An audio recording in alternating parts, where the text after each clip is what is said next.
Good evening, everyone. I'd like to call to order the regular meeting of the Planning and Zoning Commission of St. Lucie County, Thursday, March 17th. If everyone would please rise for the Pledge of Allegiance and remain standing for the invocation.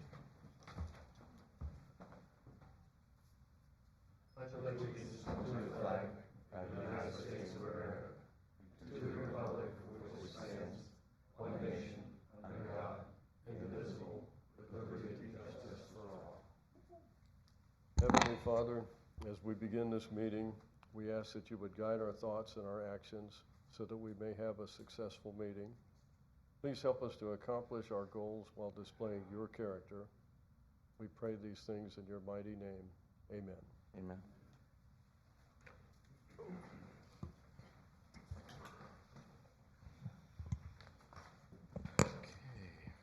Madam Secretary, please call the roll. Mr. Bridgers? Here. Ms. Slack? Here, ma'am. Mr. Benner? Here. Mr. Sanders? Yes, ma'am. Mr. Slade? Yes, ma'am. Mr. Lowndes? Yes, ma'am. Mr. Munt? Yes, ma'am. Mr. Odell? Yes, ma'am. Vice Chair Lowe? Yes, ma'am. Chair Taylor? Yes, ma'am. All right, moving on to announcements.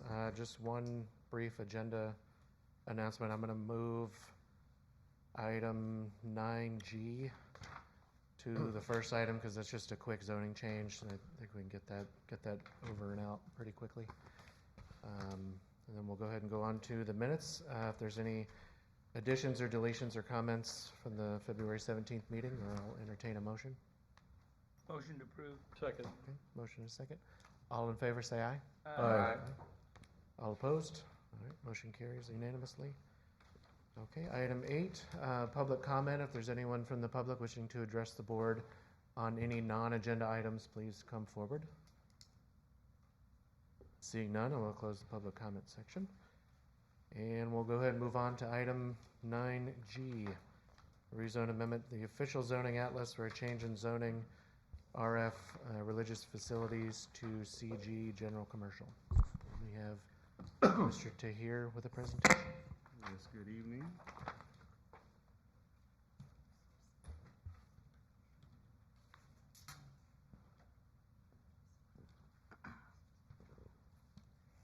Good evening. For the record, Tahir Curry, planner with the St. Lucie County Planning and Development Services Department. Agenda item is amendment for the zoning atlas from the Religious Facility Zoning District to the Commercial General Zoning District for the site located at 603 South 33rd Street in Fort Pierce, Florida. The public hearing was noticed with a sign on the petition site, a display ad in the local newspaper on March 4th, 2020, and mailed notices to property owners within 500 feet. Proof of advertising is provided within the agenda packet. Mailed out notices were sent out to 34 property owners within 500 feet of the subject site. The planning department did not receive any responses.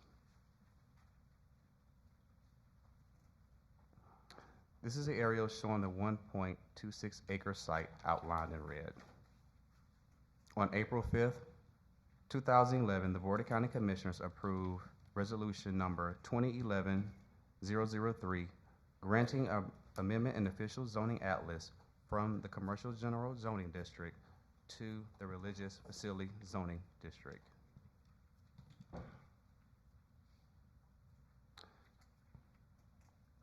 The current future land use designation is commercial.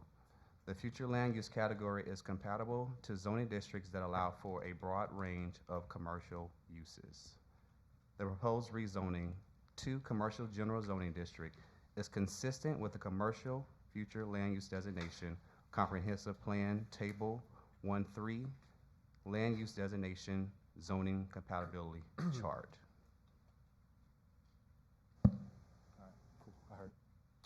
And the subject property currently has a zoning designation of religious facility.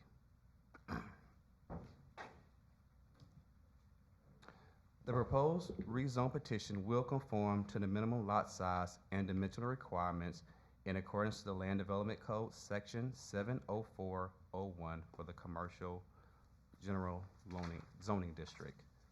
The surrounding properties to the north and south is zoned commercial general. To the west is single family 3. And to the east is the city of Fort Pierce jurisdictions. The purpose of this rezone is to allow for a broad range of commercial and professional uses eligible within the commercial general zoning district. The current zoning designation of religious facility is only limited to churches and similar uses.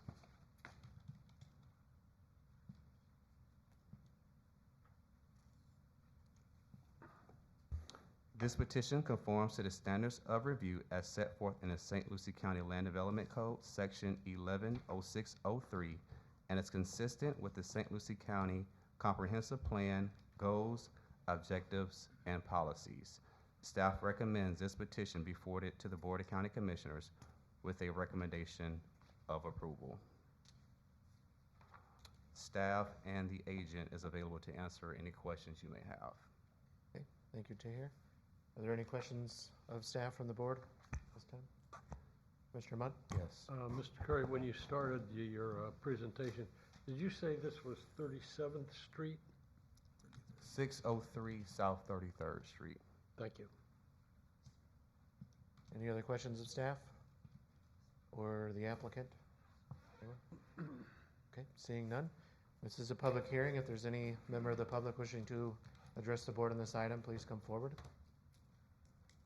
Seeing none, I will close the public hearing, bring it back to the commission for further discussion and a motion. Mr. Chairman, Mr. Lowndes? after considering the testimony presented during the public hearing, including staff comments and standards of review as set forth in Section 110603 of the St. Lucie County Land Development Code, I hereby move that the Planning and Zoning Commission recommend that the St. Lucie County Board of County Commissioners grant approval for the petition from Jezemel, whatever it is, for a change in zoning from RF Religious Facility zoning to the GC. Yeah. Second. Seconded by Commissioner Mudd. Madam Secretary, please call the roll. Mr. Bridgers? Yes, ma'am. Ms. Slack? Yes, ma'am. Mr. Benner? Yes, ma'am. Mr. Sanders? Yes, I'm not voting. Oh, sorry. Okay. Mr. Slade? Mr. Lowndes? Yes, ma'am. Mr. Munt? Yes, ma'am.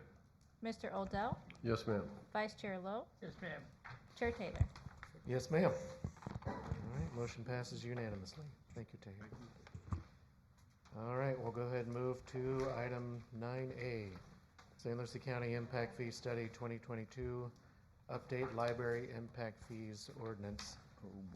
Just to give everybody a heads up, we're going to take these 6 items one at a time. We'll do the presentation and then board discussion and then public hearing. And then we're going to save the voting until all the items are done. That way, if we need to go back to another one and discuss it further, we'll do so. So, Mr. Chair, maybe this one. So, Mr. Chair, we have 2 consultants. One's for the first 4, and he was going to do his presentation. Then we were going to present those items individually, so he would be available to answer any technical questions that you may have. And then because he has a commitment, he has to be out of here, and because he has a be back in Maitland, and I think it is, and be up at 4 a.m. to fly out tomorrow morning at 5:30.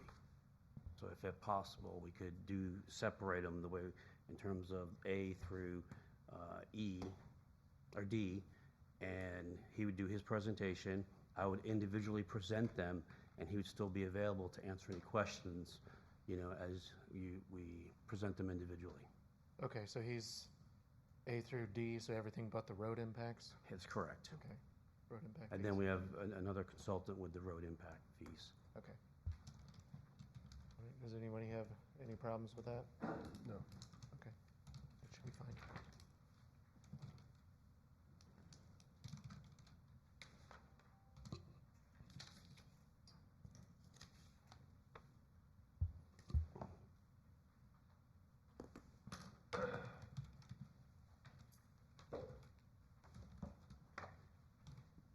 Mr. Chairman, Commissioners, good evening. My name is John Ducanich.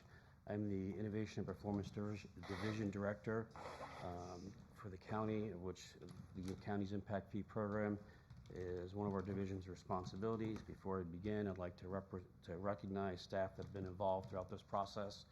Our impact fee manager, Joe Sabater, Jennifer Hill, our OMB manager or director, Patrick Diane, our Assistant Public Works Director, Ben Balser, our Assistant Planning Development Services Director, Matt Baum, our Parks and Recreation Director, Susan Jacob, our Library Services Director, Scotty Ballou, our Interim Facilities Director, and I'd also like to thank our County Attorney's Office, Mr. McIntyre and Catherine Barbieri, including our outside counsel, for their guidance and counsel throughout this process.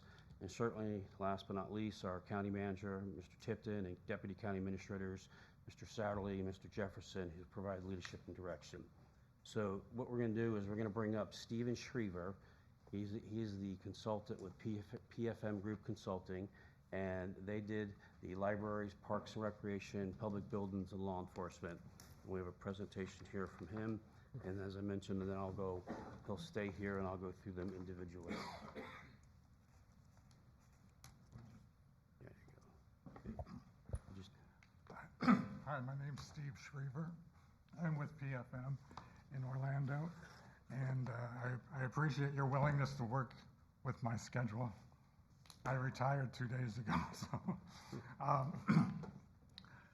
All right, what is an impact fee? An impact fees are one-time fees assessed to new residential and commercial construction, and the fees that only new construction pays for. Existing development does not pay for impact fees. And the reason we have impact fees is to help pay for the infrastructure that new growth generates demand for. Things such as roads, libraries, parks, police, and schools, etc. Yeah, go ahead. Do You want me?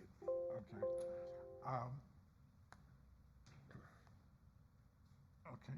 Impact fees are designed to charge new growth for their fair share of the capital costs to build and purchase the needed new capacity so that the existing levels of service do not deteriorate for existing residents and businesses. The library and parks are impacted primarily by residential construction, but public buildings and public services and law enforcement are impacted both by residential and commercial development. Impact fees have a legal precedent, and they're written into the Florida legislation, Florida statutes.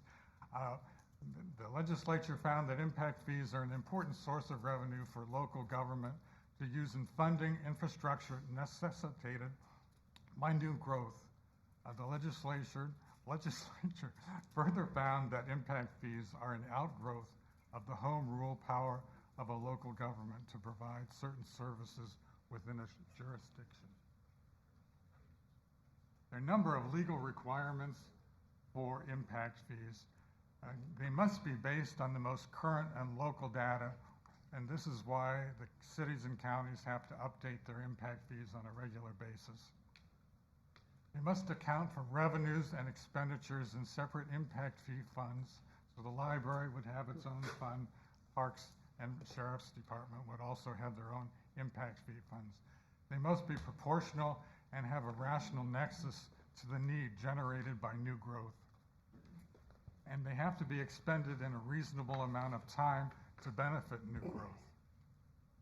And the new legislation requires that increases to existing impact fees must be made in either 2-year or 4-year increments. The increases are limited to 50% or less unless extraordinary circumstances are found. Other requirements include a 90-day notice before you can change the fees, a timing of collection, limits on administrative fees, and limits on use of what the fees can be used for. We follow a standard methodology throughout, and And it's the same methodology that other professionals use in developing impact fees. These elements include, you determine the service area and the functional population served by each element. Then we take an inventory of the capital assets that will be included. We determine the existing level of service and calculate the capital cost per level of service. Then we calculate any required credits for future capacity that would be paid for with general funds and debt service. And the calculation of the impact fee is the cost minus the credits equals the fee. And then in the final part of the methodology, we compare the new fee with those found in other local governments to check for reasonableness. So the first thing we do is look at the service area and population. And for the library, parks and recreation, public buildings, and law enforcement, the service area is countywide. For the library and parks, the population served is residents. The parks would also include visitors. Impact fees are charged for hotels, so we do include a full-time equivalent visitor in our population for the parks impact fees. Public buildings and law enforcement serve residents, visitors, employees, and businesses. So the population used is a functional population that includes all of those.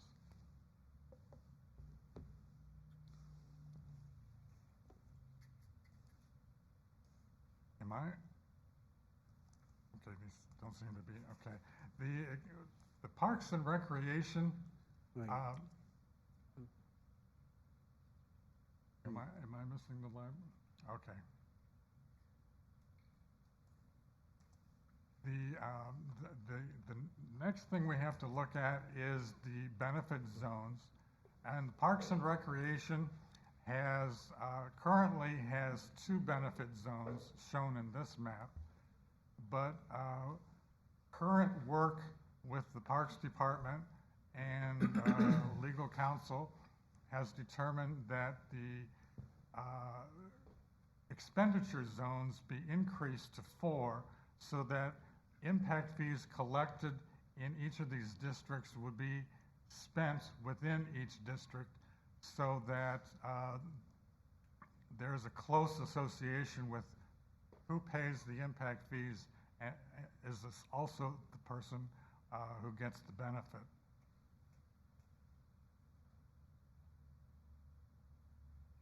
The population categories, we went through that slide a minute ago.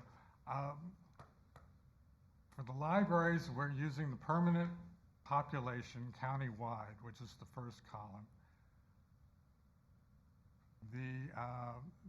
We said that the Parks and Recreation also includes visitors and seasonal population, so we call that a weighted population. And then the public buildings and the law enforcement have a functional population calculation, which is based on the amount of time spent at each land use within St. Lucie County. The next step in the methodology is the inventory of capital assets. And we have the library inventory, which includes 6 branch libraries, the acreage, the building square feet, the books, the reference materials, audio-visual materials, computers, and IT equipment, has a current value of about $47.5 million. Parks and Recreation inventory includes 39 parks and recreation areas on over 1,700 acres. It includes recreational facilities, fields, courts, pools, pavilions, also equipment and vehicles, and has a total value currently of $171.6 million. The public building inventory includes things such as the administrative building, courthouse, jail, emergency operations, the agriculture building, health department, and their associated storage facilities. We have 1.5 million building square feet on 727 acres with a value of about 381 million. The Sheriff's Department inventory includes the administration building, substation, firing range, an aviation hangar, and storage. So there's about 112,000 square feet of building on almost 25 acres. And the equipment included in the impact fee includes the patrol vehicles, communication equipment, and safety equipment. And that is valued at just under $70 million. Now, from that inventory, we used the populations that we discussed before to get the level of service per resident. And you see the library has a level of service per permanent resident for each of the capital facilities. Parks and Recreation has a level of service per weighted resident, which includes the seasonal population and the full-time equivalent visitors. Public Buildings has a level of service per functional resident, and that includes public buildings and public building land. And the Sheriff's Department has also a level of service per functional resident, and it has a number of sworn officers, and the sworn officers' level of service is 0.8 officers per 1,000 functional residents.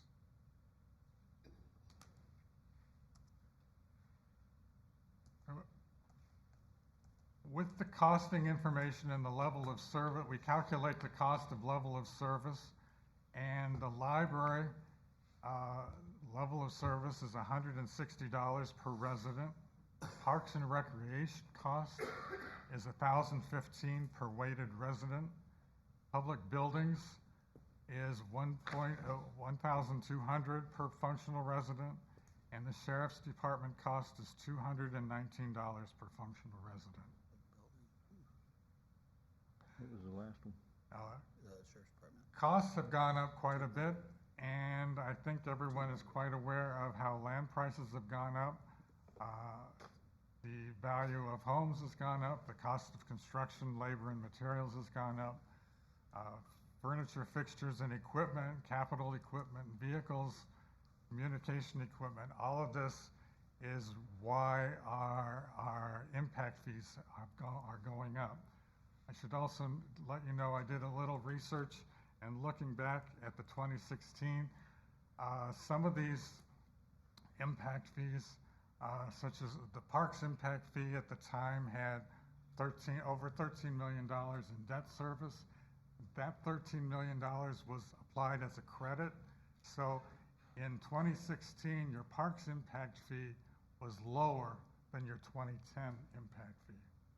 So we're talking about increase that happened from 2010 to 2022.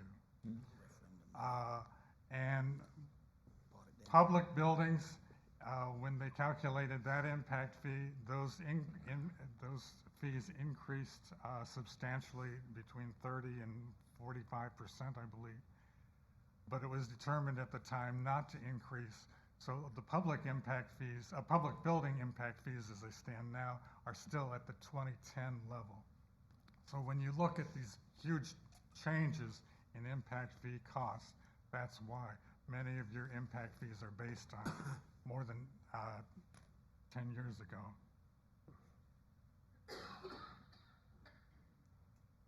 Okay, the next part in the methodology is the calculation for the credit for future payments.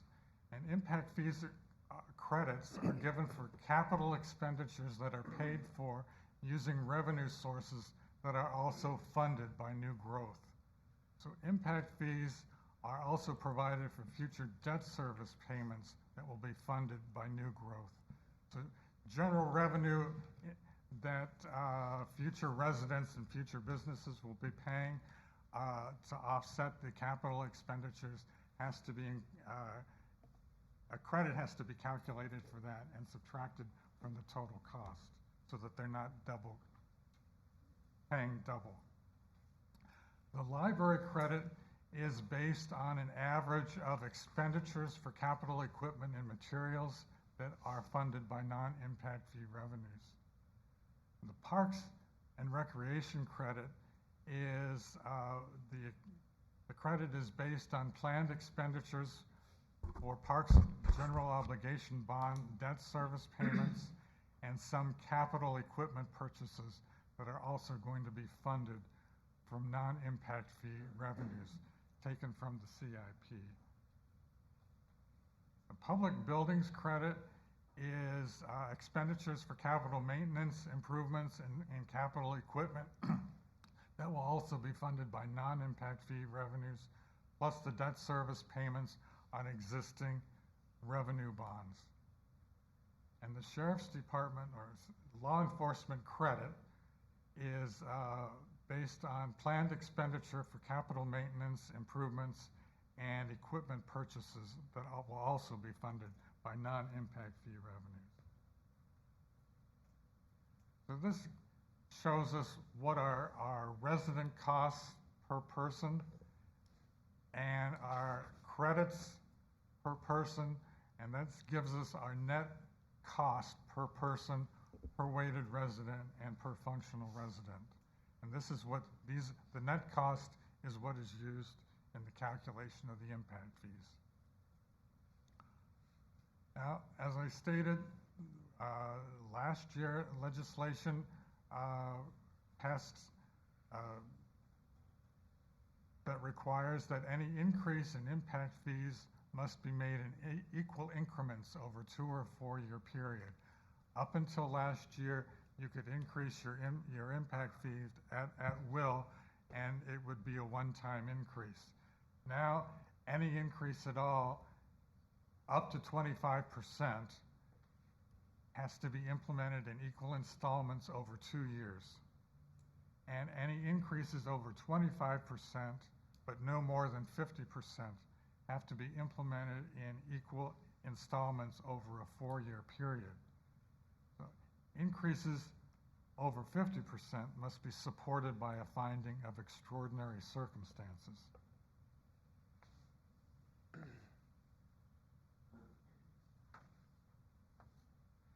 Okay, now we're getting into the impact fee calculation. This is for the library.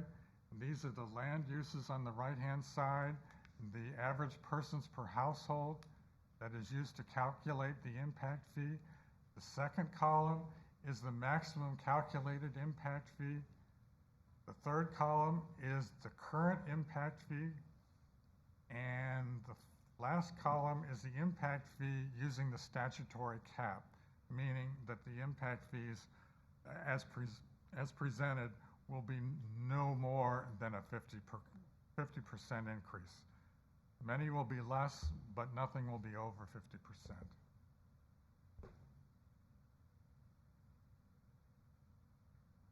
The impact fee comparison, if you look at several different counties, the first column is the maximum impact fee as calculated in this study.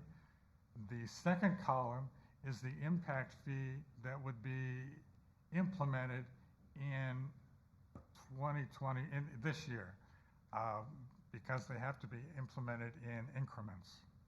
And then the other are comparisons of these fees with other counties.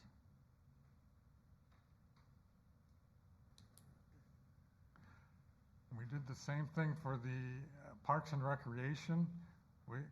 The maximum calculated impact fee is the second column of numbers. The current impact fee is provided in the third column of numbers. Again, these are lower than the 2010 impact fee amount. And then the impact fee that's determined using the statutory cap, maxing out at up to 50% increase, is what we're recommending.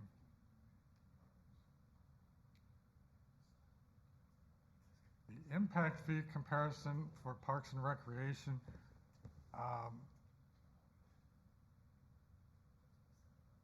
is, again, this is the first column is the maximum impact fee. The second column is the impact fee for 2022 because of the incremental increases. And then we have comparable counties. You see, they range quite a bit.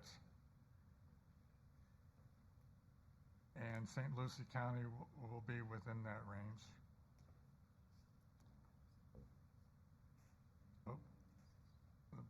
Public buildings, the recommended impact fees with the statutory cap are in the final column.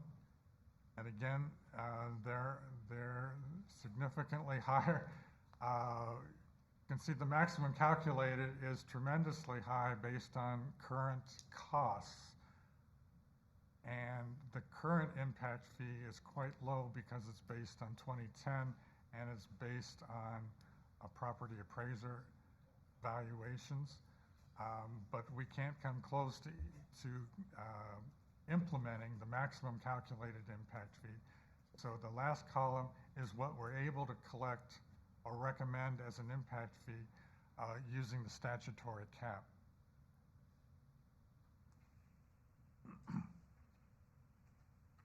And public buildings also is used for non-residential land uses. So this shows you the impact fees for office, retail, restaurant, hotel, and warehouse.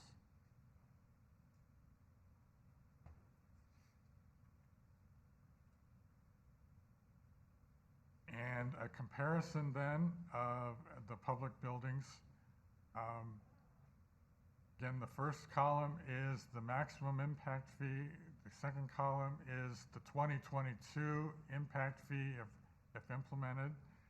And then the comparison of impact fees charged by other counties for public buildings. The law enforcement impact fee is calculated basically the same way. You can see the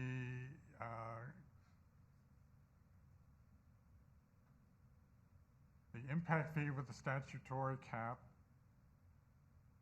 on the final column. And also the same information, the impact fee for non-residential land uses.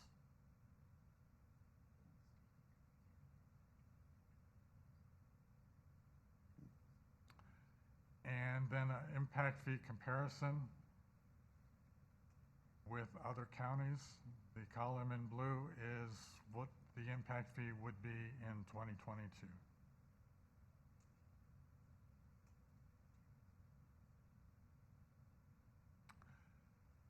Okay, the final step is the implementation, and after thorough review, the Board of County Commissions will decide at which level to implement the new impact fee rates. Rates provided in this presentation are at 100%, but the BOCC may implement these fees at a reduced rate. So the rates that I'm showing you today may not be the rates that are implemented. The BOCC has the right to decrease the percentage of the fee that they're going to charge. New legislation requires that any impact fee increases over a 2 or 4 year period. We've gone through this a couple times now. So the impact of the full impact fee will take 4 years before it is totally felt. And as a result of the new impact fee legislation, the impact fees cannot be increased more than once every 4 years. So once the rates are implemented, you cannot increase them for 4 years.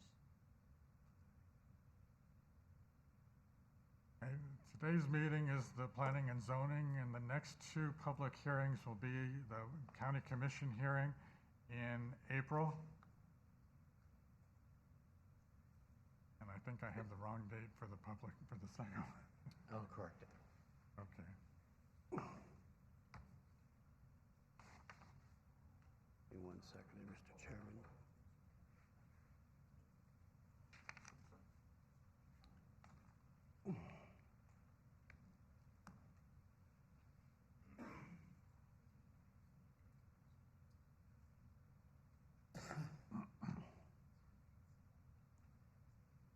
So I'm not going to belabor some of the points that were already made.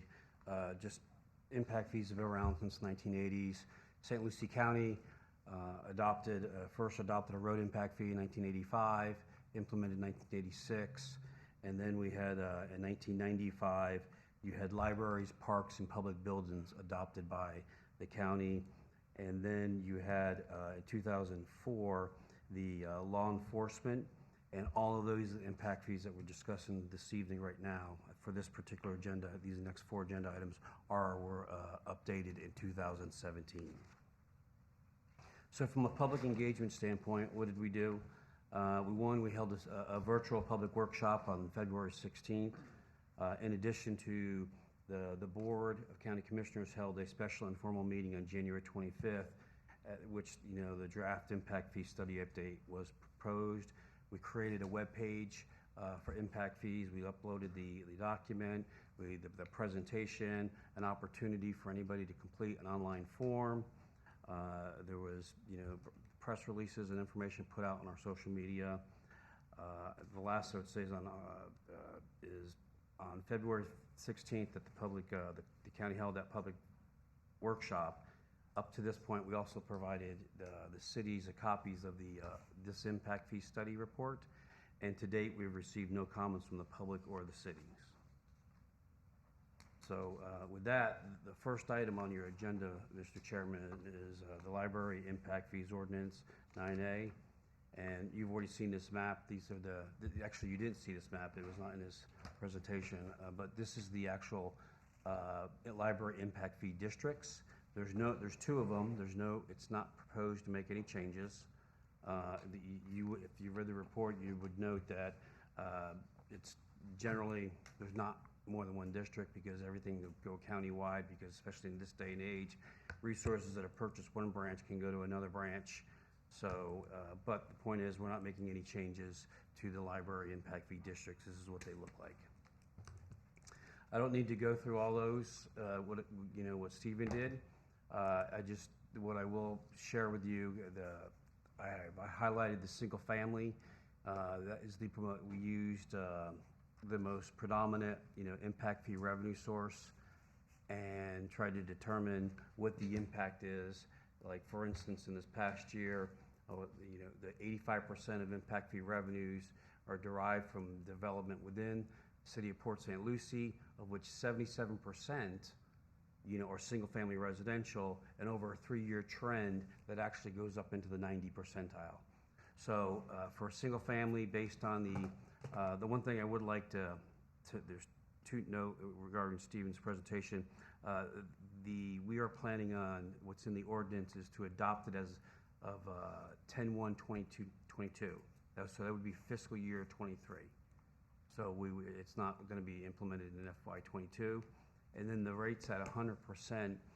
So I want to expound upon that real quickly, and it'll lay a foundation for later, is you can do a fully calculated impact fee. In other words, the full amount is, the county would have to have 2 public workshops specifically dedicated to doing a study, demonstrating why there's a need to go to the fully calculated amount, to exceed that 50% limitation. So you could do that, and we've chosen not to do that. We're looking at the maximum allowable, which is a 50% increase. So in this case, for the library impact fees, the total increase which would be phased in over the 4-year period, would be basically $120, or about $30 a year. And so if you want to wait till the end of each of these, Mr. Chairman, that's fine. Or if you want to take these up now, it's entirely your prerogative. Does anybody from the commission have any questions on the library impact fee specifically? Yes. At this time? Commissioner Odell? I'd just like to make a little comment here on the library impact fees. It seems that some of the numbers are based on projection. With this, I'd just like to make the comment that my wife and I are avid readers, and over the years we have actually increased our reading, but we've decreased our trips to the public library. With our public library now, you can literally order a book or browse topics on your phone, have them downloaded to your phone or your laptop or any other device, check out the book, and even return it after a 2-week period or renew it, so you don't have any fines or anything involved. With this, I'm noticing that there's less and less brick and mortar as far as bookstores, libraries. As a matter of fact, when I taught at a local private high school, we did not even have a brick and mortar library. It was all virtual, including the textbooks. The students simply carried a laptop to class with them, and everything was downloaded there. So I was just making a comment that I kind of see a trend in the future of less and less brick and mortar libraries. That's probably true, if I can interject, but there is a planned expansion of the main library in, I think it's Port St. Lucie, to expand to a 10,000 square foot building. So they still are expanding because of the large population growth in the south end of the county. Do you have any numbers or any figures that might be in this study about actual attendance or? Yeah, I have some information, Mr. Sir. So we looked, at the 19 versus 21, recognizing there's a COVID, the impact of COVID. Obviously, the number of square feet, about 112,000, has remained the same. They're still open 60 hours a week. For actually the total annual hours open to the public is 13,059 hours in fiscal year 21. In fiscal year 19, it was 16,387. So there was a decline, post-COVID. But one of the things they did do, they increased the patronage visits or patronage usage through alternative means, such as electronic, and they've focused on that. There's actually been an increase in registered borrowers from 19 compared to 21. In-person visits clearly were down in terms of, but the website visits, are increasing as well. The circulation as it relates to print media and other physical items, it's down because I think they're still recovering a lot from some of the impacts of COVID, having closed, and then the various challenges that individuals have had getting out with. But the collection it's a little bit less. And the total collection use was about 955,000 in 19, and then in 20 it was about 723,000 or 724,000. There's still about let's see here. There's 183 computers that were 19, 173 computer stations now. In terms of sessions, you have 30,000, almost 31,000 sessions that are being used on those public computers, compared to about 47,000 the prior year. The Wi-Fi, it's down as well, but in digital technology, the number of users receiving technology instructions, that's about similar to fiscal year 20. It's about 23,000. And then just the collection size is, it's a little bit more in print, 267,000, books, media, 51,000 from an electronic standpoint versus 39,000 the prior year. Ebooks and audio, 10,361 versus 9,000 the prior year. And then we have 62 databases versus 50 in the prior year. One of the things that, there's a lot of, in terms of the patrons' visits are down. They are, as you know, probably they are been revamping and bringing back and trying to increase the programs that they did with the kids in the past, and then in the weekends. The staffing is still similar. The expenses are very similar, with the exception of you're looking at, it's about, the fiscal year 20 was about $4.9 million. In fiscal year 21 it was about 5.3, and we get about 83,000 this past year funding from the state. So clearly COVID has impacted, but we are starting to see, from the library services director that we're starting to see it come back. That was Okay, thank you. 4.9. 4.9 million was the fiscal year 20 budget. Okay. and it was 4.9 in 19, 4.7 in 18. But that's, the yearly budget isn't factored into the impact fees. No, no, I'm just, in terms of Right. just the overall data related to the library. Right. That's correct, Sure. Mr. Chair. Mr. Sanders? I'll point out as well that libraries serve as a basic function for borrowing books, but they're also a resource for the community, especially those that do not have other resources that, like you and I, we may use our iPad to read from. Other people may not have that. So there are still a large number of people in the community that need the library for resources beyond being able to check out electronic books. And, you know, my wife goes to the library every week, brings back a stack, and I do this as well. But so there is a variety of use, and there is still a large use.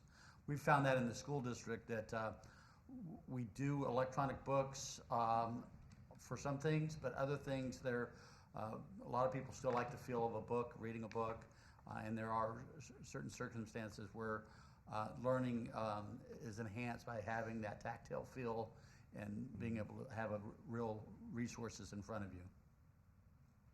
Thank you, Marty. Commissioner Mott?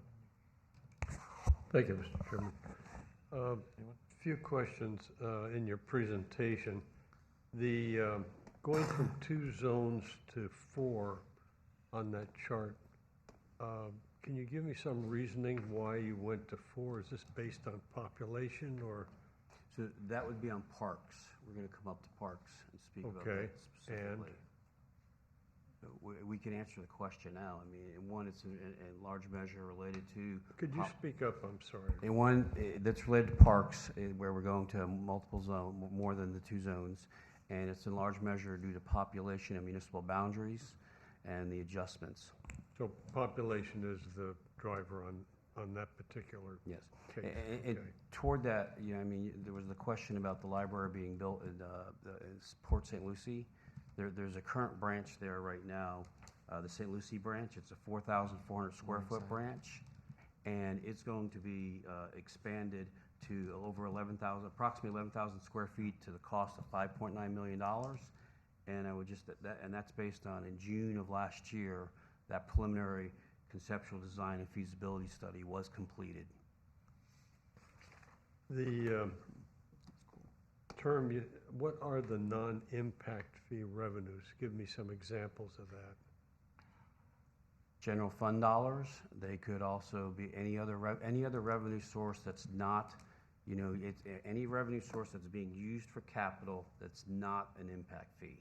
So you could provide a credit, like if the sales tax, Grants, sales tax grants,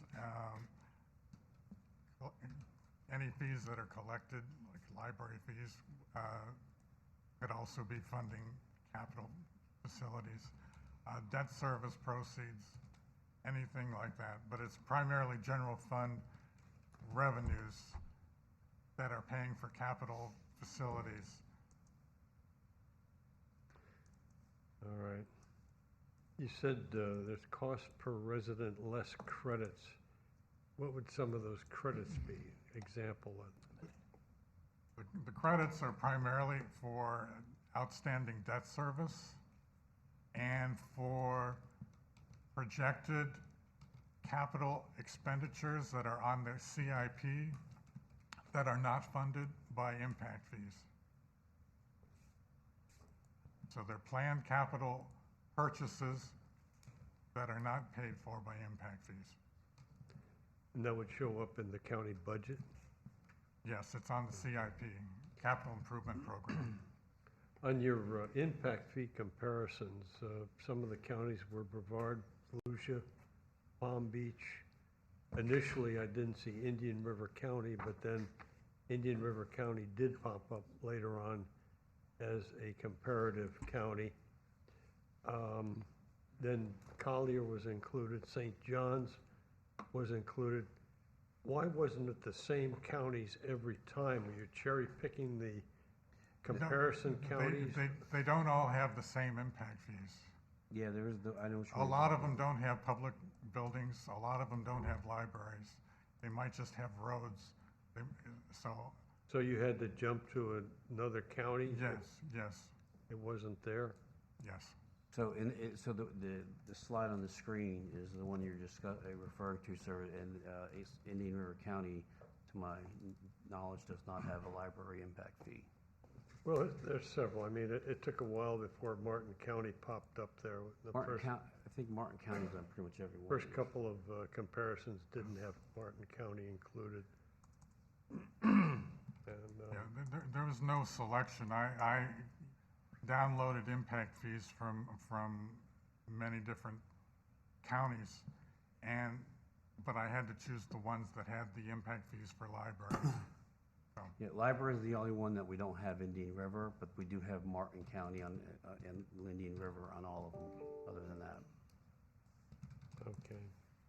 Then on your chart, where you showed the Board of County Commission public hearing dates, I think you showed April 5th twice. I just noticed that too.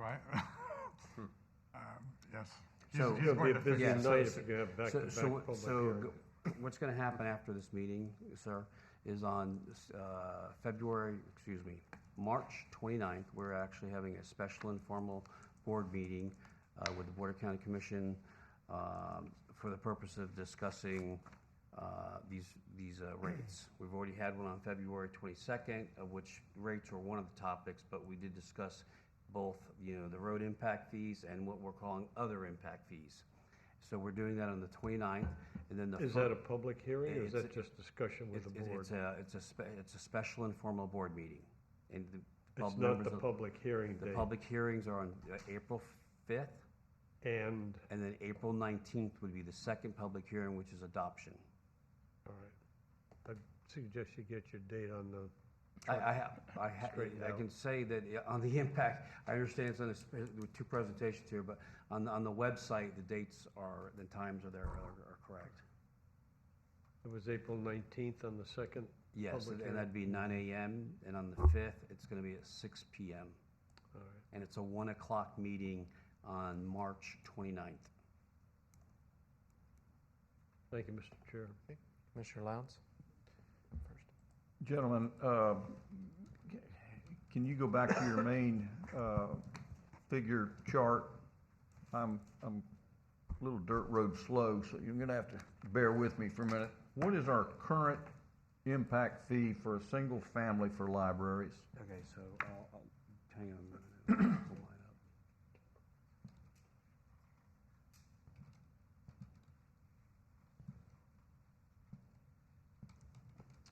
Which one is it? There we go. All right, so, 276. yeah, so this one, I got it. It's okay. So if you see here, if you I had kind of take this table, and make it work, but if you see here, table 3.5, you have 276, and then the bolded column would represent what the maximum calculated impact fee is. When we say maximum, that's the maximum allowable by state law, absent of going through the extraordinary circumstances process. So currently, we're at 276, and you wanna go to 395? That's correct. It's a $120 increase over a 4-year period. It'd be increased $29.98 every year for beginning in October 22, 23, 24, and 25. Do what? 305 for the first year. Yeah. For the first year, like he says, it's gonna be 305 for the first year. Right. That's correct.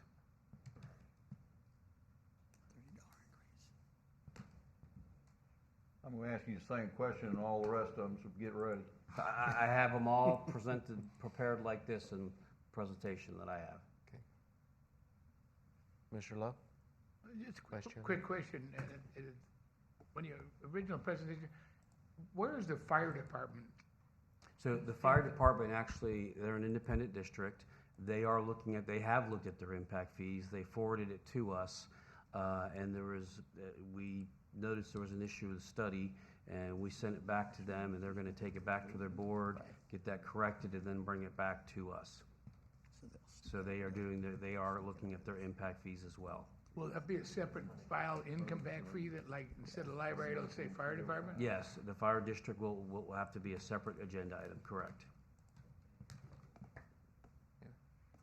We don't, the county commission controls, the county commission has to adopt that, as well as they would also, if the school district was to raise theirs, you know, or seek to update their study, the county commission ultimately would adopt it, but they would make that recommendation, and then the county commission would have to make the final determination. Mr. Slack? What precisely does the impact fee cover in terms of what it will be used for the libraries? Well, as Stephen mentioned, it's capital equipment, collection items, probably the most significant, and it certainly, I don't think it'll pay for it all. I know it won't, but when you look at that St. Lucie branch, that's $5.9 million in 2021, and so it would cover the expansion. It can't cover if they build a new branch, they can't cover the existing the existing 4,000. They would only be able to cover what's expanding, providing additional service to the residents. So you're talking collection material, media, more computers. As a matter of fact, Board Member Sanders mentioned, I mean, that's a huge use, you know, according to, in speaking with the library services, is how, you know, like job seekers are going there on a daily basis using the computers to do their resumes and do their, you know, apply for jobs online. So any capital item that they acquire, it cannot be for ongoing recurring costs. It has to be a capital item that's providing a service to the residents. And not for maintaining the collection or damaged books or anything like that? They would be, they have a collection management system, but they would not be for maintaining. Now, expanding it, yes. Okay, and would it also help cover programming needs? For example, I'm listening to what Mr. Sanders accurately represents as the library as being a resource for all in the community, including those who don't have access to other resources. It's a tremendous way for young children who are preschool age to become engaged in reading and give them a head start and succeed in school in a much greater way. But a lot of that can come through the programming that the library does. Do the impact fees help expand programming as well? For things that what you're talking about in terms of if the library was to do an expansion of computer equipment and software, you know, that provides additional services, yes. But in terms of paying for existing services, no. See, because the idea is when you bought your house, you paid your impact fee, so you paid your impact to the system. So the idea here is to try for when somebody else builds, builds a house, they're paying their impact to the system, and so therefore the general resident, the taxpayer, is not subsidizing or paying for future growth. Understood. So would it therefore include a growth in the number of staff at the libraries to accommodate the additional population? We do not. It's not. It's capital related. Okay. Mr. Benner? I didn't see anything really relating to increased capital costs. So at the current impact fee rate, compared to increasing it, where's the percentage increase in capital costs to justify the increase? Like, I get that it's only to build new libraries, which we just went over, that usage of libraries is down, and we're talking about adding 10,000 square feet. But if we're going to increase the impact fee, which is only to build new libraries or more square footage or buy more computers, more capital, where's the cost comparison to back up that the 276 isn't sufficient based on the current cost of capital, that we need to increase it? This is just saying that we want to increase it 50%, but I don't see like a need, because we're not, like, there's nothing in this report so far that said at 276 we're falling short to meet our capital fund needs to build extra libraries necessarily. I think and Stephen, you can correct me, if you go back and you look, it goes back to the calculating, looking at the current capital, the inventory of capital assets, and coming and deriving you know, what's the actual per capita costs? So therefore, how much, when we add more individuals, residents come, they're gonna cost that much more. And we happen to know from collection and, you know, the expansion of digital or the electronic, but we do know this, there is a new library branch, I mean, which will be 7,000 square feet, you know, larger than what it is, but I mean, but outside of that, it goes back to the way he calculated what's the current, looking at our current assets, and then figuring out what all those costs were and dividing them by the functional residents, and then applying that to future residents, so they're paying their fair share. The cost that you're getting then of your current capital, like your current assets of the library system, is that based on new, because like when you do an appraisal, you have your sales market approach, which is current market value, and then I have my replacement cost, which is my new construction cost. New construction costs more than replacement, or than a resale. So are you guys, when you guys come up with your valuation of library assets, is that number based on as if I wanted to go and build that many square feet of library and fill it with books and computers? Is that what that valuation's based on, or is it just on current market value?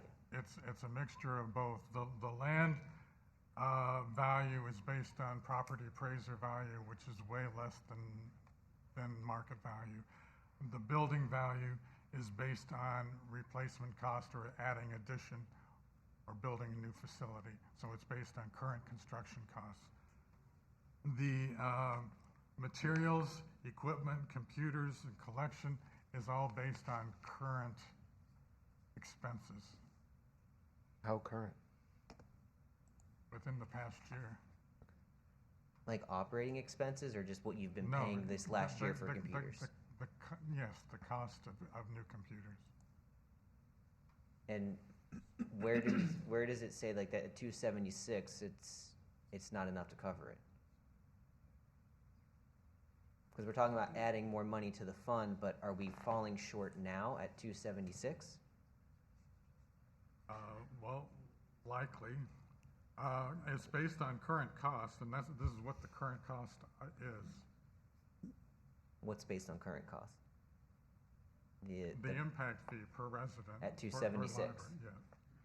So if the 276 based on current costs, that means at 276 for just adding capital should be enough to cover adding capital. We added, am I thinking right? So if I go to 395, we just have more money to add more capital. It's not necessarily because you're telling me 276 is enough to cover the capital cost today. But it's No. based on the fact that you have additional residents that are gonna be requiring service from the facilities.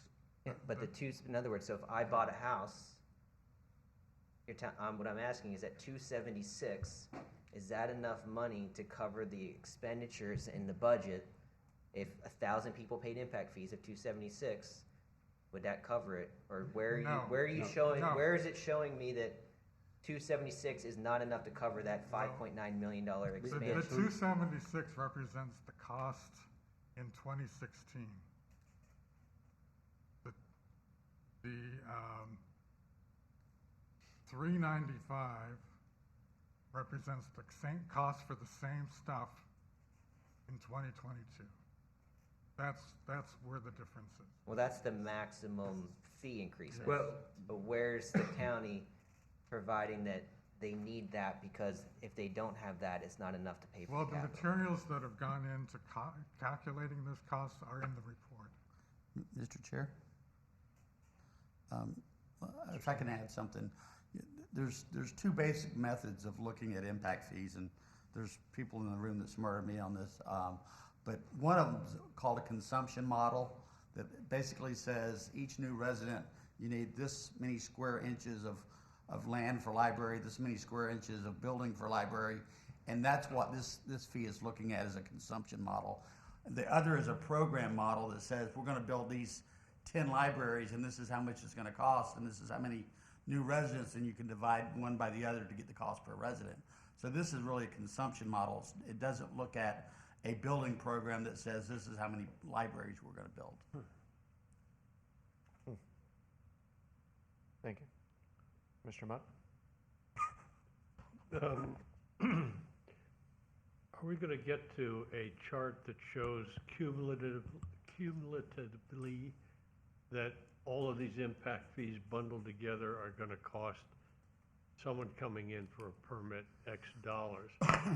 And is every single, every single-family dwelling paying the same impact fee, or is it on a square foot basis?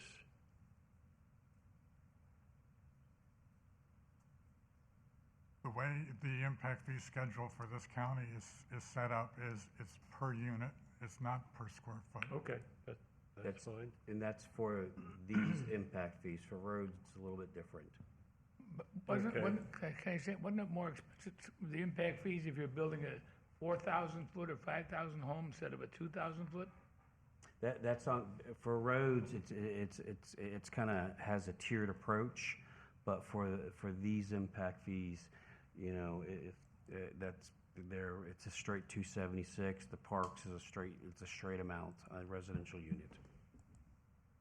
Then, is each fee as it's paid in then put in a segregated account so that these funds don't become blended and what's supposed to go to libraries winds up going to parks and That's vice It's a versa? statutory requirement that we have separate impact fee fund accounts. Thank you. Thank you, Mr. Chair. One second. I have a question too. You mentioned in the presentation, there's a time frame that impact fee collection has to be spent within a certain time, Yeah, it usually has to be spent within 7 years. 7 years. What's the current fund balance of the library impact fee account? That's an excellent question, Mr. Chairman. I don't have the answer for you. Do you have any charts indicating what's been collected in library impact fees over the last couple years? In terms of actual impact fee dollars coming into the county?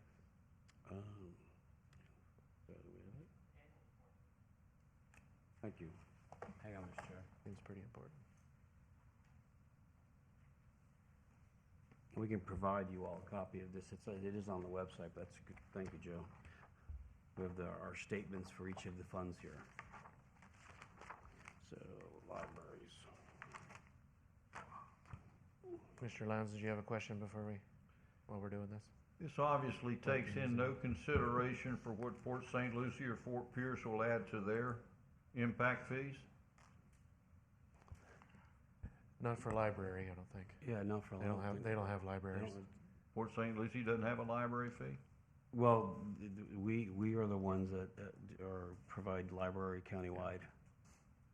Yeah, all the libraries. I understand that. Most of the people in Port St. Lucie are gonna use this one, we're gonna expand on. The people in the north end of the county aren't going down there. They'll be paying this fee.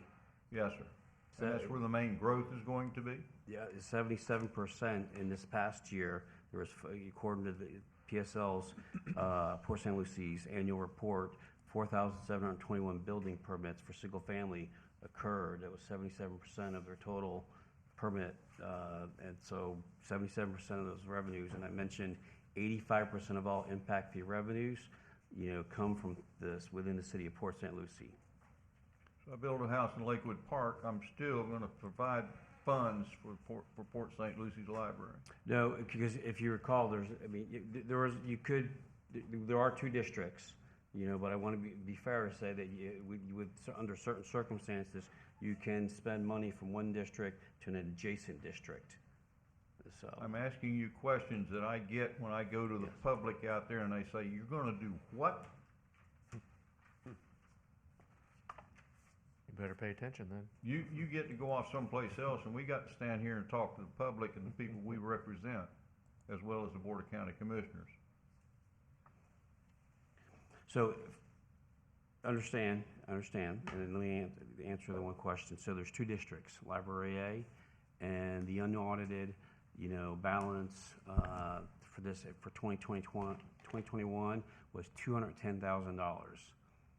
The revenues that they received in that year was $191,000. So for Library District B, which is the south, if we recall, and I think I have it up. So 210 was the fund balance? That's, Or- the beginning They took balance in. was $210,000 at the Okay. beginning of the year. Okay. And ending was I don't have the, 401. because of the, took in I can give you the $210,000 was the fund balance at the end of 20, Okay. or the beginning of the fiscal year 21. Okay. So for Library District B, which is the south one, South District, you can see where those branches are located. So like there's one just south of Lakewood Park. I mean, they're pretty spread out, two in Fort Pierce, and there's 4, and within the South District. So Library District, the beginning balance in 21 was $1.7 million, 1.79, almost 1.8. And the revenues in 21 were about 1.5. So, I guess I don't know what their budget was, because I don't have that right now, the expenditures here. Let's see. The balance maybe about, ending balance would be is 3.14 million. Okay. And I do have the ending balance for A, 292,000, sorry. Okay, so that's Thank you, Joe. not including anything in 2021. Those are those are Oh, those those are unaudited figures. So the ending Okay. balance for A is $292,000, Okay. and then the ending balance for B is 3.14 Okay. million. Thank you. Is there any, do you have any information on what has been spent out of these funds within the last 7 years? The last 10 years? I think you said 7 years is when it had needed to be spent. Or at least in the last few, just trying to see where the money's been going.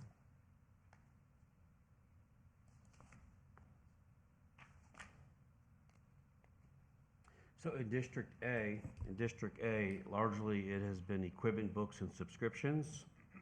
And in District B, you have, there was funds spent, for the expansion of the South St. Lucie West Library. That probably was the initial study.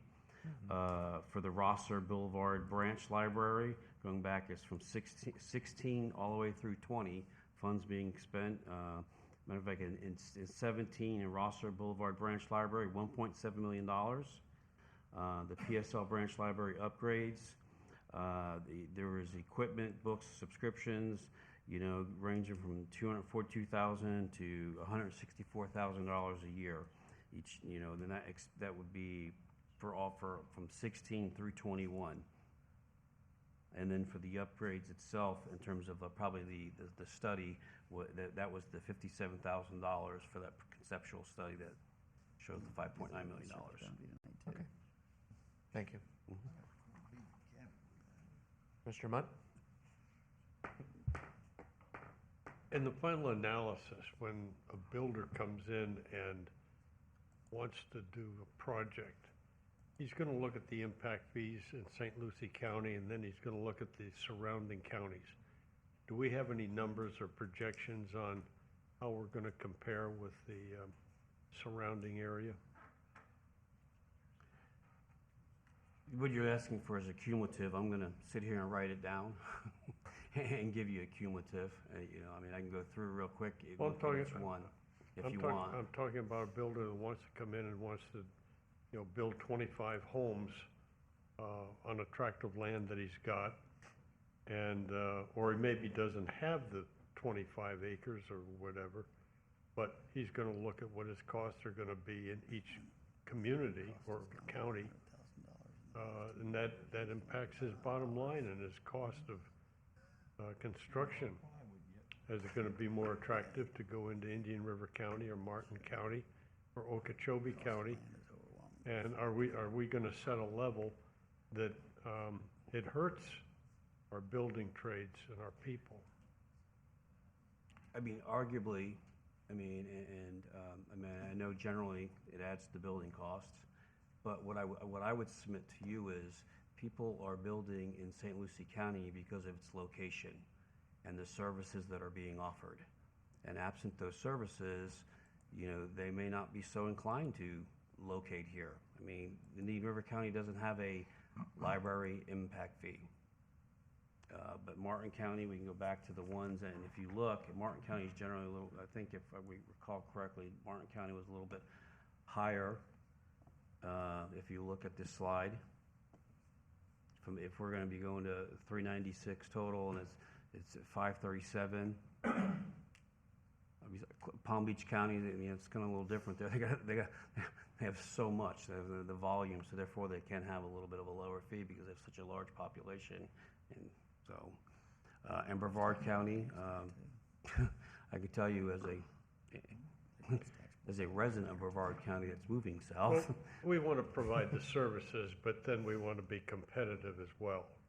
Correct. And here you're saying, in this case for libraries, Indian River does not have a library impact fee. Brevard County barely does. Don't cherry pick a number from a county. That's why I asked for a cumulative. At the end of the day, at the end of the year, when the board decides where this number is going to fall, they ought to know that St. Lucie County is going to provide the services that are necessary, but we're not going to price ourselves out of the market either.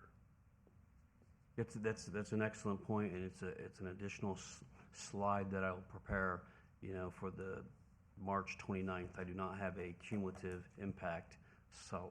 And include the other counties as well, as best you can. Because one of the things, like when we get to the roads, we have what the existing are, but we also know that every one of these counties, and I think it's in the presentation or in the study, it shows that they're currently undergoing this process too. Like Indian River for transportation, they're all going through this process right now as well. Many of them. It's not. I don't think it's reflective in this presentation, but I believe in the transportation one. Was there a slide in there? It is. Yeah, we have in the show. Hey, here's what it is currently, but hey, But here's what they're contemplating. Here's what their maximum would be. Because it's an excellent point. Thank you, Mr. Slack. If I might add another item to suggest to add to your chart, when you're looking at a single-family residence, for example, and the total impact fees that a developer would need to pay in order to build such a residence, and you compare that between our county and other counties in our region, also provide data on relative cost of a unit of housing. So, for example, there's going to be demand in a certain market for a certain level of price, and what you'd have to pay for a single-family house that's 2,400 square feet in Martin County or 2,000 square feet in Martin County is very different from what you might pay on average in St. Lucie County, and then compare the impact fees as well. And that might provide a little bit more perspective, understanding the market and the differences between them. Yes, ma'am. Thank you. It's an excellent. Vice Chair Lowe? Going on with what Mr. Munt said in homes and that, but when I had reviewed some of these papers the last couple of days when I got them, I noticed that the hotels, if you want to build a hotel in this county, then the projection is one of the highest ones of all of the things to build. Is that because that's not going to bring tourism? Mr. Lowe, it's also per room. Yeah, well, there's a lot of charges on the hotel. Yeah. I don't think we're on that one yet. Yeah, that's Parks and Recreation, and then also it would apply to public buildings, and it would apply to law enforcement, because they have a demand, they have an impact on the services being provided. And when you think of, the county recently, approved a $150 million parks plan. So, but when we get there, I can just discuss some of that. Yeah, when we get there, we'll save it. Thanks. Mr. Slay? So obviously, we know there's a increase in property values, right? So that's an increase of cost of each home that's being built, right? So does the value of these new homes play a factor at all into the library budget or an increase at all, other than an impact fee? From a capital standpoint, no. If it was purely I mean, well, I should say, in an ideal world, if the impact fee was set at the fully calculated rate, and that means it would pay for all the capital components and the expansion, but there would have an impact on the general fund, because if you add certain services, you know, that may, like, if you go from a 4,000 square foot branch to 11,000 square foot branch, you may require additional people, additional, personnel. However, the impact fee can't cover that, so there might be fall in the general fund to provide additional, staffing for that. So, I mean, in an ideal world, a fully calculated impact fee would cover the capital needs, to meet the demands of the growth and the development. That's because the idea is to not make the current taxpayer have to pay for the future growth in terms of a capital standpoint. Sure. Is there a plan to add any more libraries at this point? Not to my knowledge. The only one I'm aware of is the Port St. Lucie branch, expanding. Which branch is that? It's Morningside. Morningside? Right? No, it's the, No? Which one? the Prima Vista one, right? Yes. Ravenswood? Forgot about that one. Mr. Chairman, let me clarify my mind for just a minute while you've got this district chart up here. The impact fees for a single-family dwelling in North County will not go towards the building of the library in Port St. Lucie? Okay, so It all depends on who holds the bag, my man. well, you are correct, sir. There are provisions where, and I'm trying to recall if in the library impact fee ordinance, that where you can spend funds on an adjacent district if an impact can be shown. You have that ability. Like, so when you see the parks one, like, the money, revenues that are collected in the central could be spent in the northern district or in the southern district, but those collected in the southern district can't be expended in the northern district. Here you have two. Wait a minute, you're kind of getting me lost here with the green I was key. trying to I've provide lost you which example of how shell you it's can under. spend money in an adjacent district benefit zone, provided there is a benefit to the person. If you're spending funds, like on a branch in the south, and maybe it's a larger regional branch, and it might draw people from the north, you can spend some funds based on that.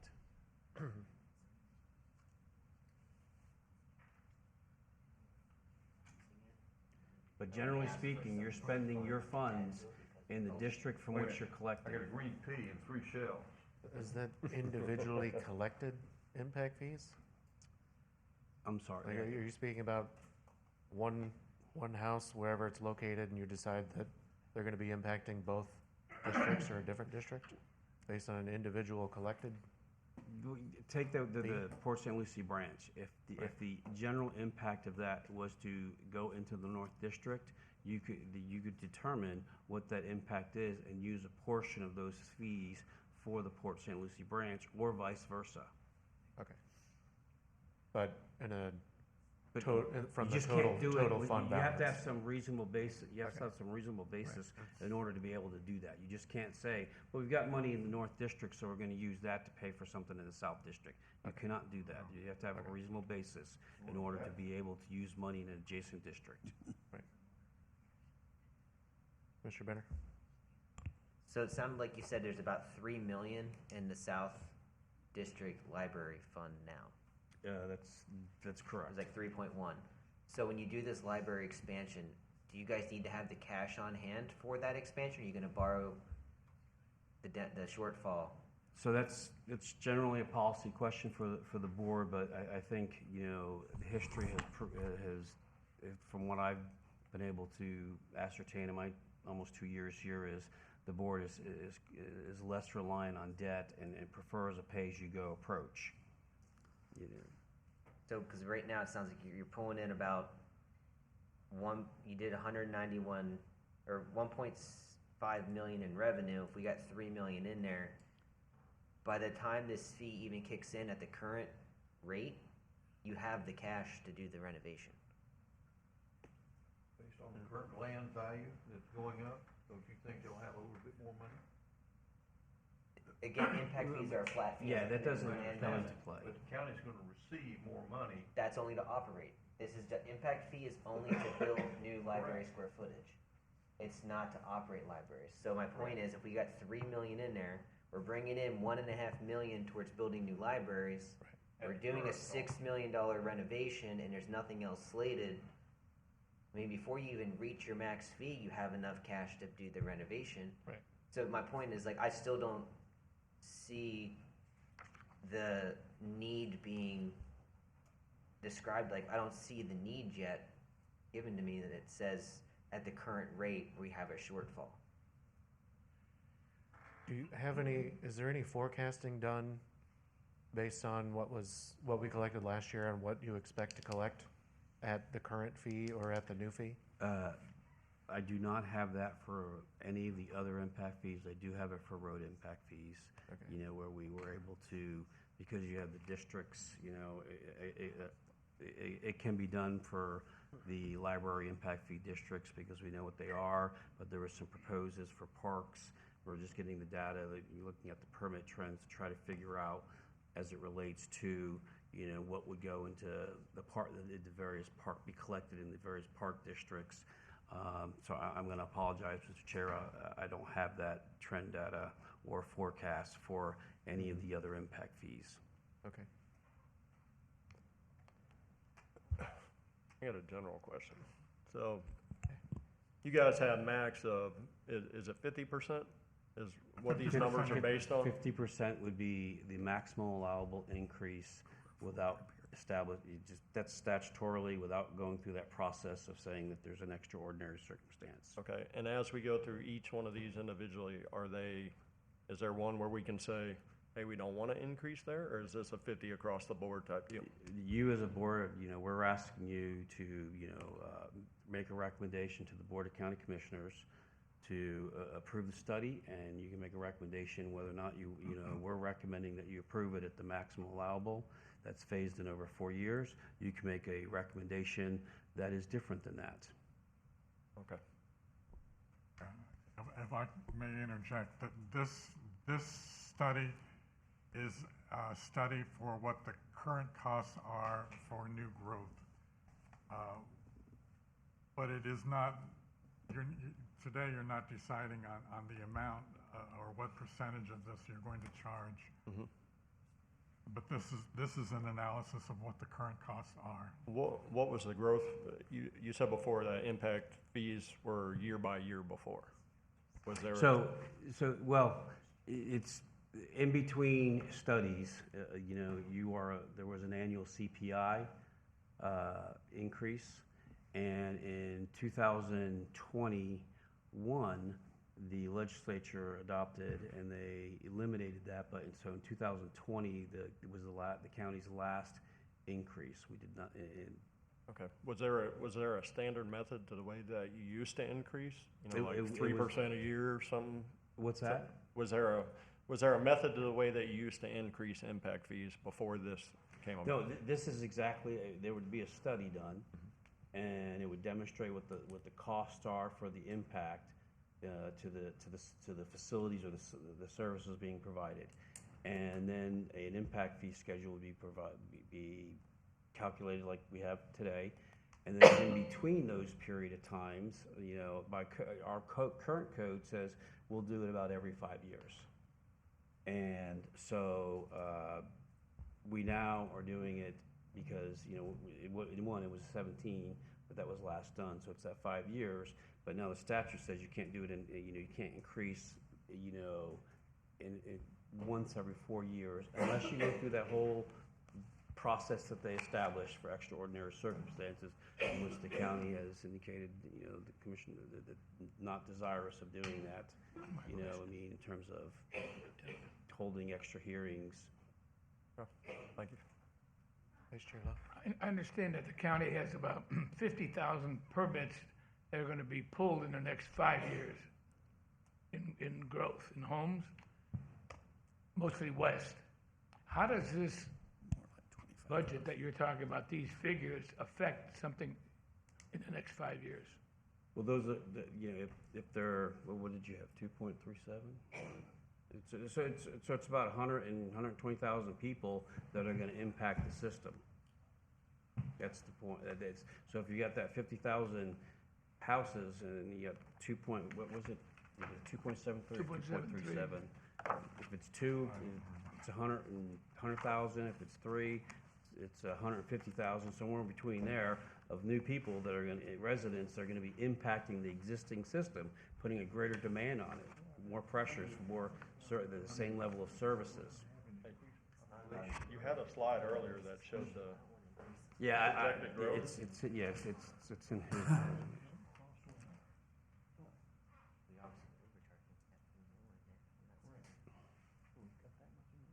2.73, okay, yeah.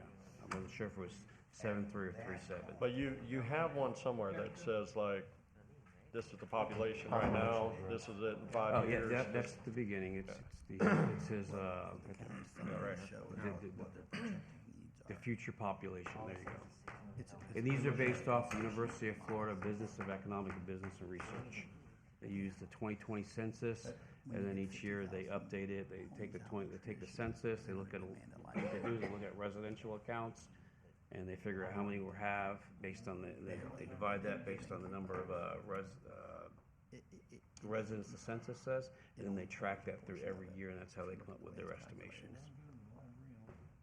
But clearly, I mean, St. Lucie County is one of, PSL, well, it's the sixth largest, one of the fastest growing, not just in the state, but also in the southeast. So the development pressures are here. I mean, I think we're all seeing that. You're seeing the prices of homes increase because of the demand and the desire to be here, because it's a desirable place to live, great quality of life. Services are available. Aren't we also the number one in the tax cap in the state? What's that? Or the cap on the tax, it's 2.2 or something, for property tax? Millage rate? What's the rate of our property tax? For what? Yeah. Yeah, Maddie will know that. I could pull it up on the internet and find out, but it's 4 point something. Yeah, I think 4.7, 4. It just had their lowest. They just decreased it by, I think, was it 0.25? But I know there was a commitment by the board, if I recall correctly, to decrease it over a 3-year period, and they just did this last one. I think it was by a 2.25 billion decrease. Apparently, we're passing notes. Mr. Chairman, are we open for public comment yet? No.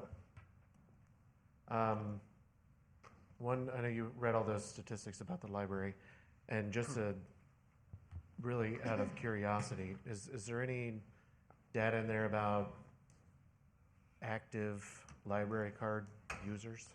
Yes, the number of patrons. Like used within like the last year or anything like that? I know I saw the visitor number was, but I'm just wondering like how many unique visitors had been. The number of registered borrowers has kind of, it's gone up, registered borrowers. In terms of visits, patron visits, in-person visits has gone down substantially. What's the registered borrower number? The registered borrower is 183,000, and in 19 it was 182,000, and in 18 it was 181,000. So it's about 1,000 a year. Okay. Interesting. All right. Do we have any other questions of staff or the consultant? Anyone? Okay. We'll go ahead and open the public hearing on this item. If there's anyone wishing to speak about the library impact fees, you may do so at this time. Maddie, I'll reach out to you specifically. I think you have some general comments. If you'd like to, we can kind of address them all at once instead of individually. You want to do it now? Yeah, if you're ready. Just need your name and address for the record. Yes, thank you. Madeline Williams. I live at 631 Preston Lane in Port St. Lucie. I'm a St. Lucie County resident for 32 years. I'm also the executive director of the Treasure Coast Builders Association, so I'm here representing them on behalf of any and all impact fees that get added to the cost of the price of a home. First and foremost, any fees that are applied toward the price of a home, so everyone realizes the money doesn't come out of the pocket of the builder. So the money comes out of the cost of the home. So any increases in any fees are all borne by the new resident of the county. It's not a builder issue. It's an affordability issue for any new residents that might come to St. Lucie County. And safe, decent, affordable housing provides fundamental benefits for all of us, essential to our well-being, our families, our communities, and of course the nation. Owning or renting a suitable home is increasingly out of the financial reach for many households. In fact, almost a third of the nation's households are cost burdened and pay more than 30% of their income for housing. And in the 2018 ALIS report for St. Lucie County, that was actually 46%. This is 2022. So in 4 years, you can imagine what that cost burden is now and how many St. Lucie County residents are affected by that. One of the other things I wanted to point out was in today's market, the limited supply of land, shortage of skilled labor, rising fees, all contribute to the higher price of a home, and regulatory requirements alone account for 25% of the cost of constructing a new single-family home, and it's upwards of 30% for multifamily units. In St. Lucie County, you noted the fees flex for not for the single family, but the multifamily. The prices are much higher for those impact fees. There's no silver bullet solution for this. We have to all work together to come up with a solution. This is a national crisis, not just a local crisis. We hope that we can all work together to achieve homeownership for all of our citizens here in St. Lucie County. The other thing I wanted to mention, if you're not aware, the county was recently approved for a grant for a needs assessment by the Florida Housing Coalition. The assessment will be done on this including the City of Port St. Lucie, City of Fort Pierce, and the county, and they estimate completion of that report in the fall of this year. So the needs assessment grant is all about affordability. It's getting more and more expensive to live here, and it's for our residents that are living on the poverty level. They can't really even afford the rentals here now, never mind actually being a homeowner. So, and I can say for myself, I've been a resident for 32 years. I've owned my home for 32 years, and if I were to come here today to buy a new home, I could not afford the home I live in now. So on behalf of the Builders Association, I hope you consider the affordability for our residents while you're making your decisions or your recommendations to the Board of County Commissioners. Thank you very much. Thank you, Manny.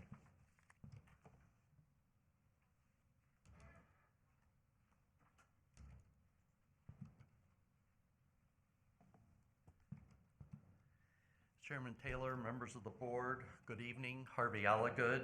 I reside at 8750 South Ocean Drive, Jensen Beach, Florida. Before my prepared remarks, a couple of observations. I think I don't want it to get lost in these comments. I think particularly important is what the impact fee is in its totality. The various lines that make up the total have been played with and done very differently from county to county, particularly as Tallahassee has infringed on our home rule and made it more difficult with these caps and limitations and the other factors that you've already heard about. So like you, I look forward to seeing what the effect of any increases in its totality. It's a competitive business. I'm not in real estate nor a builder developer. I'm only here as a resident and a taxpayer to encourage, ask, that impact fees be established to adequately fulfill and cover their intended purpose by the intended user, which has already been stated is not really the builder developers, but ultimately who they build for, the future citizens of this county. The end user, the homeowner, or the investor. And remember, most of those end users finance it over an extended period. So the difference in dollars you're talking about is nominal from month to month or from year to year. Important, particularly as it relates to the discussion you just had about the library. The library that is being expanded has been talked about and in development for a good number of years. All the money still isn't there for that. If the impact fees are not large enough to pay for the new residents, who does pay for it? You and me as a longtime resident through our ad valorem taxes or some other special taxing entity. Some questions that will hopefully be answered with tonight's presentation or those that go forward is recognition of the competitive landscape. How does St. Lucie County's total impact fee compare to our neighbors and primary competitors, Martin and Indian River counties? I say total because it's not any one line item, and I've talked about that just a few moments ago. Let's also realize and admit the cost of libraries, the building of parks, the cost to construct a mile of road or sidewalk is not materially different here or there. So if we look to our neighbors as a cap, let's not add to the already significant pressure on your and my ad valorem taxes. Are they already higher because of inadequate or lower than justified impact fees? You'll require, because of the financial crisis of 2007 and the Great Recession, they were dramatically reduced. Now that Tallahassee has stepped in and created limits and caps,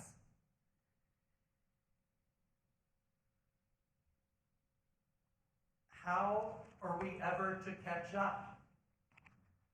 So I urge you to express great care and caution with regard to any one item, the total, where it shows a red line. It doesn't provide for the future. Because ultimately that library, that road, whatever it is going to have to be built. And all of us as taxpayers is going to have to pay for what the new resident didn't contribute to. Please do not delay, put off collecting $1 today for what is or will be needed, required for a growing, hopefully thriving community. Builder developers are an important county-wide industry and employer. A competitive cost advantage is already derived from St. Lucie County's generally lower land costs. They do not need or merit a subsidy, nor do new residents coming to our community. They need to pay their fair share. What the study shows is there's a gap between what is fair and what we can already even collect. Anywhere where the study indicates an amount greater than what the cap allows is a red light. Somebody down the road is going to have to pay that. And that's you and I as residents of this county. Let's avoid any shortfall that would only become a burden to taxpayers generally, particularly unfair to longtime residents with unwarranted, unmerited discounts or delays and deferrals in implementation. Please do right by the county citizens and do the right thing both for today and tomorrow. We all want a thriving community. Impact fees are a big part of guaranteeing that, and not you and I as taxpayers through ad valorem taxes, or a special half-cent sales tax to pay for roads, or a special taxing district for schools. Impact fees have a role. They should be paid for by those that they are intended for. Thank you very much. I appreciate your consideration and your service. Thank you, Harvey.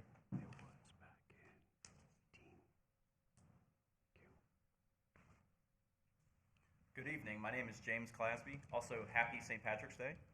I reside in Fort Pierce, Florida, for 32 years as well. I heard Maddie say that earlier, but I was born here 32 years ago. I'm here this evening to strongly oppose raising our impact fees. How much do we pay the consultant to tell us that we need to raise our impact fees to the maximum allowable by the state? I think that's an important question we should be asking. I'd imagine if the state allowed us to raise our impact fees by 51%, this consultant would be recommending to raise our impact fees by 51% as well. When you look at our surrounding areas, you will notice they haven't raised their impact fees in a number of years. There is a reason for this. Raising our impact fees makes our area less affordable for our county residents. I sat on this board the last time the county was looking to raise impact fees. Mr. Taylor and myself were the only ones to vote against it. I hope this board will follow our previous lead and vote against raising impact fees here tonight. Thank you. Thank you. Are there any other members of the public wishing to address the board? Seeing none, I will close the public hearing. Are there any other, we're not going to vote on this item yet, but are there any other comments or questions from the board? Mr. Lowndes, I saw your hand first. Mr. Chairman, in looking at impact fees and the cost that it has an effect on a homeowner that wants to build a house, not the builder, but the homeowner is going to pay for that house. I have to look at it in 2 or 3 different ways. The same way that I look at budgeting for the county. Is it essential? Is it non-essential? Is it administrative towards either one of those 2 branches? Is a library essential to the county? In many respects it is. Are parks and recreation? Yes. But where does it rate in need compared to schools, a fire department, emergency services, law enforcement, paved roads, good bridges, utilities, and such have you? I think there is a balance. There's a set of scales that I, in my mind, have to ask myself, which one do I have to have over the other?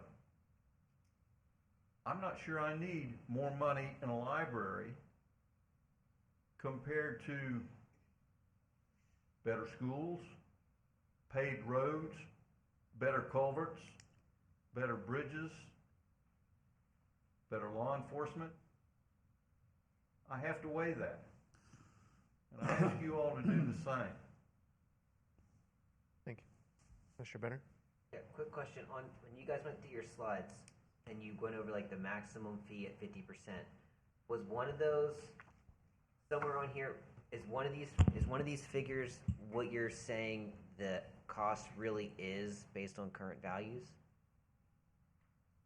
Yes, that's what the cost is. Where? Which one of these?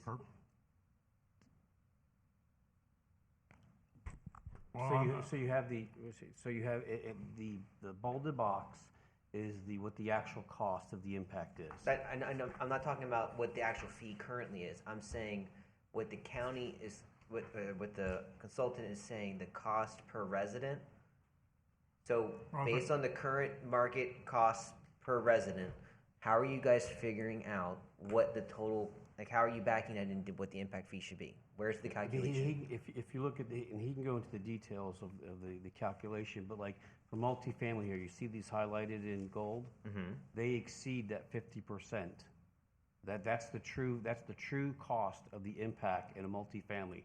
Well, that says maximum calculated impact fee. But that's the fully calculated impact fee. It's based on current costs. Yeah, that's what the full cost is, And then you have the next column represents the impact with the statutory cap, where you don't go over the 50%. Whereas you look at other residential, I mean, it was mentioned earlier, it's going down 53%. I mean, it just, you can see the percentage changes. It's not just across the board doing 50%.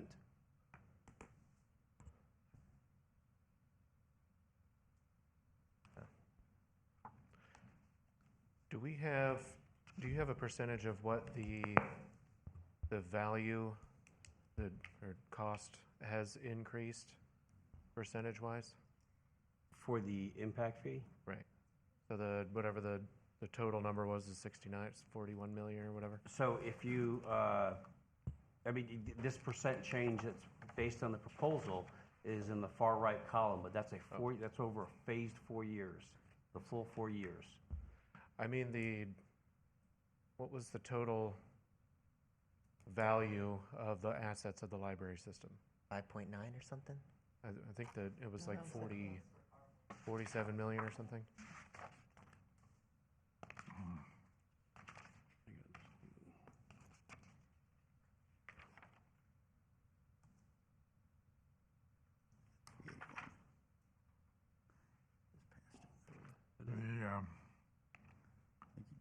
The buildings and land were 34.5 million, and the books and materials is 12.9 million.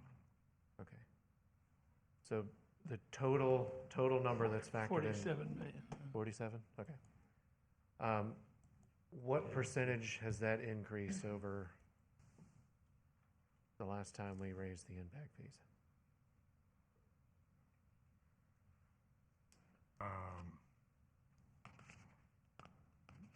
That I don't know. I probably have it on my spreadsheet, but I don't have that information here. Sure. Would it be, is that where the 43% increase in the impact fee came from? Is you're saying that the cost went up 43%? Because you said that the impact fee was the same fee as in 2010. So in 2010 to now, since you're proposing to increase the impact fee for single-family homes by 43%, did the cost go up by 43% in 12 years? Where did that 43% come from? Well, there's a number of variables, but yes, the costs have increased. The cost of materials, building, and land have all increased. And that's where the 43% came from? Yes. So then that would kind of back into what he's asking? So then we could assume well, there's the library value has also increased 43%? There are some other factors in there. Population has changed. The people per household has changed slightly. So all of those changes impact the total per person calculation. But in general, it's the cost of land and materials. I mean, buildings and materials that has gone up. Okay. But we don't know by how much? No, I don't have my spreadsheet with me. Okay. What about labor? Well, that's included in the cost of construction of the building. I'm just trying to get to a point where, I mean, we all know everything has gotten way more expensive in the last even just year.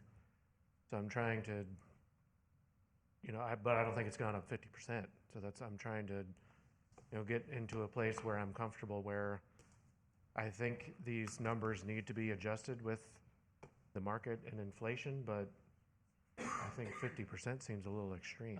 So the closest example I can use, and we're going to come up on it, and the roads is a 70% increase. 45% of it is related to construction costs.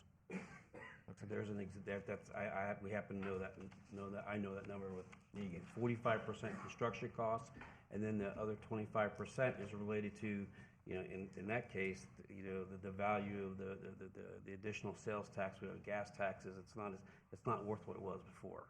Right. And so, but 45% is construction costs. And that goes from, that study was originally engaged in 2018, 2017, going into 18, and adopted in 2019. That's in a very short period of time that there's been, a pretty significant, increase. Okay. Thank you. But that's roads. I mean, Right. but it's. Right. If we look at how much housing prices have increased since 2010, I'd say it's vastly more than 50% increase. So Yeah. I don't see the 50% number as being that far out of line. Well, that's home value, right? Or construction costs. I think TCBA could speak to the construction cost better than I. I mean, talk to anybody on the street, they have an opinion on what percentage it's gone up, but you know, Maddie? So, no, because I don't, I mean, I'd love to just ask you I mean, you being in the industry, and knowing that these haven't been adjusted in many years, what percentage would you be comfortable with? I mean, aside from zero. nothing, of course. No, well, I know they used to adjust it, the CPI, right? It was adjusted by CPI, that's correct. It was already? It hasn't been since, 2018? 2020 was the last time it was adjusted. Okay. In 2018, or in 17 rather, they were adopted, and as I think as Stephen reported, some of them were not increased. Okay. And then it's been adjusted by CPI, that's about it. So the cost of housing can keep up with that predicted figure. What they can't keep up with is, the very large increase that's coming, especially as it relates to the roads. This is such a minor point. I love that you're so engaged about this $120. But when you get to the $7,000 number per house for the roads, that's when this big discussion is going to be very much more productive. Thank you. And Matt's going to be pleasantly surprised when we get to that conversation. We'll see. Because it's not 7,000, so. We'll see. 50%, at least what's being recommended. I think, we can vote on libraries if the commission wills it, but I think I'd at least like to get a consensus on the board on this item before, so we don't have to come back for a discussion at the end if we. Mr. Chair, can I have a word? I guess, yeah. All right, thank you. I'll just say that impact fees are very complex. I've been working, when I was in private practice, I worked with the Chamber of Commerce and TCBA back in the 90s on the other side of the table looking at impact fees. And at that point in time, the first and foremost thing that we looked at was, is it fair and are the numbers right? That's really what we looked at more than anything. The differences between counties also very complex because the cost for new construction is not going to be much different county to county, but what is different is what your local ad valorem taxes allow you to spend on expansion of libraries, expansion of roads, and things like that. Mm-hmm. Take Martin County, for instance. Gross taxable value in Martin County is about the same as gross taxable value in St. Lucie. We've got twice as many people. So it doesn't take long to realize that the amount of money that can be expended on new capacity is much less in St. Lucie than what you can get in Martin. So, the credits that go back into reducing the impact fees are lower in those counties with higher gross taxable values than in Indian River is the same thing. Almost, again, half as many residents, almost twice the same gross taxable value as St. Lucie. So those are what cause a lot of the differences. And that puts St. Lucie at a disadvantage because we do have, a lower gross taxable value. That's starting to change a little bit, but we've got to ask ourselves the question: is what's the level of service that we want in our community? Do we allow our roads to backlog? Do we allow our facilities not to get increased as our population increases? And if we don't fund it, either through ad valorem or through impact fees, that will happen. And then, I will respond to Mr. Clasby. He talked a little bit about we shouldn't hire a consultant. The law requires that you update the impact fees with the latest data. So you don't really have a choice. You have to do that analysis, and whether that's increasing, and doesn't take a rocket science to realize that the cost of construction, the cost of real estate's going up. They're going to increase in the absence of that, unless you change the level service standards, or else you fund it from another source. Ultimately, we've really got to look at what do we want for a level service in this community, and how are we going to pay for it. Right. Thank you, Marty. Anyone else on the board? Mr. Chairman, are you asking for a straw vote on each one of these? I think I just want to, get a consensus from the board where we're at, so we can avoid this ending vote discussion at the end of the night. But I mean, if we want to vote on this now, we can do it. Right now, I could not vote to increase library impact fees. If we have the money in the reserve, with the increased number of population growth that we are anticipating getting, I think we could build what we want. My attitude will change as soon as we get to roads and bridges, because that in fact impacts everything, everybody, and I think has a bigger need on my scale of essentials than a library does. Mm-hmm. So have at it, big boy. I don't know what you want to do with that. But Okay. Mr. Chair, Well, we know where he there it stands. is. I'm in line with Commissioner Lowndes on that as well, Okay. in my thinking. The CPI increase, is that something that we could decide on tonight as far as a recommendation? You could make whatever recommendation you want, Mr. Chair, if you want to, Yeah, I mean, I think I'd be comfortable with doing a regularly scheduled CPI increase on the library fee. A regularly scheduled what now? CPI. So we understand, that would be hard to do, number one, because you're allowed to raise it once every 4 years. Now, in this case, we're raising it, and the way that this ordinance is written, you're raising the rate fully, but you're phasing it in 4 increments. Right. So we can't project, what last year was, or last July was 5.7, what is it now, 9 something, or something like that? So it's like, it'd be difficult for us to project over that 4-year period, what that, if we use 9, you're at 36% over the 4 years. Mm-hmm. And that single-family house was 43%. Right. Okay. So it just would be difficult to do that. Okay. I'd vote to keep it the same. All right. Well, I think we got a gauge about where everybody's at. So let's go ahead and move on to the next item. So the next item is public building impact fees, Mr. Chair. So as I mentioned in the last presentation, if you see the column that's maximum calculated, that's the fully calculated amount. So that's what the study shows based on all the cost, the credit, and then what the net impact fee is. Like in this case, for a single family, for public buildings, they're saying it should be $2,127. It's currently $365, but the recommendation is the 50% increase. Again, that would be phased in over the 4 years. And in that case, because I'm going to keep here, I'm going to take that tabulation for you. It's $182 over the 4 years, or $45.63 per year.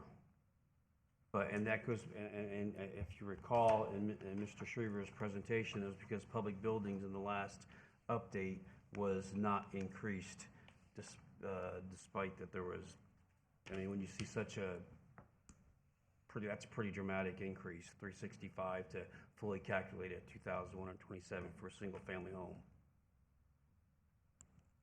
There's only one category, 2 categories one category that's 2 that are a decrease, 3. And those are private schools, because public schools don't pay the impact fee.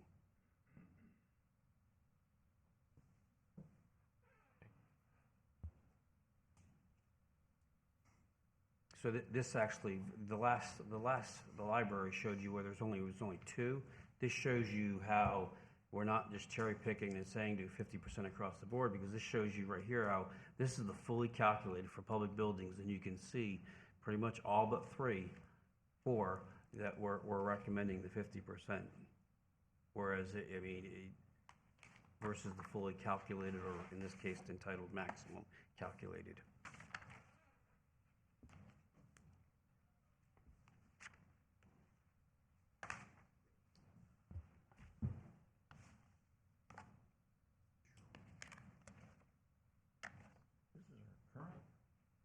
And that's what they want to go to? That's what the calculated amount was. That's That conclude your presentation? Yeah, this is, so we let him do the main presentation, and then we were just gonna hone in on, show you the fees, because I know that's what's gonna generate the most discussion. If we can talk about, if going back to this, this covers the cost for, public buildings, all the various facilities. Is this one district out? What's that? Does this one have This is districts? countywide. Countywide. I have similar questions as the library one. What anticipated needs, if any, are anticipated? What's the current fund balance? What was collected last year? Also, is there any coffee over there, Stephanie? I So would like in this some. particular one, I do not have the public buildings, because we actually did an addendum to this report, and I don't have it with me. It's for the balance, but it's, Joe, you recall. Corey probably knows that off the top of his head. He knows everything. No? Just kidding. Are there any questions from the board on public buildings? Commissioner Lowndes? In public buildings, it's all buildings owned by the county? The county constitutionals, yes. State Attorney's Office, all of it? Yes. Sheriff's Office? Well, there are some in the sheriff's office, but the law enforcement coverage, you can't double tap, so you can't use the law enforcement fees, but there are some public buildings that have cross functions and they use one. But so, like most of the law enforcement is pledged towards debt service for when they did the expansion of the jail. The courthouse and the jail are in public buildings. And the jail. Courthouse and the jail is And the in jail public building? is in public buildings. How about the sheriff's office itself? The sheriff's office is in the law enforcement. Which includes the buildings, the capital equipment, patrol vehicles, you mentioned communications. I know this past year we used impact fees to purchase tasers, less lethal, weapon versus. Impact fees went to that? Because it's capital equipment. Tasers are very expensive, very expensive. Interesting. Sure. When do we look at some of these buildings, like let's take the clerk of the court building downtown, for example, and say, hey, it's time to sell that thing. Take the money we make from that, put it towards a new building, and keep the extra money from it, right? Like, when do we move out of these buildings and stop putting money into them? Well, this is not going for the purposes of maintenance. This is going to ensure that we have sufficient amount of service. It goes back to the comments that were made earlier about, level of service. Trying to maintain the current level of service, and, because if you don't maintain the current level of service and have facilities in place, and then you have a degradation, and then who's picking up the tab for that if you don't have, or. But I think that building could be sold at a premium. But this study did not look at the selling, this study did not look at that. Okay. So that's outside of Because the that's scope in, of what we're doing it's here. in prime real estate. Could easily be moved. There's no parking, right, other than parking. There's a lot that could be done other than raising impact fees for these buildings, in my opinion. Chair? So we don't have any anticipated I needs? do not have, what's that? Any anticipated future building needs? Actually, we have reached out to the constitutionals as well as, the public facilities is putting together. We're currently in it's kind of, the capital projects are currently being submitted as we speak. That's one of the challenges, but you keep in mind, he used the historical numbers over, what was it, the last?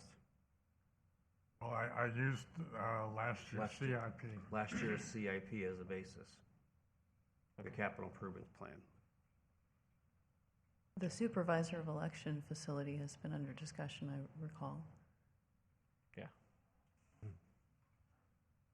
Mr. Benner? I just forgot my question. I gotta think of it again. Any other questions from the board? All that on libraries and nothing about Public the voters registration is part of this also? the supervisor's building is, yes. We've been trying to build her a building for 10 years. Or longer than that. Yeah. Where did it come from? Pardon? Longer than that. Yeah. As long as you and I, 15 years.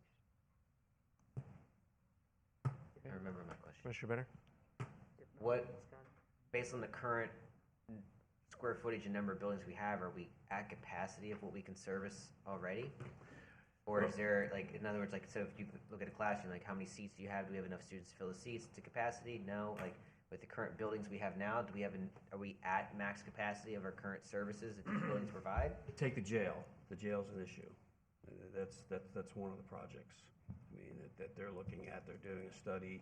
There's a desire for medical wing to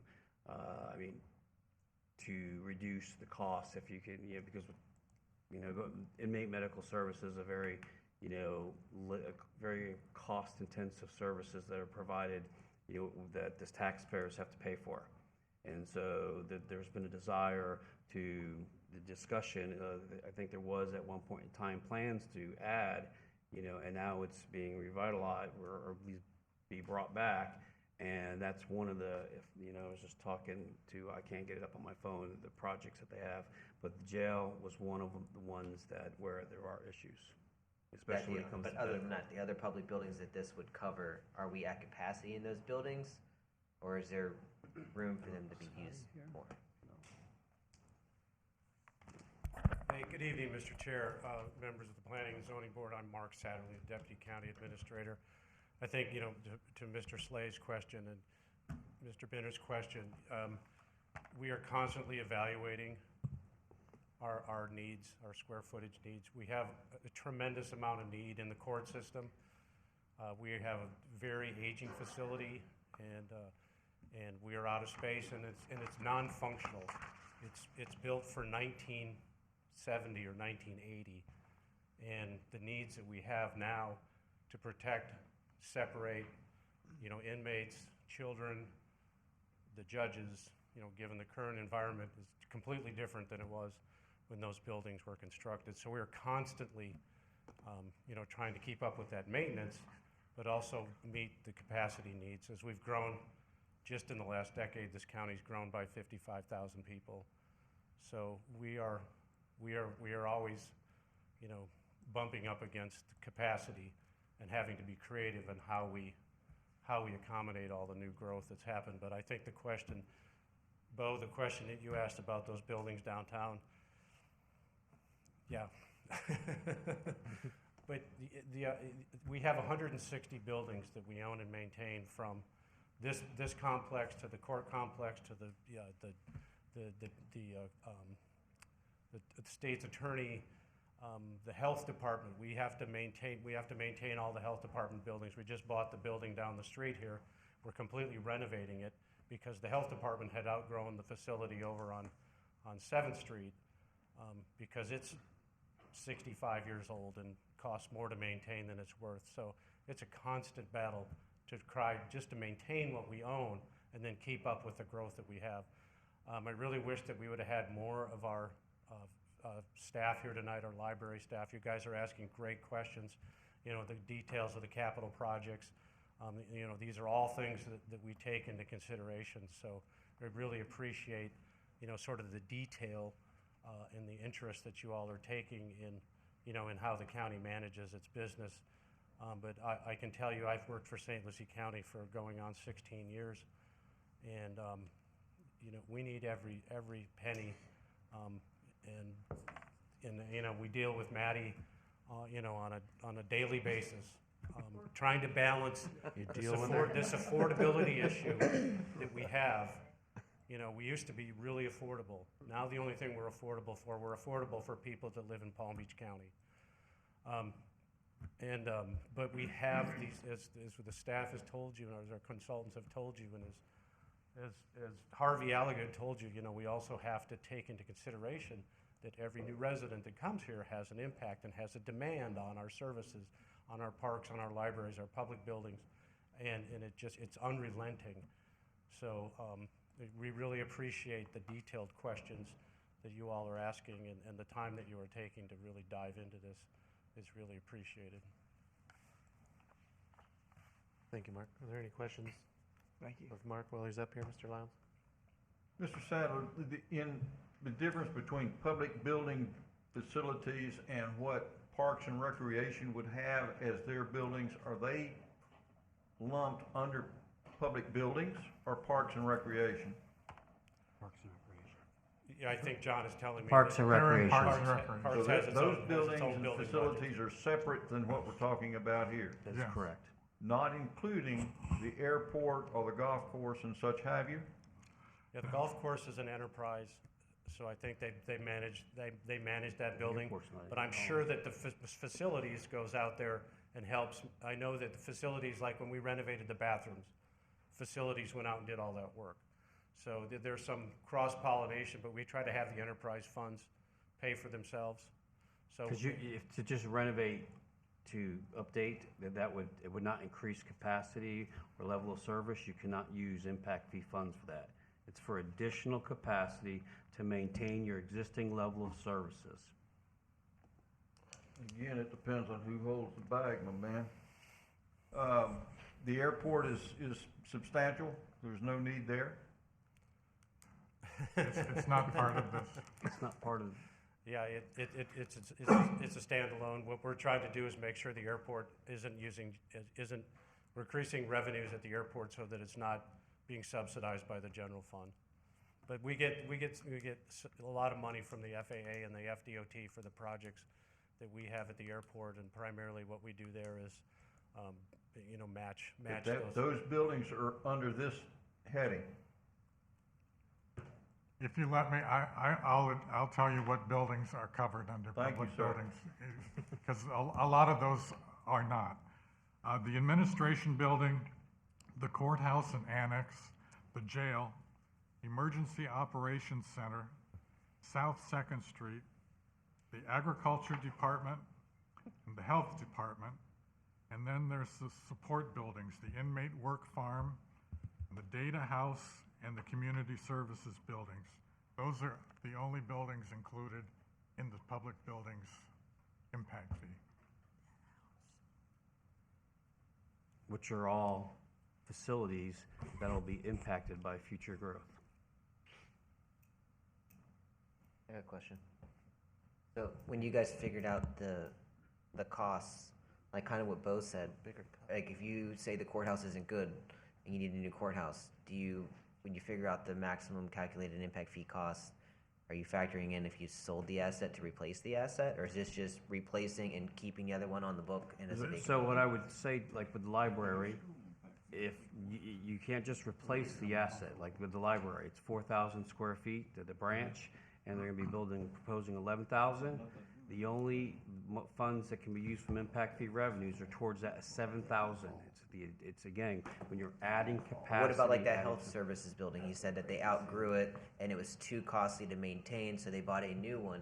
So if you had, say you had 500 employees there and you bought a new one, you could have 700 employees, and the impact fees is only gonna do that 200. Yeah, I think my increase in understanding capacity, is right? that if we had an 8,000 square foot building and we need to buy a 10,000 square foot building, the capacity increase would be those 2,000 square feet. So these, okay. So like if the courthouse, if we had 100,000 feet at the courthouse and we needed 150,000 square feet, and we tore it all down and started over, we would only use impact fees for that 50,000. Gotcha. Mr. Chair, and the CFO for each agency has to swear and provide a report to the state saying that the impact fees were only used for that new capacity every year. So it's a very exacting process. So our impact fee manager just found the email that we were looking for related to facilities. So St. Lucie West expansion, well, it does mention that there's some difficulty putting, in terms of, Our district impact fees. because it's so far out there. But there's a $100,000 study, about $5 million in planning, scope, design, and partial construction, and $7 million for construction. The jail medical wing that I was discussing, it's about a 5,000 square foot medical wing, would cost about $3.2 million to construct. That's over the next 3 years. The Sheriff Department Evidence Storage Building, you're looking at roughly about $2 million over the course of the next 3 years. So those are just, it's just those three. But we don't know the balance or the annual revenues from I impact don't fees. have that, again, it was an addendum. But I do know that in my recollection when we originally did this was that the public buildings, because of most of it, I think it was about another 7 years, was it? The revenue is going towards the debt service from when the jail was expanded last. And the general fund, if I recall correctly, is subsidizing that to extent. In other words, impact fees are not covering completely it. wiped out as soon as Yes. they come in with debt Yes. service. So we're So in all the those red. other things are not, that's the challenge. You gotta have, it goes back to what we, level of service, new residents paying for their fair share for their impact for the system. It's hard to to vote like this though, when you can't quantify it. Like if you know what I mean? Like if I went and if I was a home builder and I said I need to up the price of because the cost of construction went up, I come and I quantify the increased cost. Like it's hard to vote like with the library and this when we don't know how much is the general are we getting per year, how is that trending compared to other years? Because remember, we're also making a lot of these determinations on a short-term window where COVID severely impacted pricing, and we have unprecedented inflation right now. That doesn't mean it's going to stay forever too, but it's just hard to if we can't quantify budgets, revenues. And all I'd these reiterate, too. I mean, I wish that, and I apologize, I wish the department heads were here that could answer some of the questions, because I hear what you're saying, but I think this particular screen, when it comes to public buildings, when you see yellow, that's telling you what the cost of the impact is. And it's pretty drastic when you look at it compared to what the proposed rate increase is.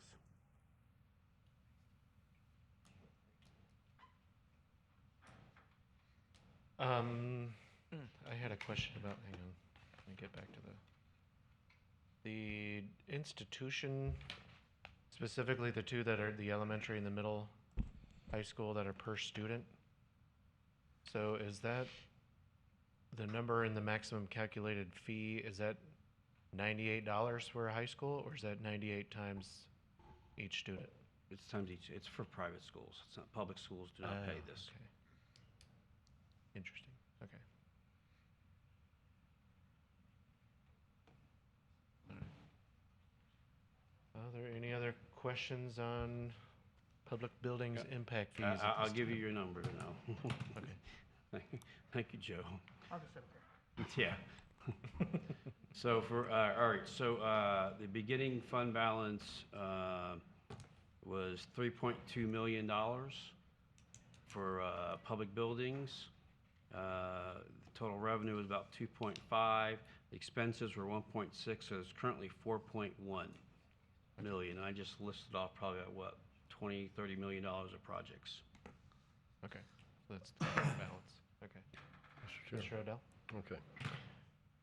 The category that's outlined in. And that is, I am correct. That is, all that money is going towards, but for the most part, it's going towards the debt service. Everything spent is 1.6 million, is going towards the debt service for the jail.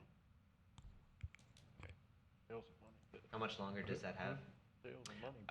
I recall that it's, and I don't want to, for some reason I thought it was 7 years or so left.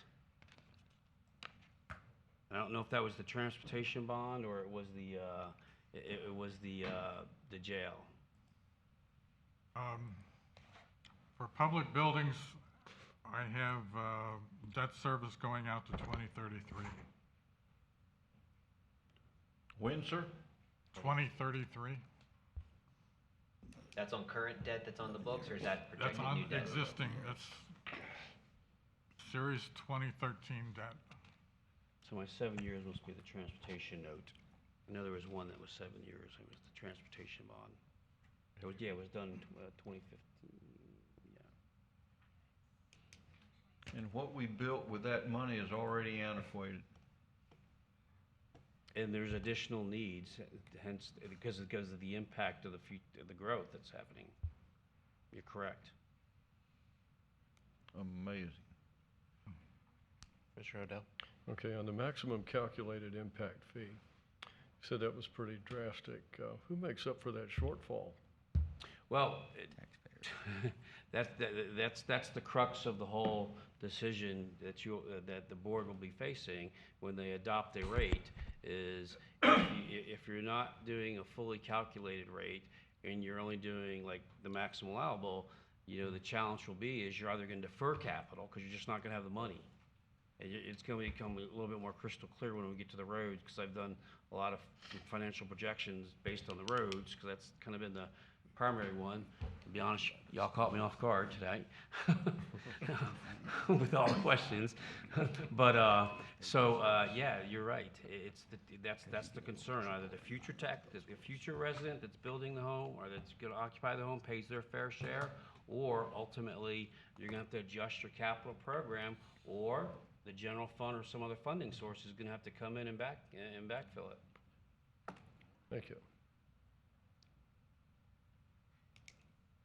Any other questions from the board? Okay. We'll go ahead and open the public hearing on this item. If there's anyone from the public wishing to address the board on public buildings impact fees, please come forward.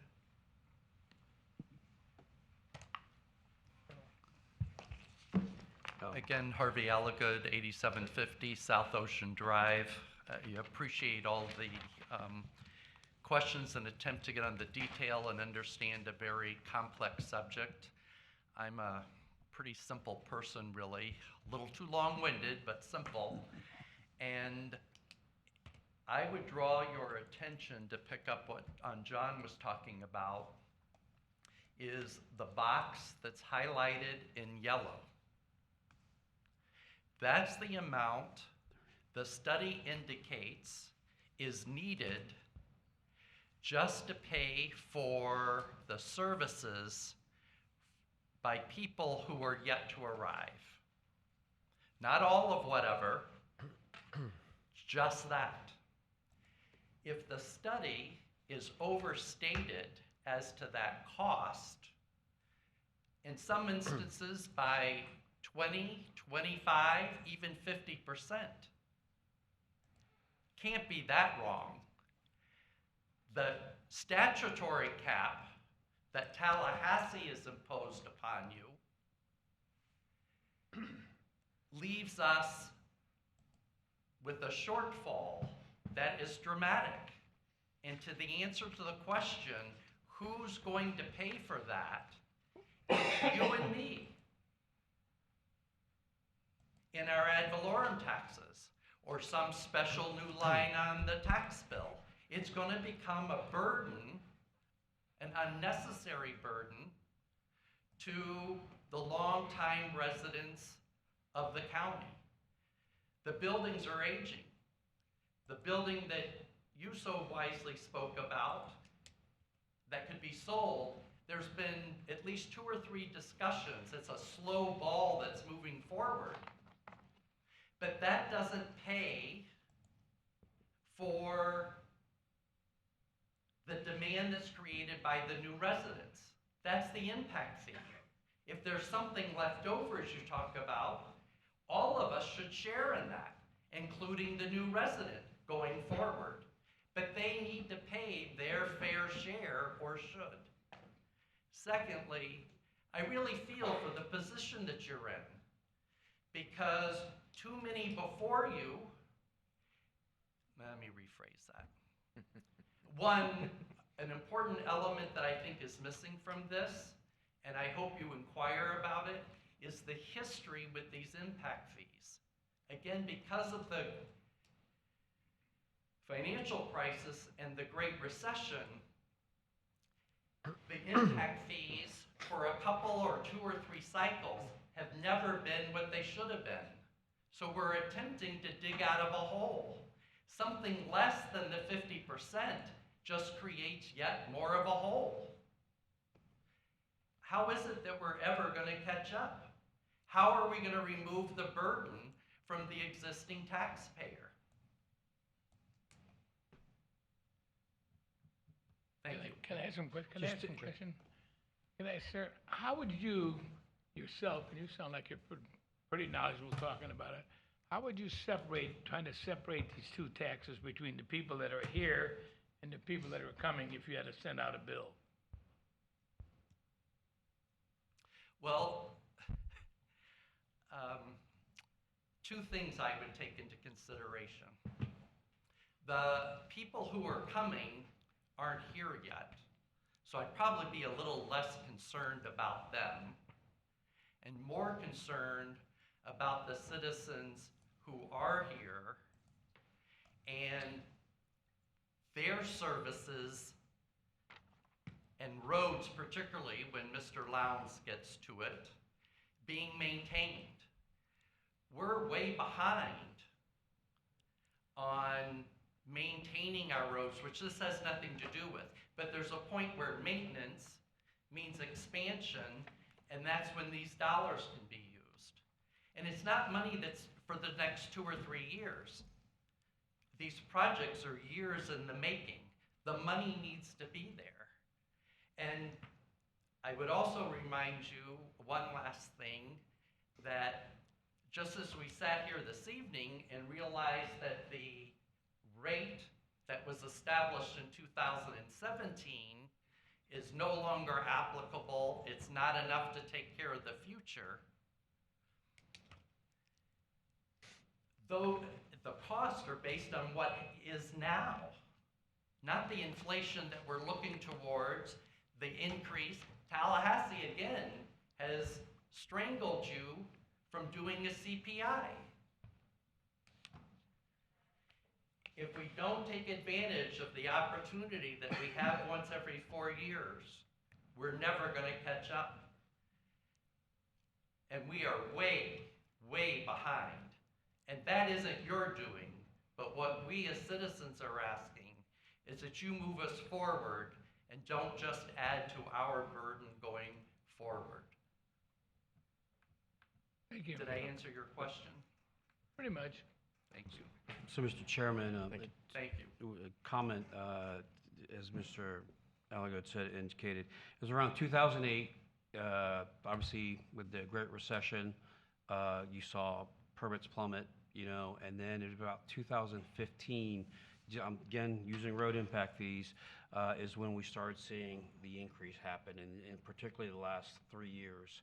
So, but up until that point, I mean, there wasn't a significant, influx of money. But going back to your original question, you're like, well, hey, do you have a cumulative impact? I do now. It's handwritten. I went through the presentations and looked. But so where we are? We're still in the public hearing. I think we should maybe move on. Okay. It's okay. There's somebody. Well, we'll get to that, but come up here, Clasby. Hi, how you doing? Happy St. Patrick's Day. My name is James Clasby, resident of Fort Pierce. I'm a bona fide St. Lucie County resident living in Fort Pierce. I don't live in Martin County or Jensen Beach or anything like that. I live in St. Lucie County. And not only that, I've been knocking on hundreds of doors the past several months, at least, lots of doors. And I talk to people about impact fees and about taxes in general.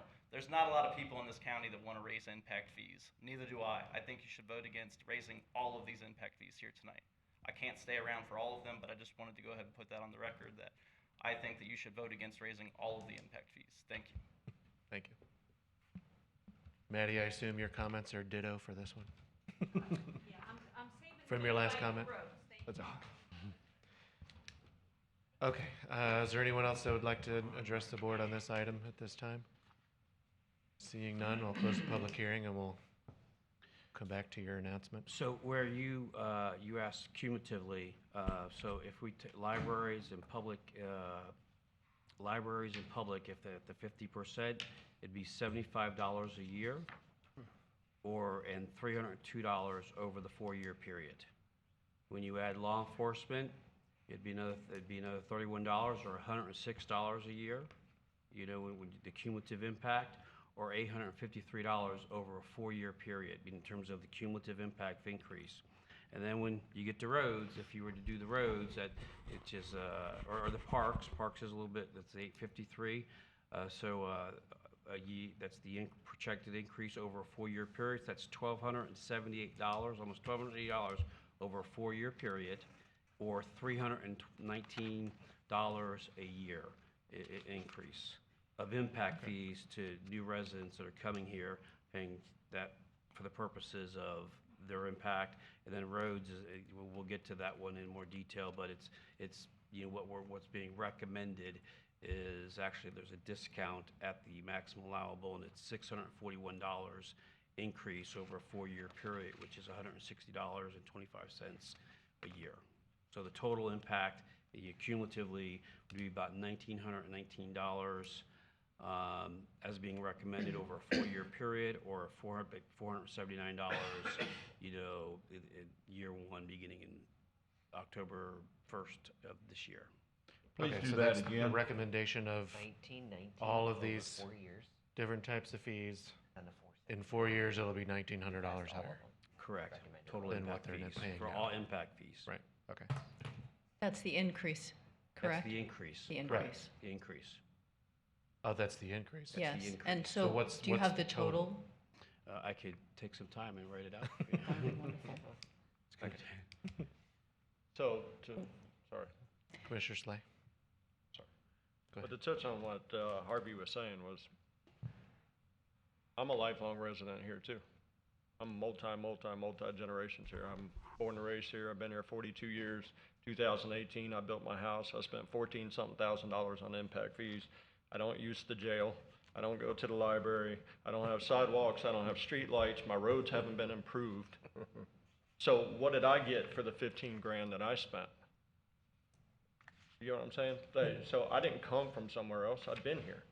Been here my entire life. So it's my parents, my grandparents, everybody. So I didn't get any value at all with the money I spent. So when it goes to now the rest of the citizens are making up the taxes, well, who makes up for what I spent? What did I get for it? Nothing. Absolutely nothing, other than I get some public schools my kids went to, and I might have rode an ambulance. Well, it wasn't me, my aunt passed out, but that was her. Well, you do have But you an get what I'm option. saying? I mean, this is a twofold thing here. We're not even touching on fiscal responsibility of our tax dollars to begin with, right? Mhm. We're not touching on, are the general tax dollars spent well? We're not touching on any of that. We're just saying, hey, well, we need to raise impact fees. I'd rather the new person coming here pay more than me. At the same time, I agree with that. But we're not touching at all on any of the waste and anywhere else. We're assuming that everybody is running their departments as fiscally responsible as possible. And now we have to look at how we have to come up with the windfall. Well, Right. what I would say is these are capital projects. I get it. Okay, and I would submit that you have benefited because you have driven on county roads, Becker Road interchange. I mean, the I live out west Kings in Fort Highway, Pierce. We have nothing. But I mean, the road systems, the county road system is what we're taking care of. I understand. County regional road system, the parks, the regional parks, you know, that are available. I mean, that's a benefit to the community as a whole. I mean, But they're only benefits if they're used. But right? they are being just like all the people from up north that come here and build a house in Tradition. Do they have kids going to school? They're retired. Yeah, Why are they paying public schools? It's They from don't. every They different don't. angle. I get it. I They get don't. it.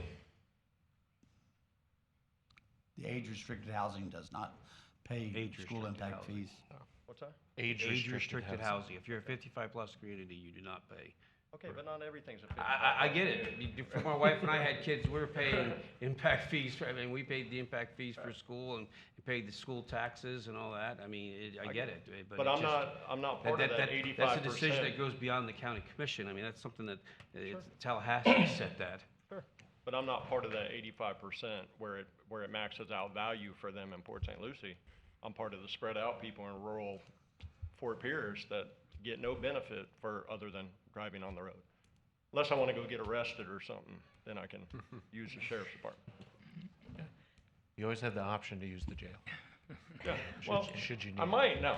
And have dinner. Should you Go need grab it. lunch. I have visitation privileges, I'll come see you. Is there any data, like I'm thinking about, well, I think Bo brought up a good point about existing residents building a house over the last few years, and I'm the same way. I mean, I think Bo and I are cousins way back in the day, but like probably 100 years back. But my family's been here since like 1900, and trying to think how many times we've built houses and paid impact fees since impact fees were implemented.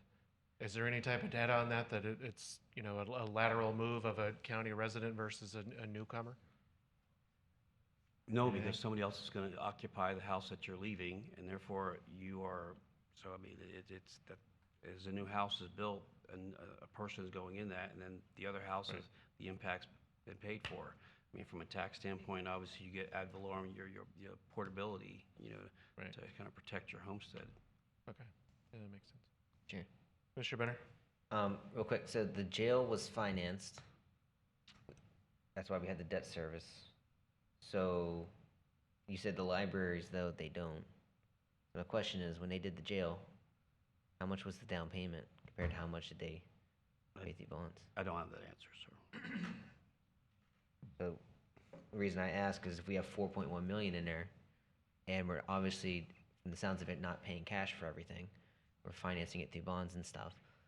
Is that 4.1 enough to do some of the capital improvements we need to on our public buildings and still finance it? Because we're bringing in 2.5 in revenue, we got 1.6 in expenses, so that's leaving us 900,000 in net revenues.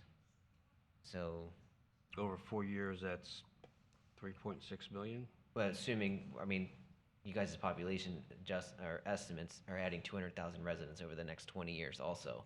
So that's a whole lot more building that's going to happen. We're just seeing the start of it. So just if anybody has. I mean, there's about $25 million. There's just 3 projects that we shared with you. How much was the jail? What was the jail? There's about The original expansion, or? No, I don't know Whatever the we're paying original- the debt service I don't know. on. I don't know what the original. Well, they did minimum, maximum pods out there. Well, I mean, the what, additions. basically, how much is the 1.6 debt service covering? I don't have that answer for you. I only have the future projected projects. Reason being is like if I want to buy a $500,000 house and I make $100,000 a year, right? I finance it with a down payment and then I pay it over time. That's what we did.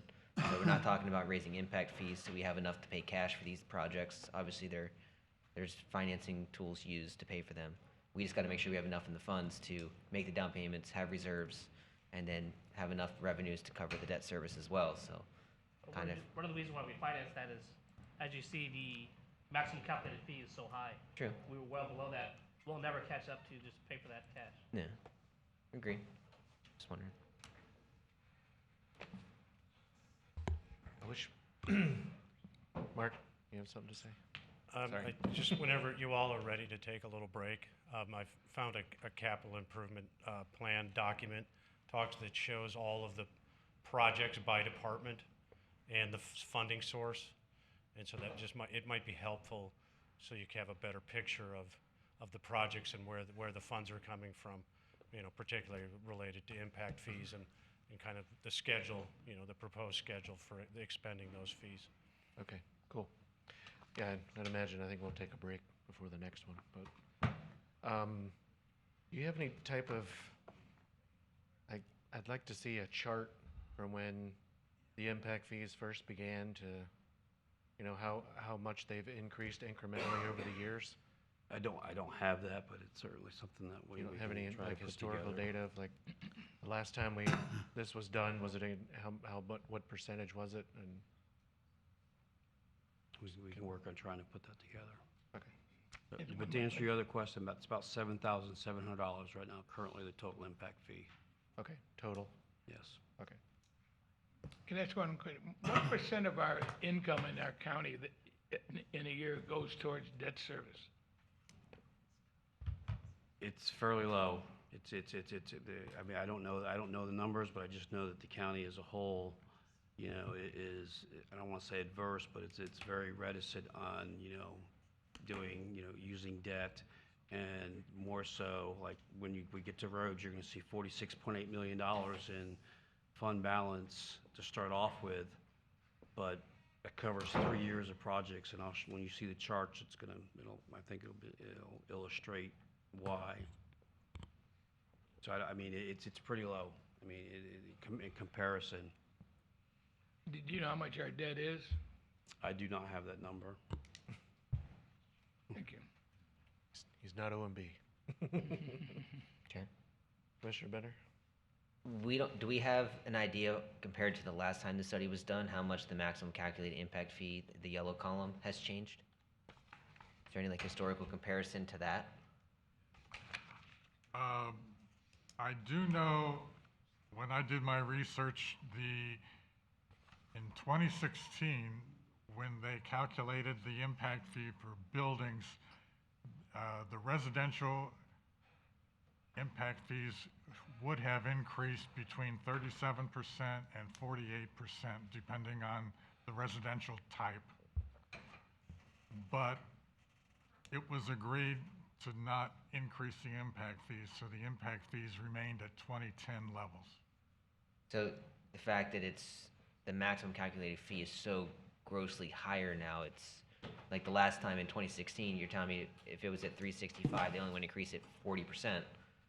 And they were thinking that would have been sufficient. So it wasn't like the last time they didn't vote to increase the fee, they were looking at this drastic of a shortfall. Yes, they were looking at 37 to 48% increase, but they did not increase at all.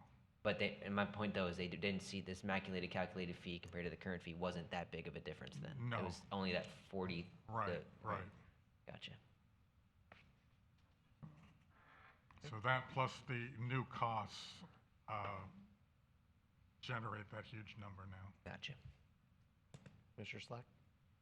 The more a government gets, the more they're going to need.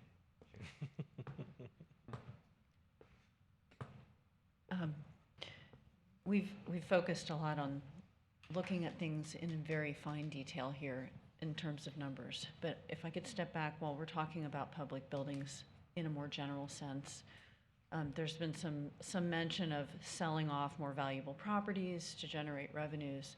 And I would suggest that when we have those discussions, which is not tonight, that we look at the real impact those buildings have. We talked about tonight about the level of service in our county and the quality of life in our county, and buildings, particularly in our downtown areas. The people that come to those buildings, the people that come to the courthouse, to the clerk of court, bring a tremendous amount of business and revenue to the local businesses, and they are the lifeblood of the survival of small towns. So when we think about just selling off buildings to make the numbers work in the spreadsheet, we can inadvertently kill what we're trying to grow. So we have to be very careful about that and not just look at the numbers, but also see the bigger picture and how these buildings, they are public buildings and they impact our public life and our private businesses.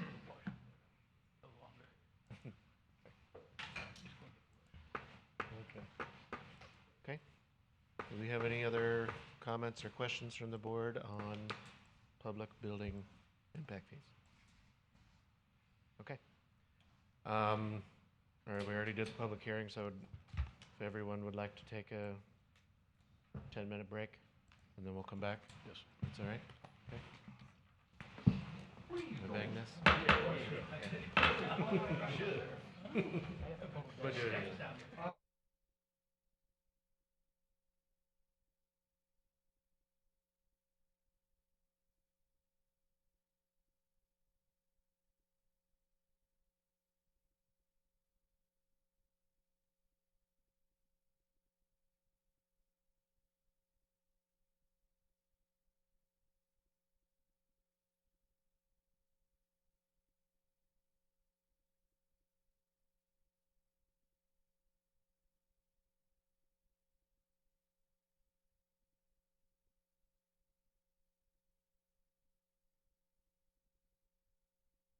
Going again. Back to the hot seat. Everyone, please take your seats. All right, so let's move on to 9C, law enforcement impact fees. Our next item.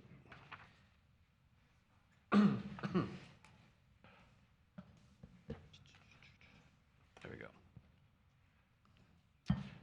So, Mr. Chairman, members of the board, just following up on this item, the presentation's already been provided. Law enforcement impact fees, remember, they pay for capital equipment for the sheriff's office, patrol vehicles, communications. If it's capital, it can pay for it. You know, I mean, like I mentioned earlier, this past year, I think it was, impact fees. I think it was impact fees that were used for the tasers. It could pay for a sniper rifle. They're that high end and expensive. So, but here, what you have in front of you, you see all the light, the goldenrod, light goldenrod colors. So it's where it's calculated. Can you make it full screen? What's that? Can you make it full screen? Oh, I'm sorry. There you go. So for the single family, the fully calculated or maximum calculated versus maximum allowable is $373, and it's slightly more than what the statutory cap or the maximum allowable, which is the 50%.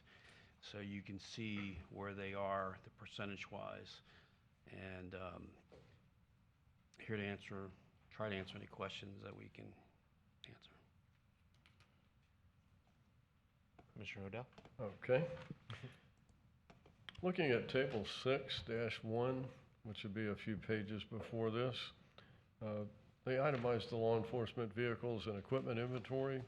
Everything there is pretty well identified, except one of the biggest ticket items on there, which is roughly $6.5 million, is listed as miscellaneous equipment. Could you enlighten us as to what Sure. miscellaneous equipment That's would be? probably, I'm gonna go out,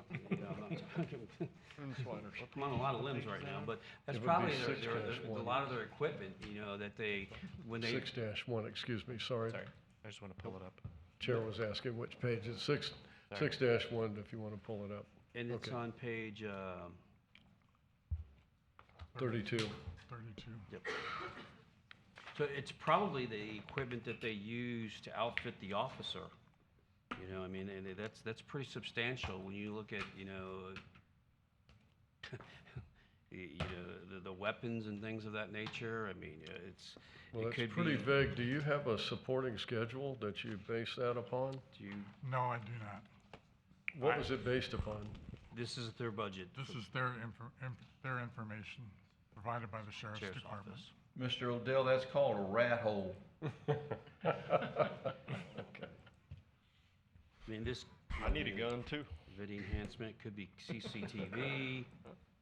I don't see that on here. It could be, like camera system, closed circuit television camera system throughout the facility. Those are capital. Could be that. Could be this. I said it could be CCTV, like closed circuit television. I mean, they do have on here video enhancement, but trust me, that $15,000 is not what CCTV would cost. Write that on in their vehicle. I don't see the tank or the helicopter. They have it on here for building, but they don't have it down here. It's for Miscellaneous. equipment. Yeah. Huh? Swiner. Okay. Do we have the fund balance of that one? And last year's I don't revenue? think we do, because that's one of those ones that the sheriff essentially submits the request after the fiscal year, and he'll submit his capital requests, and then they'll be making sure that there'll be a verification that they are impact fee eligible. In other words, that they're a capital item. Okay. And so we do not have it in our 5-year On report. its own because- account? Oh, Yeah. okay.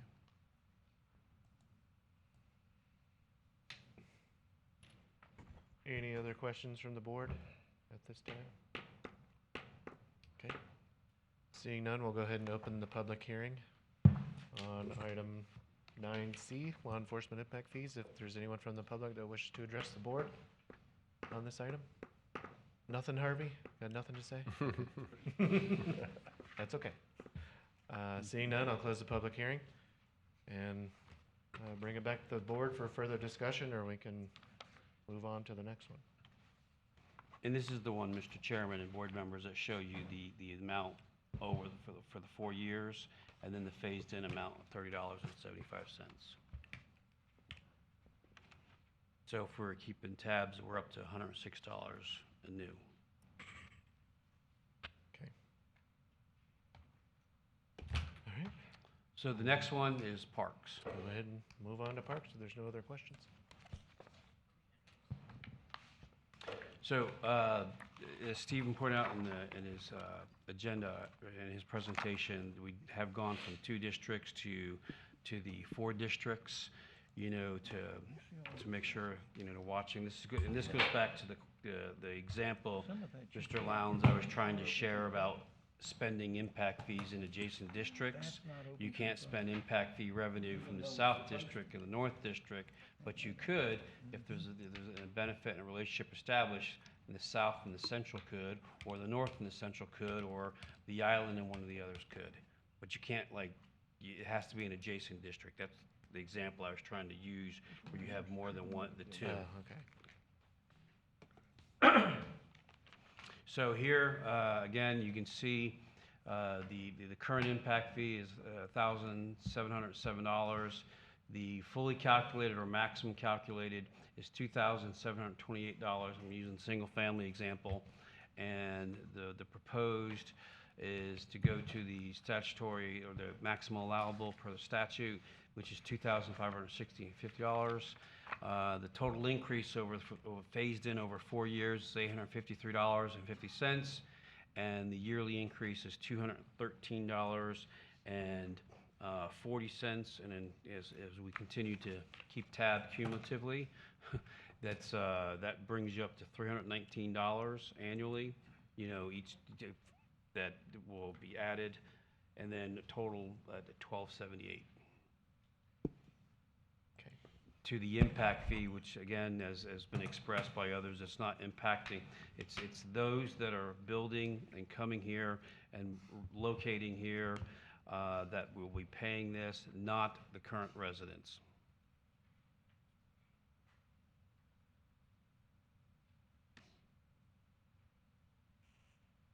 Okay.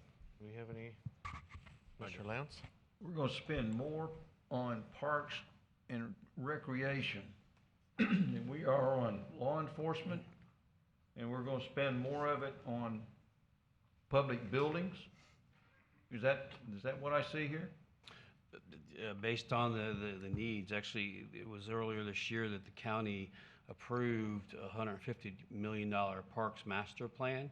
Now, they are in the process, and I don't have it here with me. They're in the process, and I'm hoping to have it completed prior to the 29th of this month for the special informal meeting to do exactly what some of you have done and that I've already been able to do with roads, is to graph and show, where their projects are and their expenses, and then show the revenue so you can see long-term where it is. But it was a community-driven process, I can say that the community sat down and determined what they wanted to see in the future to maintain the current level of service and enhance it. The one thing I can say, and I shared this with the chair, is the impact fee. For instance, our comprehensive plan has a certain level of service, and for the calculation of the impact fee is based upon what we're currently providing as a level of service, which is we're not meeting the level of service that's established in the comprehensive plan. Because you cannot use this impact fee to make up for your deficiencies. You can only use it to add capacity for new growth. Can If you go would- back to the scale that, or the slide that shows us where these parks and facilities are, please? There you go, you just missed it. Number 18.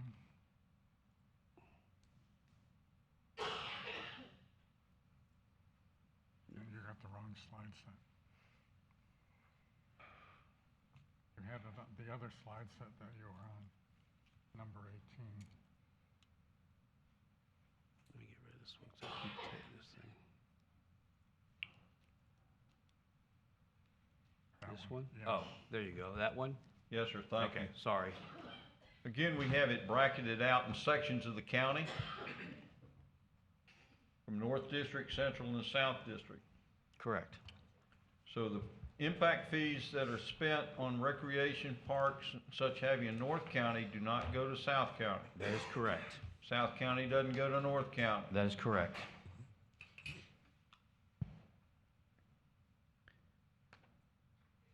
I'm still flabbergasted. We're gonna spend more on that than we are on buildings for administration and such have you, and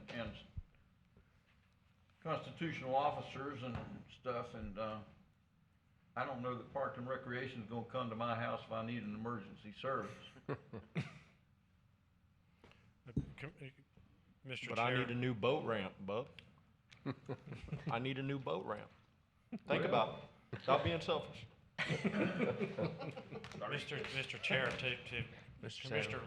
Lowndes' point, I just want to make sure that this board understands, how seriously the county takes law enforcement and public service, including, the money that we budget for the sheriff every year and for the increases to his deputies. It's in the neighborhood of $100 million that comes out of the general fund, the law, fine and forfeiture, and the other places. We've spent $8 to $9 million on a new 800 megahertz system for public safety, which includes the sheriff and the fire district. We've leased all new vehicles for the sheriff. So, we take the sheriff's request, and law enforcement and public safety requests very seriously. It's the parks that has gone wanting for the past decade. And, we have no programming in parks. Our pools are only open 4 months of the year. The skate park has finally reopened so that it's open, less, not 3 hours in the afternoon during the school year. It's just the list of what has gone wanting in our recreation, working with the city of Port St. Lucie for a regional park in the Torino area. I mean, the gap is enormous. And so I think, to your point, Mr. Lowndes, that's why, the list is as long as your arm. We've been keeping up with the sheriff. We've been keeping up with law enforcement. We've been making sure that we pay our deputies and that they have the equipment and the things that they need.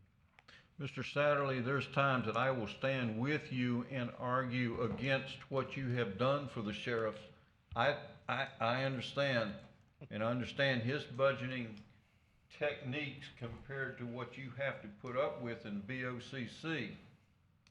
My whole point is essential versus non-essential versus support for essential.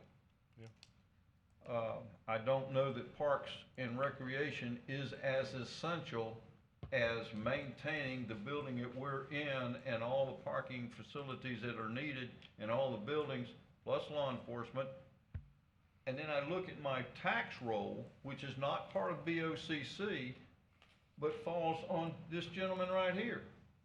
And the other impacts. If we look at the entire tax roll, this is a fraction of it. But everybody looks at the bottom line of their tax bill and says, good God. And they blame it on St. Lucie County, Board of County Commissioners. And most of it isn't them. But I again, I have a problem with the amount of money that we're going to put in a non-essential department versus what we've got to have for essential and support for essential. And Commissioner Lowndes, you know, I could debate with you all night long about the essential need for parks and recreation services, especially that for programming for our children in the ages where they're most likely to get into mischief, and so that they don't, you know, decreases the likelihood that they become interact with law enforcement. So, I mean, and it's a quality of life issue. I mean, people want to come here, they want to have nice beaches, they want to have boat ramps, they want to have parks. If, you know, the amount of time and effort that we put into economic development and attracting new jobs to St. Lucie County, you know, one of the things that they're going to look at when they come here is what is the quality of life? What are my workers going to do? What's available to them? How is the school district? You know, how is law enforcement? How is all of those things? But certainly having the places to recreate are important. So it's a good debate, and I understand your point.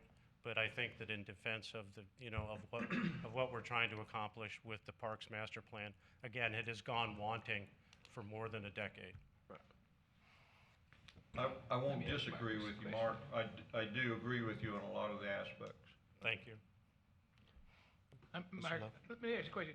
How will this new Water Song Park that we're talking about, the water park, affect a budget like us? You mean the surf park? Yeah, there's a big water park. Well, hopefully they'll buy water from St. Lucie County Utilities. But in terms of, I think it's in the city of Fort Pierce now. It is. It'll be, you know, if it ever gets built, I mean, I feel like it's pie in the sky, but you never know. Yeah. But it'll, you know, it'll be an attractor, presumably. It'll bring people over on Midway Road and I-95, but in terms of, The reason I ask is how will the county be, because that's going to be in Fort Pierce, how will that affect, we're going to be doing things, the police department, yeah, fire department.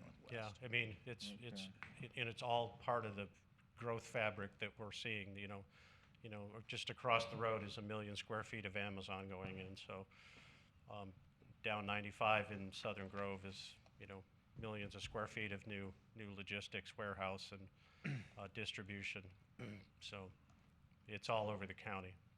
Our county's done good in recruiting jobs. They really have. Thanks. Will you touch real quick? Oh, I'm sorry. You got somebody else? Commissioner Mon has a question. Go ahead. No, it's more of a comment to Mr. Lowndes' last statement. This is an impact fee on those to come here, and it's not going to be reflected in today's tax bills. So let's remember the purpose to which we're trying to settle this. So let's not get the current tax bills mixed in with paying for improvements that'll benefit everybody, but it's primarily to be paid by those who'll be coming in the future. Okay. Ready? Commissioner Slay? All right, so two major projects under Parks and Recreation, right? So we have like the port master plan, is that what we're discussing, more or less? And then there's a parks component of it, but. There's a park out there. Right, and then something out around the fairgrounds, doing something out there, or? You know, again, I wish that Matt Baum was here tonight, because he would be able to just, you know, tell you right off the top of his head what the parks projects are. John, do you have a list of what the major? I don't have it. I only know that they're looking to develop 2 regional parks right now because they're so far behind in regional park land. And I know we're working with, you know, the city of Port St. Lucie for something in the Torino area.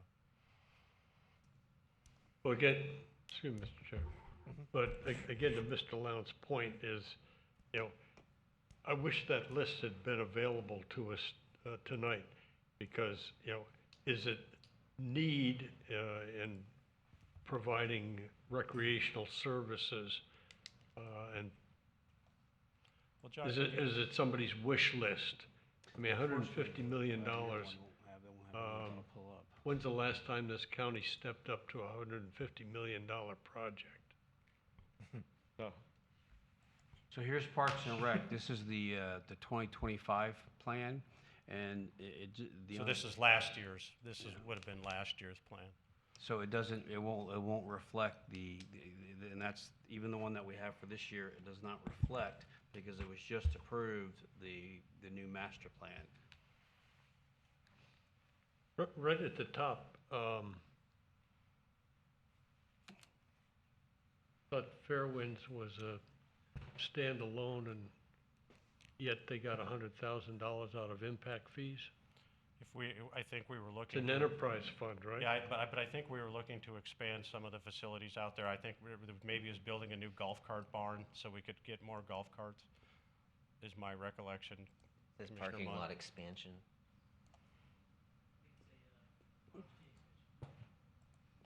Yeah, it says parking lot on the Parking thing. lot, okay. And security lighting. Security, yeah. Well, 150 million, the board may want to take a strong look at that.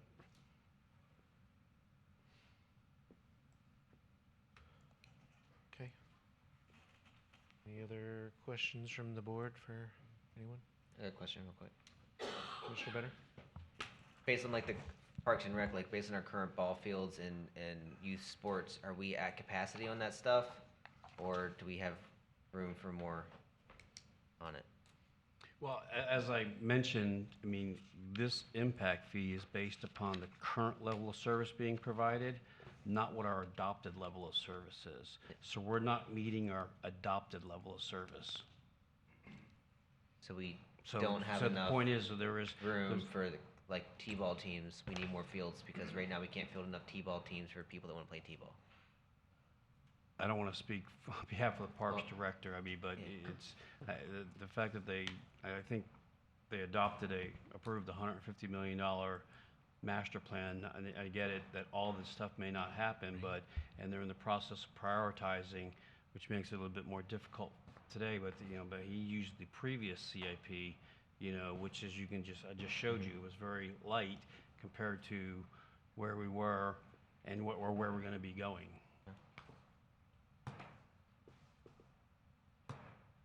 Like the libraries, does the parks, do they have any usage data? They do. I don't have it with you. What about the fund balance? Do we have that? And last year's revenue?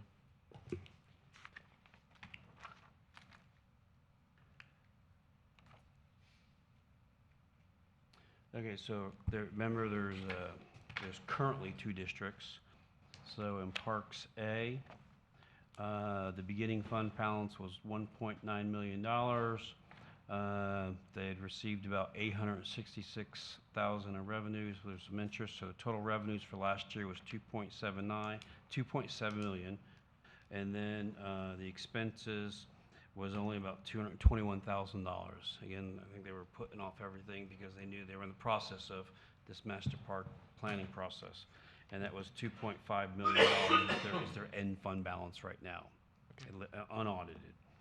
So, and then Parks B to the south, the beginning is 14.7, and then with the revenues, you're at about 24.49. So almost $24.5 million in Current fund balance. And let me go down here. That's the fund balance. Now, when you come down to the ending balance, it's about 20. Again, they held off only $889,000 of expenditures to about $23.6 million of the ending fund balance unaudited. Okay. Thank you. If I can add something that's not on the CIP, I do know that there's properties that they've been looking at for the regional parks, one of which is $8 million just for the land purchase, not for the development cost. And another one was 1.2 for a small neighborhood park. Okay. So,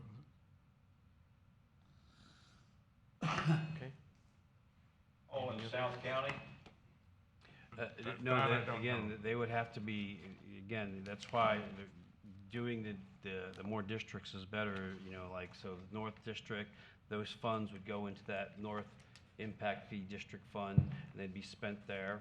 The island, you could use, again, adjacent, but then you get the Central and the South. But you'll not be able to take the South and spend it in the North, or the North and spend it in the South.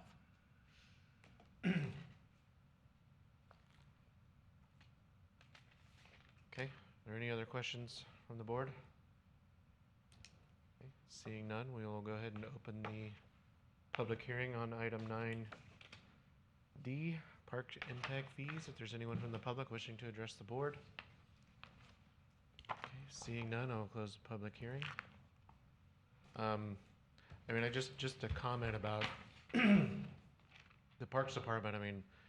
I think Mark pointed out pretty well about how they've, as long as I can remember, Parks has always been, begging for more money, and it's kind of seen as a luxury item, when it's put up against the sheriff's office and those other things. But I think it is a huge amenity for the county, and I think just to commend the Parks Department, I think they've done a fantastic job with what they have. I think we've got one of the best systems in the area, as far as I'm concerned. But just a comment. Any other comments about this item, and we can go ahead and move forward? Okay.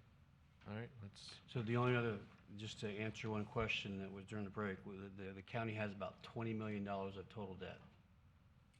Pardon? I think $20 million about total debt. I'm not OMB, but just looking at, so just looking at the spreadsheet, stuff like that, where it's about $20 million of outstanding debt. Okay. By way of comparison, it's not a commentary, I think the city of Port St. Lucie's in the 700 million, 700, maybe I think there's 750, $725 million. Yeah. It's a very conservative pay-as-you-go, and that's why some of the impact fee fund balances are high, is because they have projects planned. You're gonna see that more when I get to the roads. I'm gonna show you that. Because of that, our bond rating is terrific. And we can borrow money as we need that money because of our bond rating and because we are conservative with how we spend our money. Mm-hmm. All right, are we ready for roads?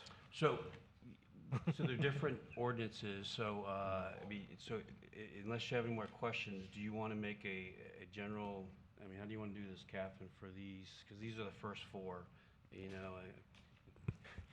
Because you we're want trying to let get Steve him out of leave? here. Yeah, So- Assistant Attorney I'm done. Catherine Barbieri, I believe the consultant would like to leave, so they're asking if you would do a motion on the four. I would like separate motions on each one, Right. if it's the board's pleasure to do motions right now. Okay. I'm okay with that if there's no other discussion on those four items, we can go ahead and,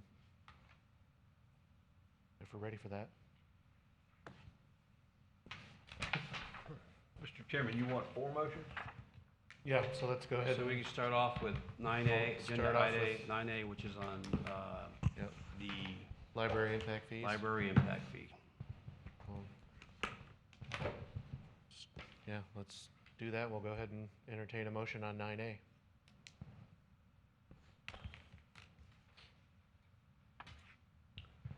I'll make a motion, Mr. Chair. Okay, Mr. Munt? Motion to approve. After considering the testimony presented during the public hearing, including staff comments, I hereby move that the Planning and Zoning Commission, acting as the local planning agency for St. Lucie County, recommend that the St. Lucie County Board of County Commissioners approve adoption of the St. Lucie County Ordinance amending Article 5 of Chapter 24 of the St. Lucie Code for Library and Impact Fees, because it meets the goals of the comprehensive plan and code of the county. Okay, we have a motion. Do we have a second? Second. Second by Commissioner Slack. Is there any discussion? Would anybody be on board to approve it at a lower percentage than 50% maximum? I think the Well, the current motion is to approve as recommended. Move to amend it. I move to amend it. Okay. Madam Secretary, please call the vote. The motion on the table is to approve library impact fees as recommended at a 50% increase. Okay. Mr. Bridgers? No, ma'am. Ms. Slack? Yes, ma'am. Mr. Binner? No, ma'am. Mr. Sanders? Sorry. Mr. Slade? No, ma'am. Mr. Lowndes? No, ma'am. Mr. Munt? Yes, ma'am. Mr. Odell? Yes, ma'am. Vice Chair Lowe? Yes, ma'am. Chair Taylor? No, ma'am. I didn't count that one. 5-4. Motion that fails. Okay. All right, I think Mr. Benner was, All right. well, I mean, just to comment, I think what we were getting at earlier, I don't know what the answer is for the percentage, but I like there being a certain CPI increase. I don't know how to do that. I mean, so the 2020 was the last time or 2019 was the last time we had a CPI increase? 2020, which I think was around 3 something. Okay. What was the vote total? 2? How many yes, how many no? You'd have to ask the secretary. What was the vote total? How I many think it was yes and no? 5-4. It was 5-4. 5 noes, 4 yeses.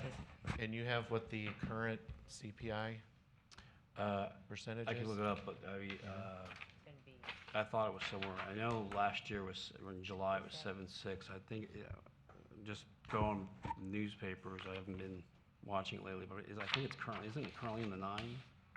Okay. I can hang on. But I mean, I know the website. I'll go to there. Right now? Yes, this recommendation is at what percent? What we just voted on was the 50%. 50%. Mark? Some Chairman clarity. Taylor, So it if I is- could make a suggestion that if what you're trying to get to is, and if you correct me if I'm wrong, the motion would be that we not increase the fees more than the sort of the collective CIP since the last time the fees were raised. Is that what you're saying? So let's say it I think was, so. let's say it was, the fee is X, and then in 2021, it went up 3%, and then in 2022, it went up another 3%. So it'd be a cumulative 6%, something like that. I mean, is that what you're getting at? Yeah, I think so. 7.9 That's for what I want. February. What 7.9 percent for would it, what February. percent would it come out then? Well, 7.9 for, then there was like 7.6. I mean, it was probably like, what, 4 something, so you're getting close to 28, 30. I mean, Okay, so we look at 7% per year, so that would put us at 28% 28. by the time we get 4 years from now. Right? But I mean, that's, I mean, if you could just say that, that we would prefer that it be set at a rate, less than what's being recommended by the consultant and not to exceed the cumulative CPI of the last 4 years.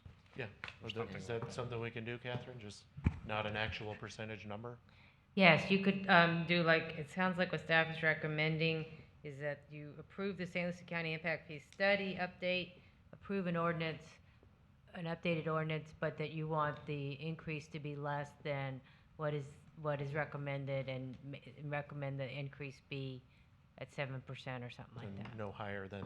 Yeah. Four-year cumulative. so when you say so in other words, looking back for each year, like take the last 4 years, figure out what the cumulative increase would be from a CPI standpoint, and then use that percentage. Is that what you're getting at?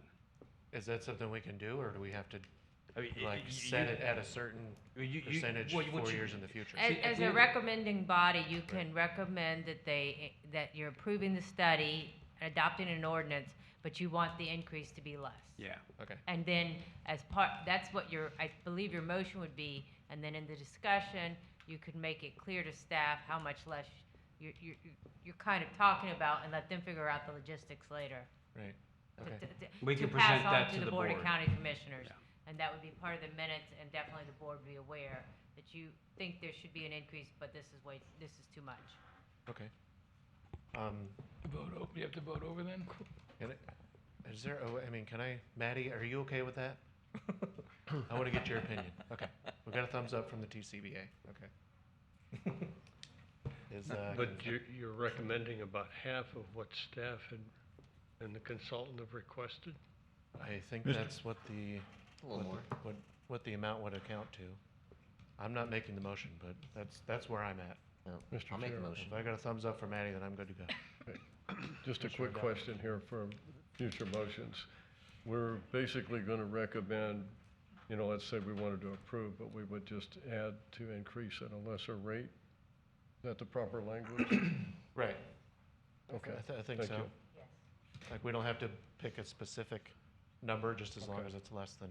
I Right. think, yeah, staff can convey to them how much that you're think, give them your general idea, or obviously not an exact dollar amount, but yes. Okay. Motion? So I motion to approve at a lower rate and just put in comments that base it on a 4-year look back cumulative average of the CPI. Okay. Second. Second by Commissioner Bridgers. Madam Secretary, please call the roll. As long as everybody understands what we're voting on? Yes. Okay. Mr. Bridgers? Yes, ma'am. Ms. Slack? Yes, ma'am. Mr. Benner? Yes, ma'am. Mr. Slate? No, ma'am. Mr. Lowndes? Yes, ma'am. Mr. Munt? Yes, ma'am. Mr. Odell? Yes, ma'am. Vice Chair Lowe? Ma'am. Chair Taylor? Yes, ma'am. Sorry, who were the motioner and the seconder?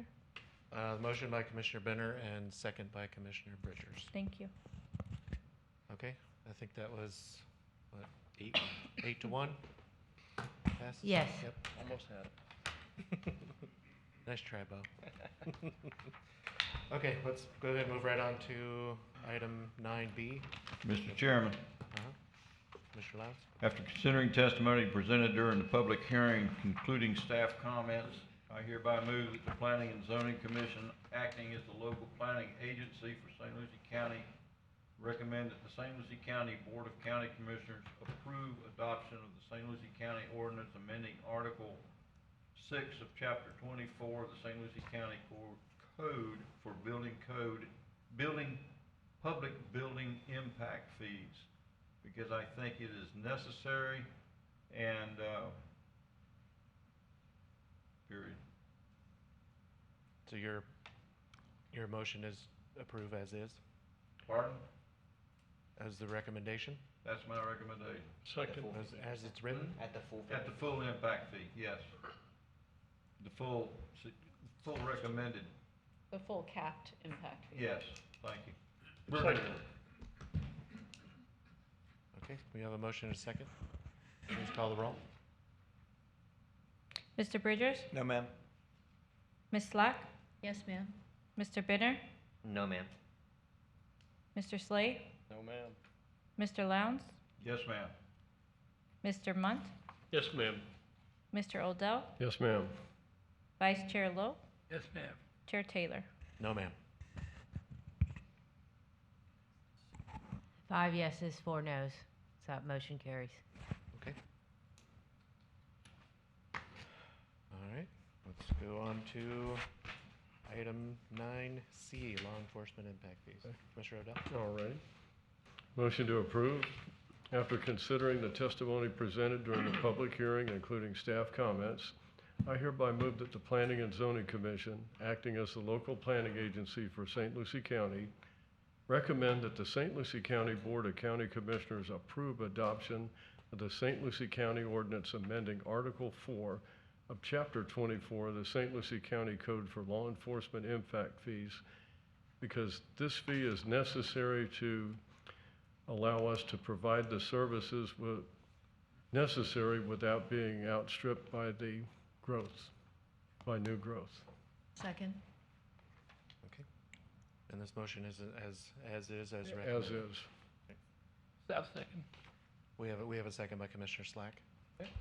Madam Secretary, please call the roll. Mr. Bridgers? No, ma'am. Ms. Slack? Yes, ma'am. Mr. Benner? Yes, ma'am. Mr. Slade? No, ma'am. Mr. Lowndes? Yes, ma'am. Mr. Munt? Yes, ma'am. Mr. Odell? Yes, ma'am. Vice Chair Lowe, Yes, ma'am. Chair Taylor. No, ma'am. Okay, last one, item 9D, parks impact fees. I will entertain a motion. Mr. Chairman, Mr. Lounce. after considering the testimony presented during the public hearing, including staff comments, I hereby move that the Planning and Zoning Commission, acting as the local planning agency for St. Lucie County, recommend that the St. Lucie County Board of County Commissioners disapprove adoption of the St. Lucie County Ordinance amending Article 6 of Chapter 24 of the St. Lucie County Code for Parks and Impact Fees, because I think that the percentage is too high and it needs to be based on a lower percentage. Second. So, Proposing a lower percentage. would you like to make a motion to approve at a lower percentage? What, how does that work, Catherine? Like the library, like we did on the library, same thing? The library, motion to approve the library. You have a motion and a second and for disapproval, and he's given a reason at this point, unless he wishes to, they wish to amend their motion, you need to call for a vote, and then. I would amend my motion by the same percentage at the library. Okay. I'll still second. Seconder by Commissioner Bridgers? Okay, so we're approving the ordinance with the same language as the library impact. Yes, sir. Okay. Madam Secretary, please call the roll.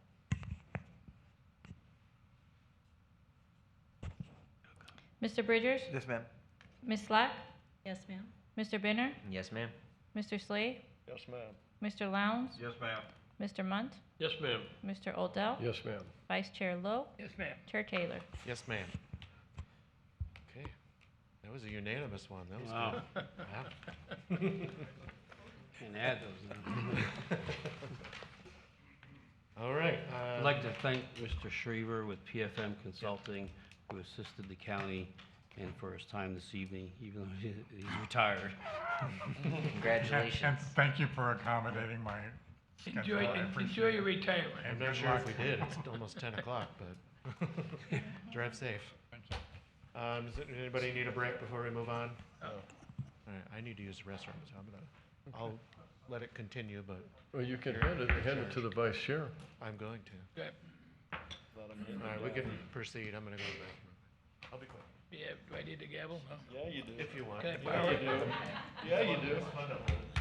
You got a new person in charge. We'll get this over quick. We're moving on now to, the road impact fees, right? Yes. Yes, sir. Is there, anybody like to make a motion on that? Well, we gotta start. Nope. You gotta do the presentation. No, we still have to have a presentation, vice chair.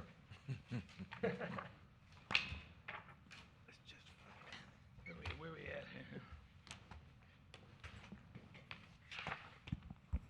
Okay, Mr.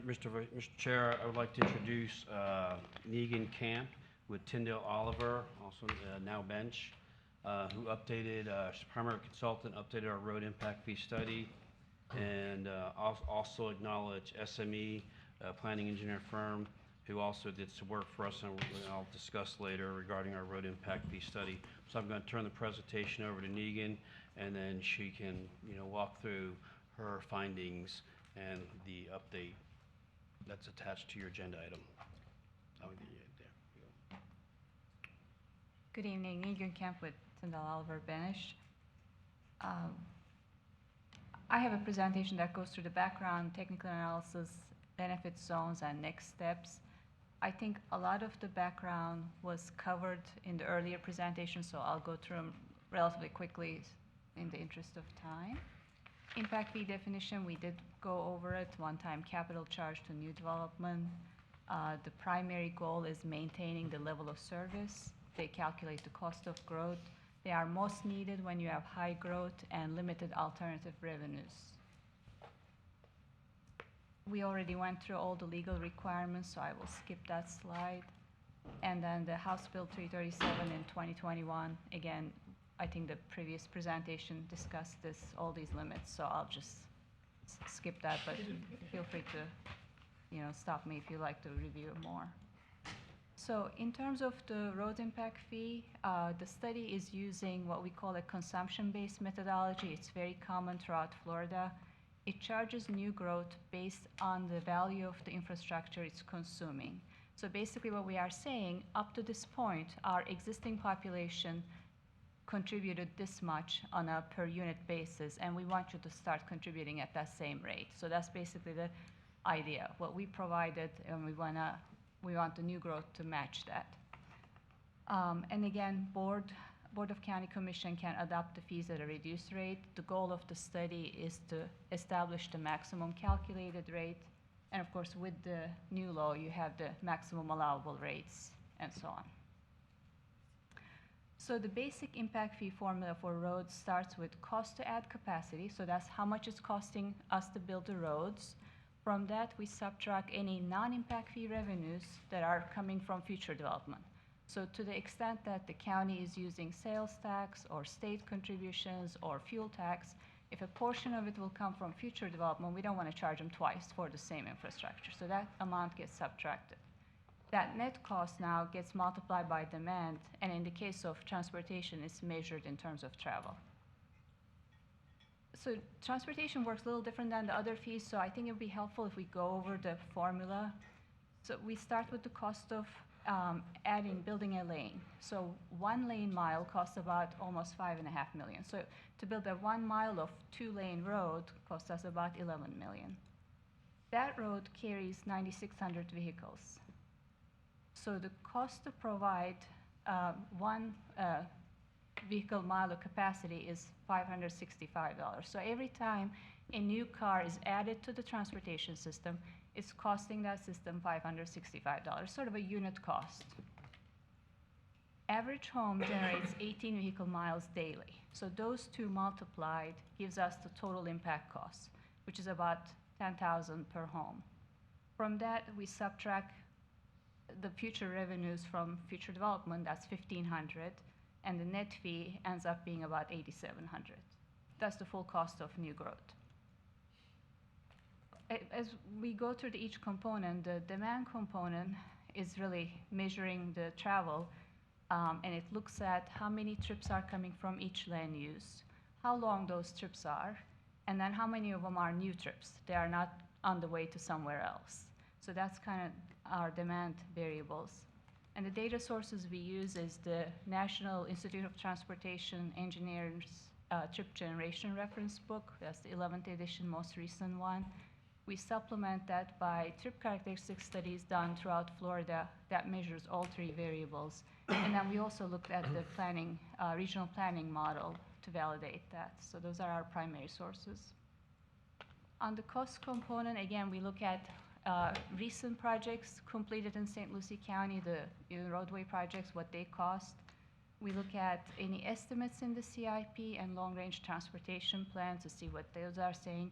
And then we supplement data with data from other Florida jurisdictions to make sure that we have a bigger sample. So on the county roads side, the most recent projects completed in St. Lucie County were on the very high end, like 7.7 million per lane mile, 9.8 million. And the staff explained that those were not necessarily your average projects, but they had unique conditions that made those prices higher. Future plan improvements were averaging about 4 million. But then when we look at throughout the Florida, other suburban jurisdictions, what they are building their roads for, it was more about 2.7 million. And that gave us a bigger sample, so we did use that 2.7 instead of the 4 or the 7 or 8 that we saw locally. This chart is showing the cost trends. So the blue line is what the DOT long-range estimates are. Orange line is the same information for District 7, which we find it to be more, I guess, in line with what we see in actual costs. And the red dash line is the cost database from other jurisdictions, what we see individual projects built. So the previous study was using 2.2 million per lane mile, and with this study we moved it to 2.7, which is on the conservative end, but it's within the range of the cost that we are seeing in other jurisdictions. On the state roads, we go through the same type of process, look at the state roads built in St. Lucie County. They average about 4.7 million. When we look at all other Florida jurisdictions and have a bigger sample, it's more like 4.1 million, and that's what we used. And again, here you see the state road cost and then the actual project costs in red dashed line. So the last study was using 3.1 million for state roads. This has jumped it up to 4.1 million. So the increases in the fee, about 42% of that increase is because of cost increases. Cost overall with all the components. In the last study, we were using 3.8 million. That increased to 5.4 million. So that's an increase of 40%. At the same time, available revenues for roads decreased. So we were getting more funding, more alternative funding from other sources, and we are not anymore. So that was a decrease of 25%, which tends to increase the fee. So impact fee is basically differential between cost and what other revenues are contributing to it. So when you have less revenues allocated to road system, then fee increases. When there's more, it decreases. So combined for single family home, that results in an increase of 70%, between costs going up and revenues decreasing. And then any other changes in the other fees is because of the fluctuations on the demand side. The trip generation rates change, trip lengths potentially changed, and so on. This chart showing cost increases over time using the LRE estimates. And you can see, we have the 2006, 7, 8 boom, and then we had the Great Recession, costs decreased, and then we start to increase again. Again, the last study started about 2016, 2017 timeframe. It was looking backwards to 4 or 5 years, 2012 on. So costs were starting to increase, but we were still being conservative. We are just getting out of the recession. We don't want to overcharge.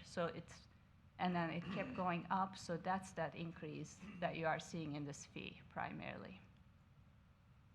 So in addition to construction, we have right-of-way design, construction, engineering, inspection. So with all of the components, we end up with that 5.4 million per lane mile.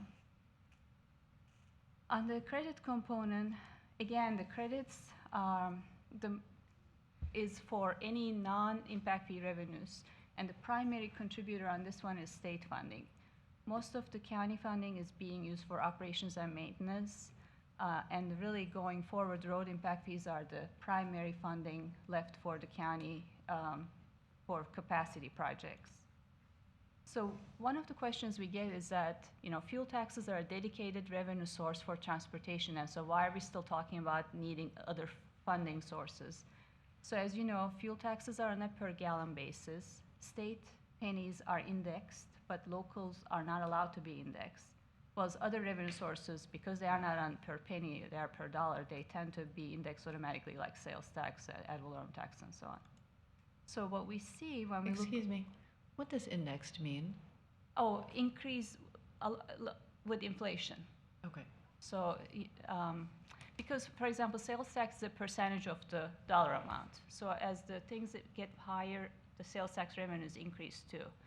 But because fuel tax is per gallon of fuel, it doesn't increase as the fuel prices increase, or so that's one thing.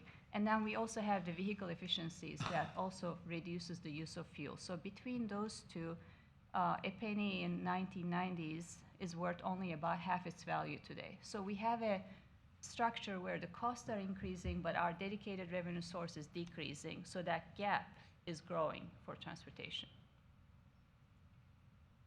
So when we look at the credit, there's about 20 million being contributed annually from other revenue sources, and really the bulk of it is the state contributions.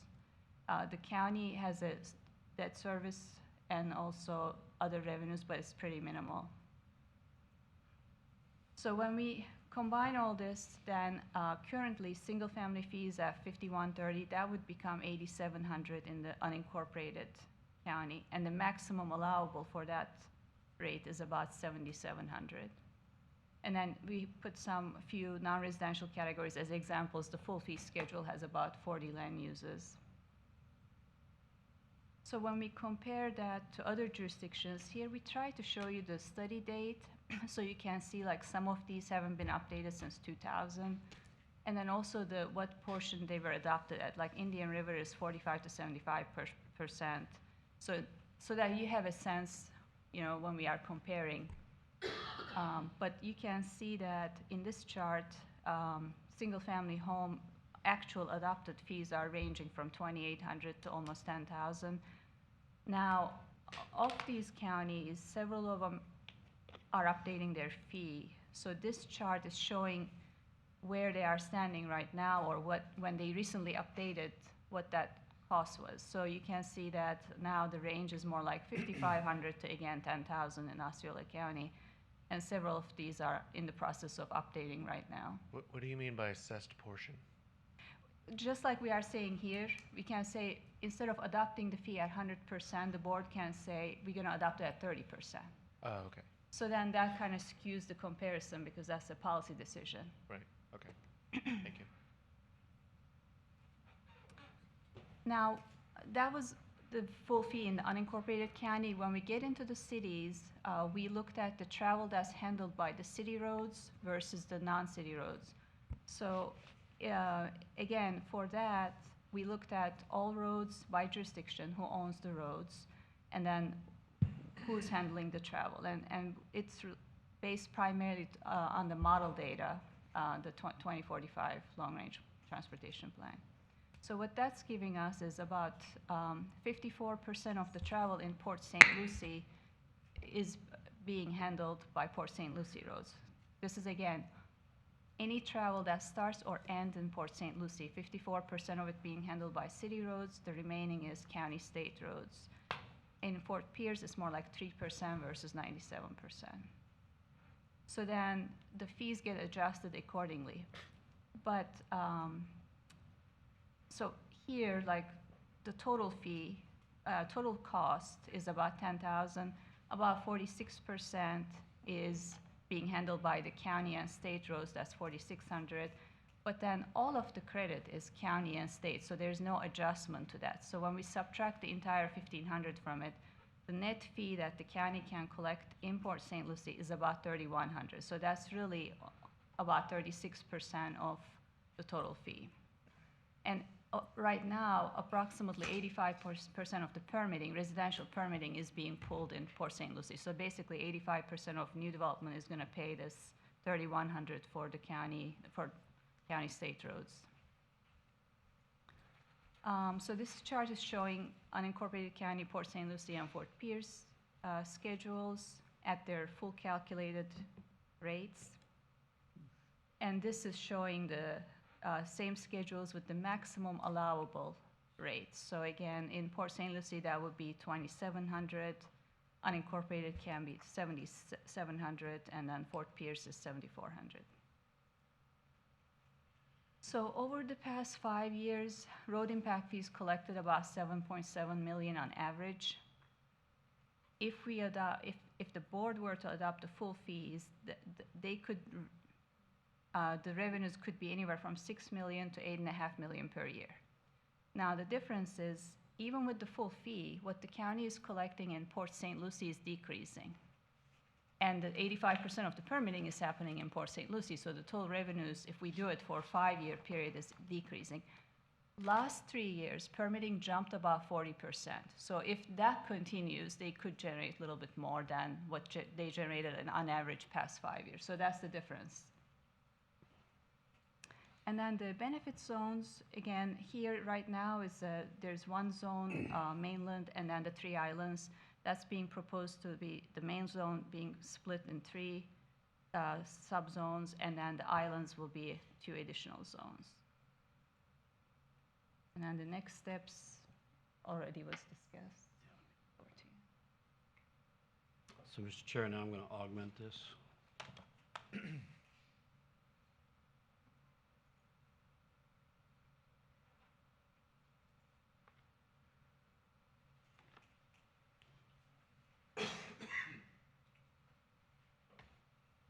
So, in essence, the county's road impact fee was last updated in 2019. And as I mentioned, the code says about every 5 years. In large measure, the update is due to legislative changes in 19, 20, and 21. And in response to the city of Port St. Lucie adopting its mobility plan, specifically excluding our study, specifically excluding the city's roads from the study, for the purposes of impact fee calculation. With the city roads being excluded, the result to those developing in Port St. Lucie for county road impact fees will be a significant reduction of the county road impact fee. That she mentioned to $2,700. It's currently $5,130. So, and then there was a credit previously, but with the county excluding city roads and calculating the county's roads impact fee, similarly the city should be excluding the county's roads from their mobility plan and their mobility fee. So it's central to our dispute. Can I ask a question about that? Why were the city roads ever included in the county calculation? So there used to be an interlocal agreement in which it was entered into in 2011, and the city determined what its impact fee was, and the county, and they basically collected the impact fee. The county's impact fee was, I'm just going to use round numbers to make it easier, $5,100, and we'll say the city's impact fee was $1,100. And so we said in that agreement, it said you can keep your impact fee as a credit up to 50% of the county's impact fee. And so where we are today, that it was $5,130, and the city's was $1,169, and then they were collecting about 27%, and they could have been collecting about 54% because there was 4% they could have been collecting for administration costs, and they weren't doing that. And so, and then they started updating it, at least what some of the records suggest, and then they decided to go with the mobility plan. And in the mobility plan, they included county roads, and when I say included, they are including roads, and they're saying these are the improvements that should happen on these roads, and we're going to charge for these improvements, and we're going to fully, through those charging, we're going to fully mitigate the impact to your roads. Now, we believe central to this dispute is that the fact that the county is responsible for the county and the regional road system. We have the responsibility for planning, developing, constructing, maintaining, and there was never any request to include county roads in the city's mobility plan, and there was never any there was never any meeting requesting to do that, nor did the county commission ever agree to that. In fact, since this dispute has risen, the county has been consistent in that the city must exclude the county's roads from its study. Now, just in corridor improvements, and I think there's 2 intersections, but just in corridor improvements, almost $180 million of their, it's $670 million plan for just the corridor improvements. But the overall plan's about just under $1 billion. But, so 23% of corridor improvements are all on county roads. So essentially saying, we want these roads improved, we're going to improve these roads like this, different than what the county was going to do, potentially causing the county having to maintain or maybe improve them at a level of service that the county wasn't going to do, but then the county being responsible for the future maintenance of these roads. So we've been adamant and we've been consistent that they need to exclude our roads from their study and in kind because before they got a credit for their impact fee. When we did this impact fee, we excluded their roads, for the purposes of calculating the impact fee. You have the overall impact fee, then you have the impact fee related specifically to the portion, the vehicles miles traveled attributable to, as Negan was pointing out, related to any trip that started or going into Port St. Lucie on a county road. So we just, if ours reduce and then they reduce theirs in kind, because in the fact that they shouldn't have their roads in there, then their fees will go down as well as ours are going down. Negan mentioned already mentioned this, so I won't, I'm gonna try to not, in the interest of time, not cover stuff that she did. So you see the zones.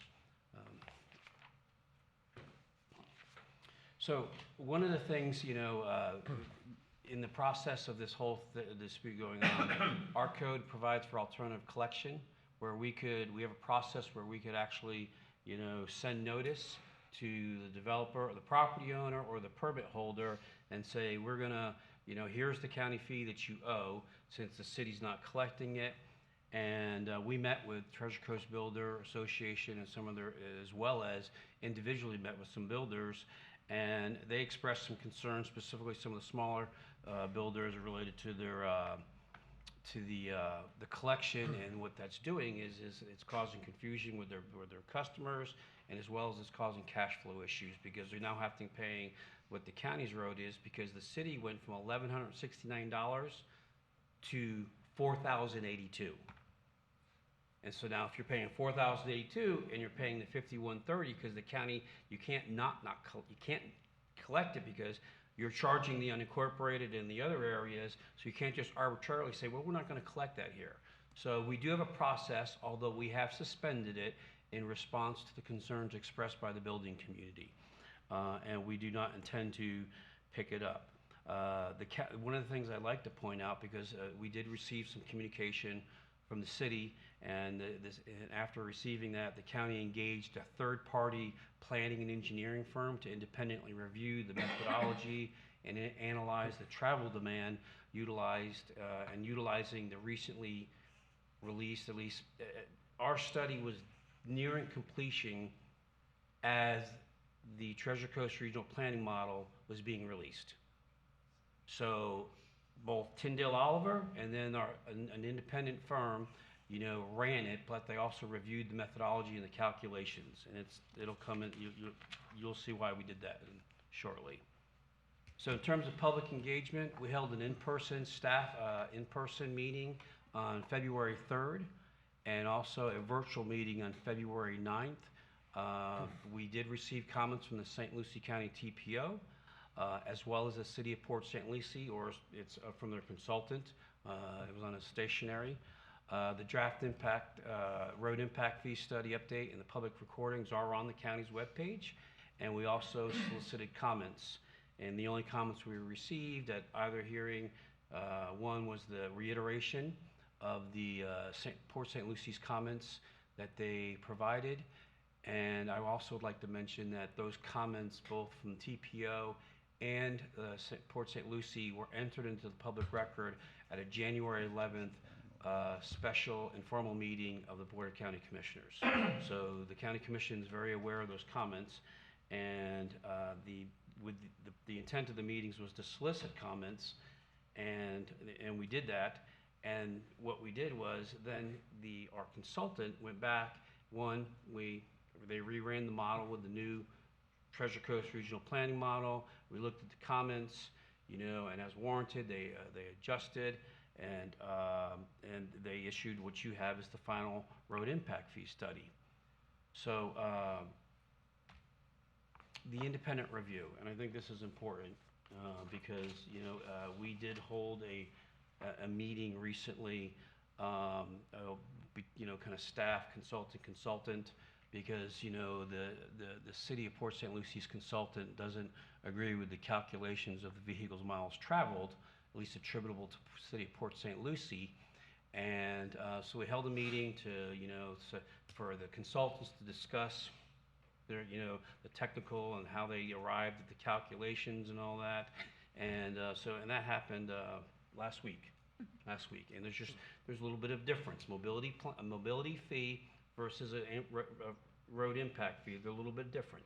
Road impact fee is your traditional, what you see, roads, things like that. Mobility fee, you can pay greenways, alternate ped paths, electric vehicle lanes, transit lanes, sidewalks. There's more flexibility, and that's why it's almost $1 billion plan. Phase 1 of it. Phase 2 has not been released yet. Phase 2 should come out, they said take about a year. That was in September, and that's when they're going to refine the improvements, and then you'll know the full cost of it. So that's why we have concerns, because we identified some projects that were in the plan that our staff and consultants could not replicate those costs. They were anywhere from 40 to 200% underestimated. So when you're saying you're going to fully mitigate a project in this, by collecting this mobility fee on county roads, and you're underestimating the costs, that gives us real big pause for concern. But also, let's think about it. If the county was to go to the city and say, well, we're going to just start planning your roads, they would be very upset about this. It's a home rule issue, meaning like you have the authority to manage, make decisions in the best interest of your jurisdiction, and you have the authority to make decisions in the best interest of your jurisdiction. The county's not opposed to mobility planning or the city doing a mobility fee. They just need to do it. If they believe that's in their best interest, they need to do it on their city roads and exclude the county roads. So I want to review quickly. SME is a planning and engineering firm.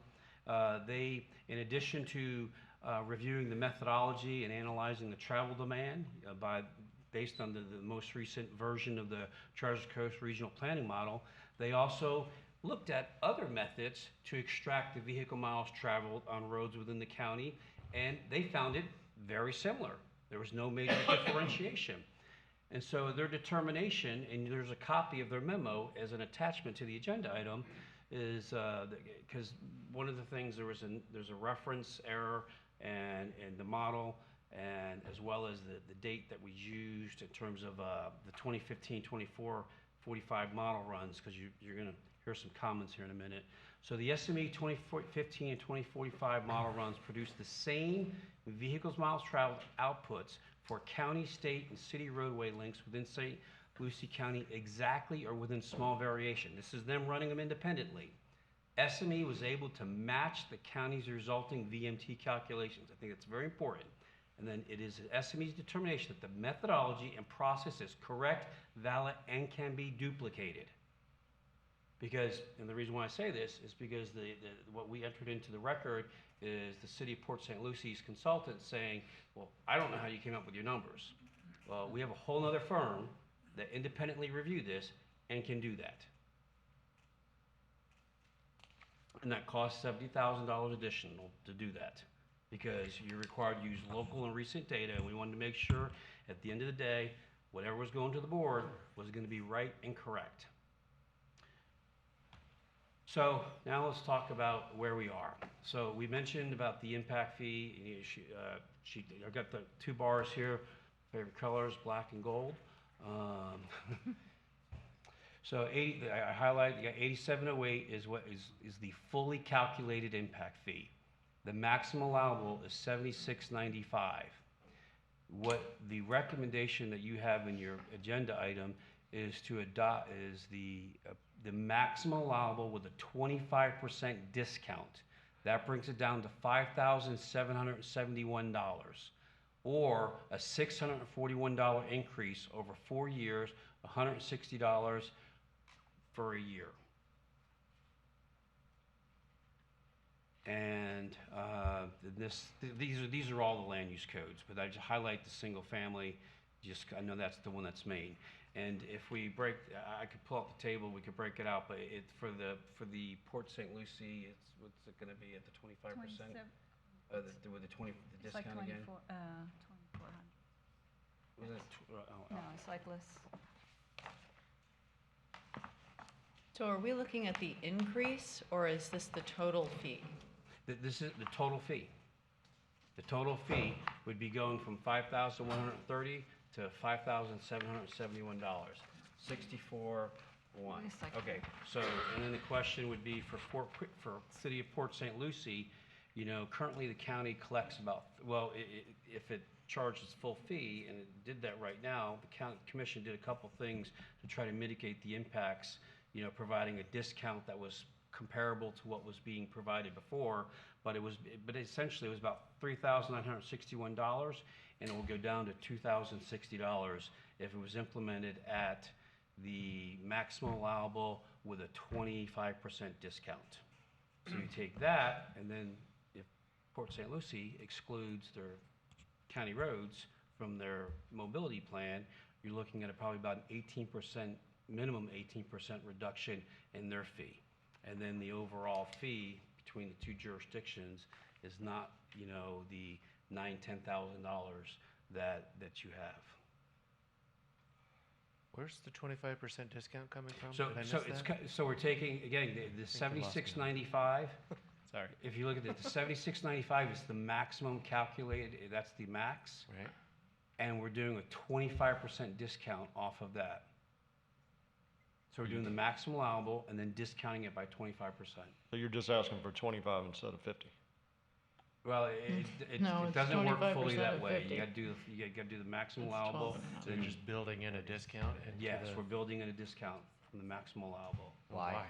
What's that? Why are we doing that? Well, we've had board meetings. We had a special informal on February 22nd, and the board, you know, had indicated, you know, while we presented some scenarios, and I'm going to show you some of them to help you see, and then this is what they were looking at. So, but I need to give some caveats here because these is, you know, forecasts. You know, one is this takes the 10-year road plan along. It's got as well as the revenues, and I'm going to go over each one of them. It starts with the road impact fee fund balance of $46.8 million, and it does not include, and this is important. It's actually $210.7 million that are projected beyond the 10 years when you start talking about Midway and Glades. The implementation schedule is for October 1st, which is fiscal year 23. It's based on the development scenario of a less than 2,400 square foot. The permit data is, you know, at least the 4,721 single-family residential building permits is from the PSL's annual report. The three-year permitting trend, about 85.5% of residential building permits issued in the county occurred in Port St. Lucie, the average being about 3,356. And then there's the 3-year average of road impact fee revenues, 85% from PSL, 11% from unincorporated, and 4% for City of Fort Pierce. So when you say, well, why would you do that? It's because you got to think in mind, if you raise it to $76.95, you're taking everything in unincorporated, going from $51.30 to $76.95. So we realize the impact of that, and we're trying to mitigate that while also still trying to have a financially feasible plan that can get us through, at least to the point of the next update, if you will. It does reflect a gradual reduction of permit activity. I mean, there's been some articles and some market analysts that have seen mortgage applications, you know, reduce significantly over the last several weeks. And that it doesn't stand to reason that you can continue at such a rapid pace, just keep, you know, in a straight line, keep going up in the current market, especially with the Fed, you know, and their indication of rates. It does assume there are impact fee credits. The county has entered into road impact fee credits agreements over $120 million. These are for developers that, like, okay, Becker Road interchange. That we entered into back with a developer, and they were making improvements to Becker Road and I-95, the interchange, and they got credits for that.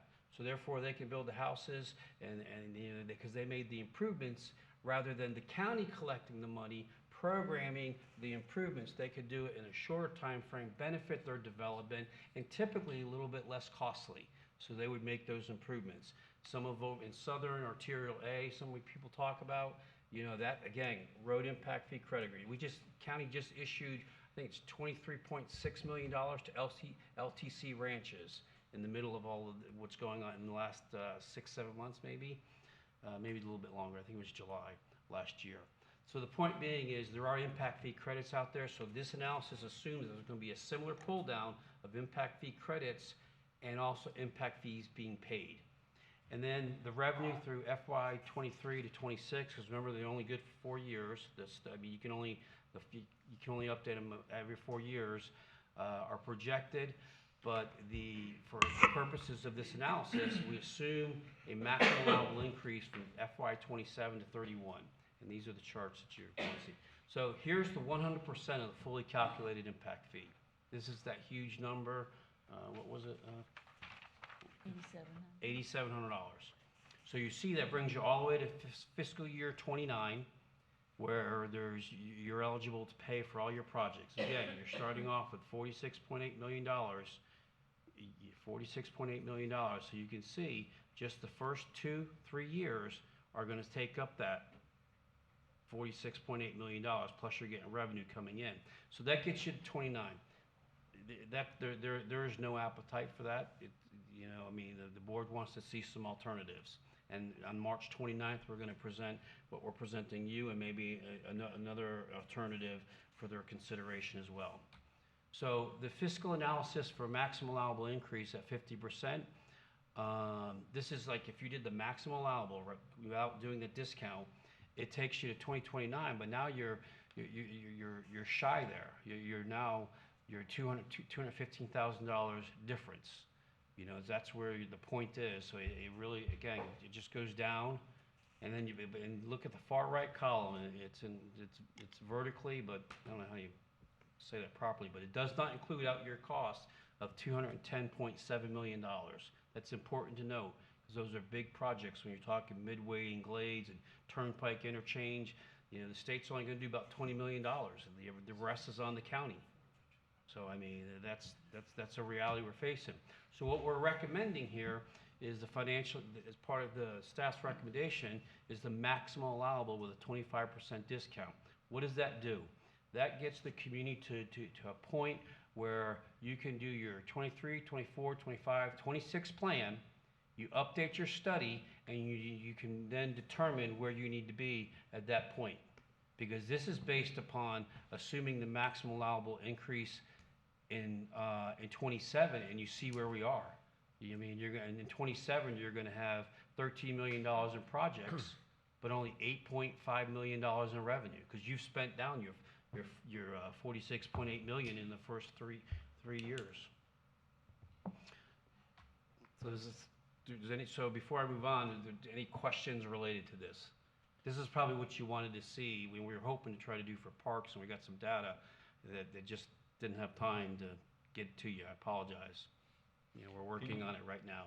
Can you go back and explain the 25% discount for just a little bit more? Sure. So we're taking the maximum allowable rate, which is the $76.95, and then we're saying we're implementing it at 75%. So you take $76.95 times 0.75, so we're basically giving a 25% discount.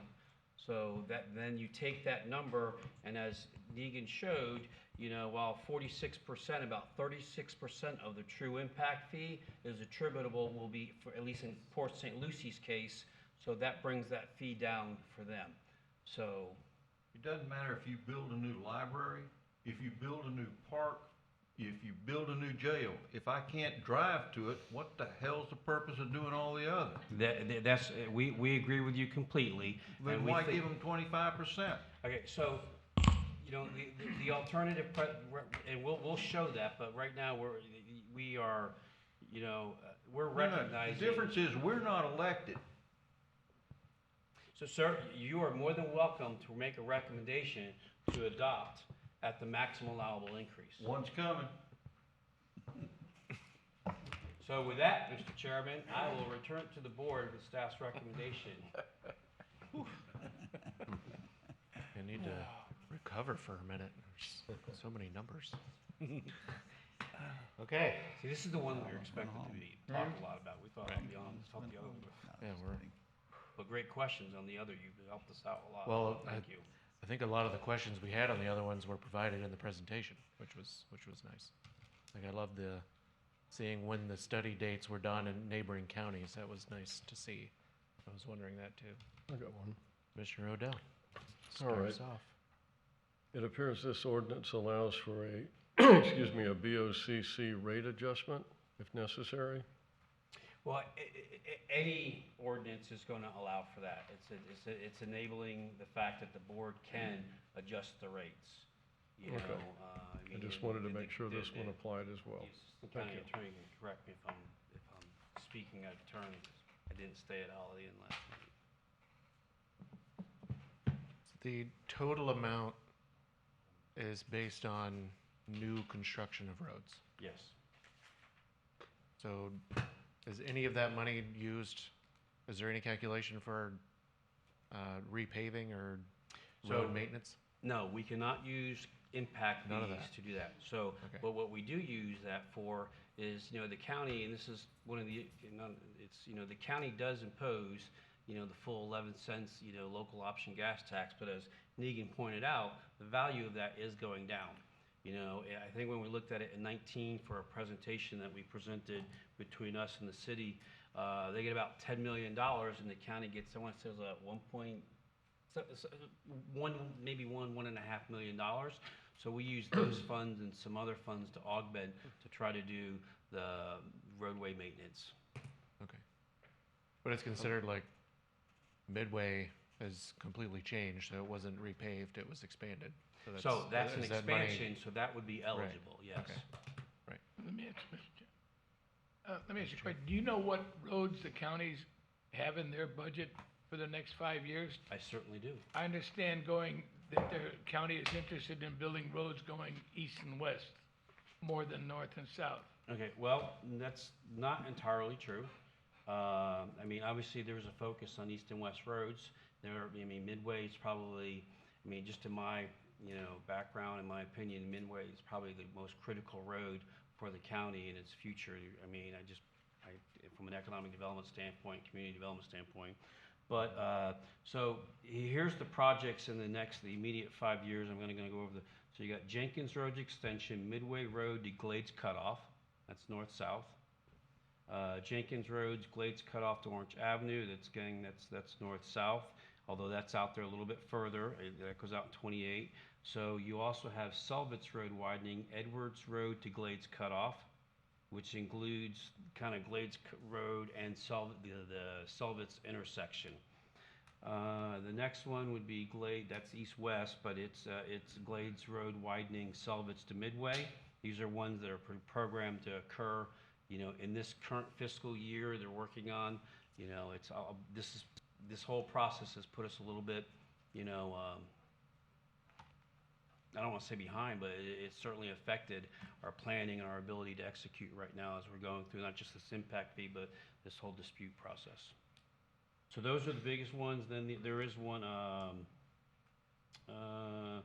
there's a project for Leonard Road that's related to some, Leonard, sorry. It's okay. It's long. Has anybody heard? But related to a stormwater pond that was related to the road. How about like Indian River or Airport Road or Okay, so the India airport, Road? the airport, the North Airport Road connector, that is about a $40 million project, and that's projected to, they're looking at the design phase in that for 2027. And then the right-of-way phase in 2030 at $2 million each. And then you're talking about, or PD&E and design, 2027, sorry, it's a lengthy, and then 2030, and then the right-of-way and construction about an out-year cost beyond 31, it's about $50.6 million. And is there anything near the airport, St. Lucie? But that is the airport, the North County Airport Connector Road, St. Lucie Boulevard, Right. 95. Thank you. Nothing about Header Canal or Emerson Avenue or Angle Road Extension or FFA Road Extension to pave chip sealed roads? I don't have the pavement plan because you can't use impact fees for those. For new pavement? Well, but see, no, It's an existing you road. have to have it, if you add a third lane, like a suicide lane to give additional traffic movements, that increases the capacity of the road because cars can go more freely rather than having to stop and wait for somebody to turn left. They can turn into they get in that middle lane and then, take their shot crossing that other lane. But it increases, even if you do interchange or intersection improvements, that can also increase the capacity of a roadway. So the half-cent tax raise then comes into Yeah, effect. Right. Exactly. The half-penny infrastructure surtax is what we use for. We just did Glades Cutoff Road from, I think, Range Line all the way up to I-95. We're doing Orange Avenue from Carter Store out to the or just west of Carter Store out to the county line, we put in new guardrails. So all of those, That's from the fuel tax? that's a half-penny sales tax. Okay. And that's split between the county and both cities. But we raised about $11 million, and it's really allowed us to catch up on, that better roads, more sidewalks, cleaner rivers. The amount of projects that we're able to get to now because of that additional revenue is, but it's all maintenance. I mean, most of it is maintenance, neighborhood retrofits for drainage. We just, if you should go down Melville Road or go down Midway, turn right on Melville Road, and just north of Ulrich, we put in a 14-acre stormwater pond treatment facility there. It's amazing. You wouldn't see it, but if you go down there, it's right behind Sunrise Ford. Drive down there and take a look. It's really impressive. Mr. Benner? Couple questions. All the sources that you get for stuff, that's all government funded. There's no like independent sources for this data. So we, independent sources for the data? Yeah, like for like when you guys are coming up with like costs and miles, that's all like basically coming from research and sources that are all government funded, right? So the cost figures, again, we looked at any local projects as well as what other Florida counties building roads for. So yeah, those are, I guess, government sources. Is that what you mean? Yeah, is the reason the FDOT average cost of construction per mile was so low is because with that one graph we had the dotted line of 2019, it was looking back from then, post-recession. Is that why the comparison to their cost per mile was 2.1 and we keep building roads at like 4 to 7 million? Yeah, they actually have a note in their estimates not to use those. These are just, for very broad estimate purposes. So they don't necessarily update it with bids. They just have for their own planning purpose, they use it. They warn everybody not to use it. It's kind of irrelevant. Yeah, so it was just to show you three different sources to give a sense. I've never seen a FDOT project where they estimate the cost come in under those costs. just saying, 25 years. Just look like we choose to build roads 2 to 3 times the cost that the state's saying roads should cost. Well, I think there's just been some particular things about one of the things that we end up having to do in a lot of our road projects is acquire right-of-way. And acquiring right-of-way is a long, painful, and expensive process, particularly if you have multiple landowners. Because you may get 2 or 3 or 4 of the landowners to agree, but you may get 2 or 3 standouts, and that protracts the process and adds a lot of costs. So, Midway just had some particular issues with it. I think as we do more of our road projects, they'll fall more in line with the costs. The more the average cost. Yeah, those were expensive projects. Was the 2 Midway projects, are those completely done, paid for with impact fees? The project, the part that just got done from 25th to US 1, that was a state project, thank goodness. We didn't have anything to do with that. Okay. The 25th Street to Selvitz, my recollection is it's typical of a lot of our projects. It's a mix of revenue sources. Impact fees were used, probably some gas tax. The state may have kicked in some, I don't remember but we don't ever use general revenue. It's always those specific sources of funding that are used. Okay. Mr. Sadler, if that's the case, why would we give up another 25% for bless our hearts? I think it's to just keep the playing field level. I think, back in 2010, 2011, when we negotiated the 50% discount in the city of Port St. Lucie, the goal was to not have development in the county cost less than in the city. so that it wouldn't matter where you went, you would pay the same amount. And that was the goal, and that worked really well for the last decade.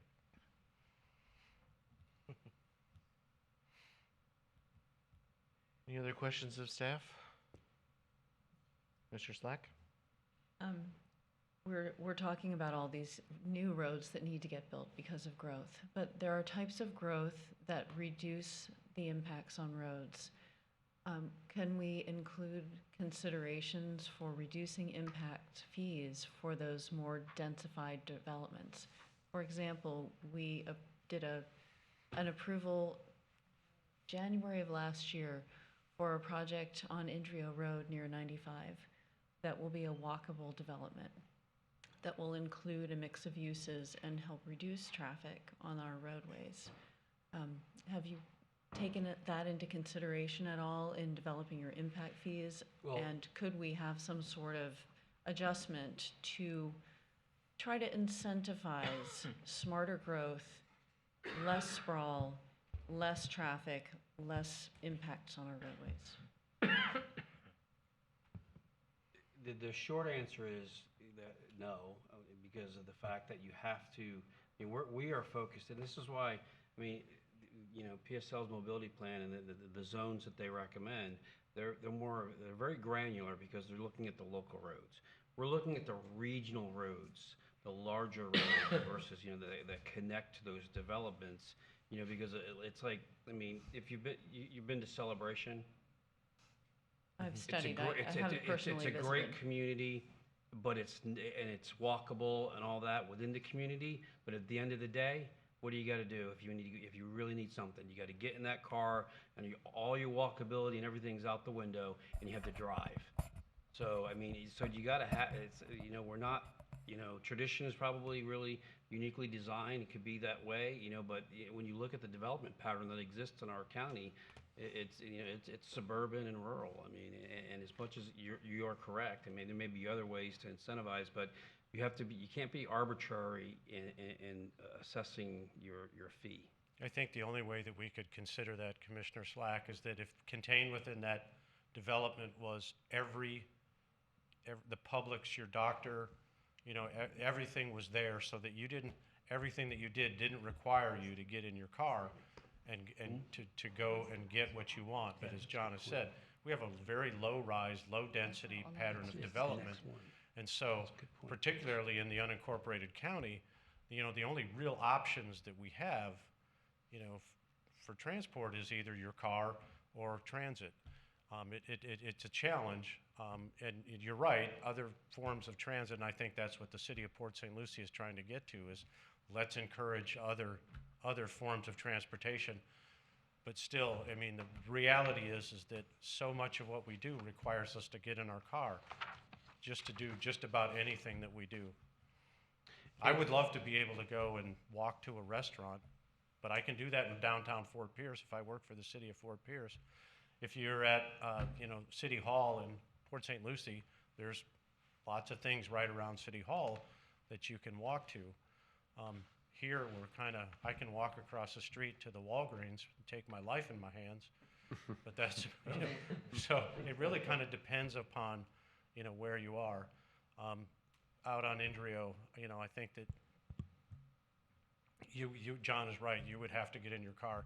The closest Publix is going to be at Emerson and Indrio. So, but the one thing I will say, the next item that you're going to be discussing, and then because I know you're tired of hearing from me, but is under general provisions, it's creating 24/6, which would create an entitled alternative impact fee. And it's a process it sets the process and the standards for an applicant to file an alternative impact fee study. So in other words, it would apply if the applicant believes that the impact to capital facilities caused by new construction, their development, is less than the impact established in the impact fee study. And then they could look to do that. They would retain their own transportation engineer. You know, it's more than just doing a site plan, traffic analysis. It's a little bit more in depth, because you're talking, you know, because again, it goes back to fairness and equity, and that's why when the 25% discount, trust us, you know, when we look at that graph, it pains us to say that, but it just, you would be putting, you know, everybody outside of PSL, especially if they don't, if they were to decrease it at a substantially, at a disadvantage of developing in the unincorporated and in Fort Pierce. Because remember, if you looked at her number, if you recall her numbers, 40% of the traffic, you know, in Fort Pierce is handled by Fort Pierce roads, 97% by county and state roads. So it would put them at a significant disadvantage from a cost standpoint. This has strayed really far from what I was getting at, but I hear the numbers that you're citing. And I'm interested to hear what the alternative impact fee concept is and where you think we're going with that. But I strongly recommend that we consider more densified, more infill, and incentivize that kind of development to preserve a better quality of life, to spend less time in our car, to make sure that our county doesn't turn into the next Broward County with inordinate time wasted spent in cars stuck at huge intersections in massive traffic because we've had this low density development going on, and we continue to perseverate it by not incentivizing density and infill and keeping people walking and keeping them in their neighborhoods for a better quality of life, for less pollution, less traffic, less road impacts, and incentivize that with the pocketbook by helping with the impact fees. We could certainly look at the statute and see if there's, I mean, there are some provisions, but I don't recall them specifically related to that. A lot of them are related to redevelopment, you know, in your redevelopment areas, and encouraging locally desired, you know, development, such as like from an economic development project. So, I mean, I'll go back and look at the statutes and see if there's opportunities, but there are other ways to incentivize that, you know, a more, you know, neo-traditional type, you know, development pattern or walkable, I mean, versus the impact fee. Okay. Vice Chair Lowe? I have a question. If we left the impact fee, the maximum allowable on a 2,000 square foot home, what would it be? And what would it be at the 75%? How much difference over 4 years? So 2,000 square foot home, the current adopted amount,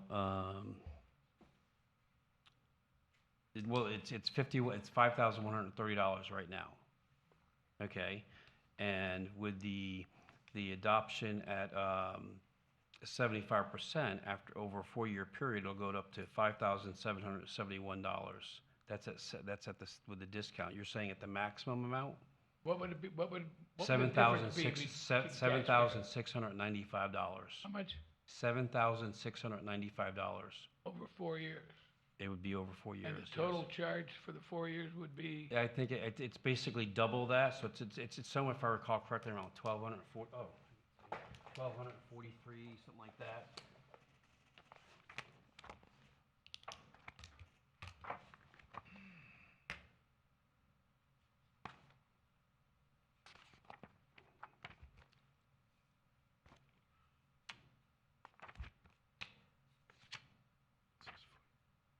I think it's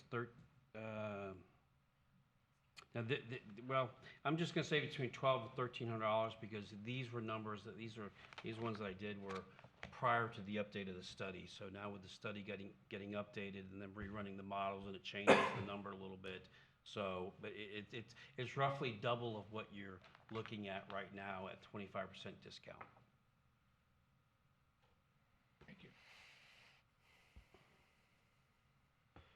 Okay, any other questions from staff, from the board at this time? Seeing none, we'll go ahead and open the public hearing. If any member of the public wishes to address the board about this item, I think we do have a representative from the city of Port St. Lucie. Welcome. Good evening, Chairman and board members. My name is Laura Dodd, AICP. I'm the Senior Transportation Planner for the City of Port St. Lucie. I'm here as the city representative. And first, I'd like to thank staff for their presentation. I have prepared a brief statement, and I'll go ahead and start reading that now for you all in your consideration. In summarization, this is going to provide some additional background context and some concerns that the city has with the presentation just provided. Pardon? Pull your mic down a little. Oh, I'm sorry, I'm just short. So, as background, the initial review of the county's road impact fee was sent to you, and I apologize when I say you, I don't mean this fine gentleman over here, I mean the appropriate county staff. But in the context of the letter, it was sent to you on December 16th, 2021. The issues sent to you relate to 4 issues that need to be corrected before a meaningful review of the fees can be undertaken. Some of those issues include share of vehicle miles traveled, use of city roads in the county roads impact fee, proposed benefit zones, and cost of improvements. Additionally, on January 5th, 2022, a second letter with additional comments has been sent to the county. These comments include the previously stated issues and include additional concerns relating to projections of future growth, evaluation of existing deficiencies, inconsistent references to future long-range plans. While issues number 1 and number 2 are the fundamental issues between the city and the county, the city has very clearly documented how it calculated the share of travel on the city, county, FDOT, and developer roads. The county's analysis, however, provides one table with minimal data showing approximately 44% was determined and continues to reference numerous city roads as county roads. Further, in order to review the county road impact fee report as presented, far more data is needed, such as a map and detailed segment data showing how percentage of vehicle miles traveled was calculated by road ownership, removal of city roads from the reports table or correct the table to identify them as city roads, and note that their fee is partially based on travel from city roads. And it is also recommended that the proposed benefit zones be further split east and west of Interstate 95 and split along roughly St. Lucie West and split west of Interstate 95 to be further evaluated. On January 5th, a letter containing additional recommendations of the benefit zones was provided. Our city has significant needs east of Interstate 95. This area also has the least impact on any county roads. Discussions are needed to recognize the need in this area of the city and its minimal impact on county roads. Further, the county has collected over $40 million in road impact fees from the city in the last 5 years. That is more than adequate to cover 100% of the cost of Midway west of Interstate 95 and 50% of the cost of Glades Cutoff north of Midway. I would also like to conclude on the note that the TPO's review of the draft report mirrored in kind many of the city's comments that I've provided herein. So with that, I would like to appreciate you all for your time, wisdom, and consideration of some of these comments. Thank you.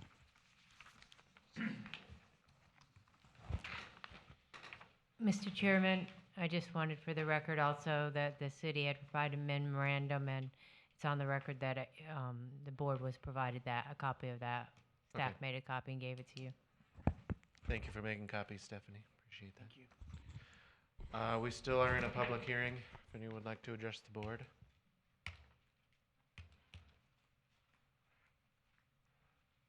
Again, Maddie Williams, representing Treasure Coast Builders Association.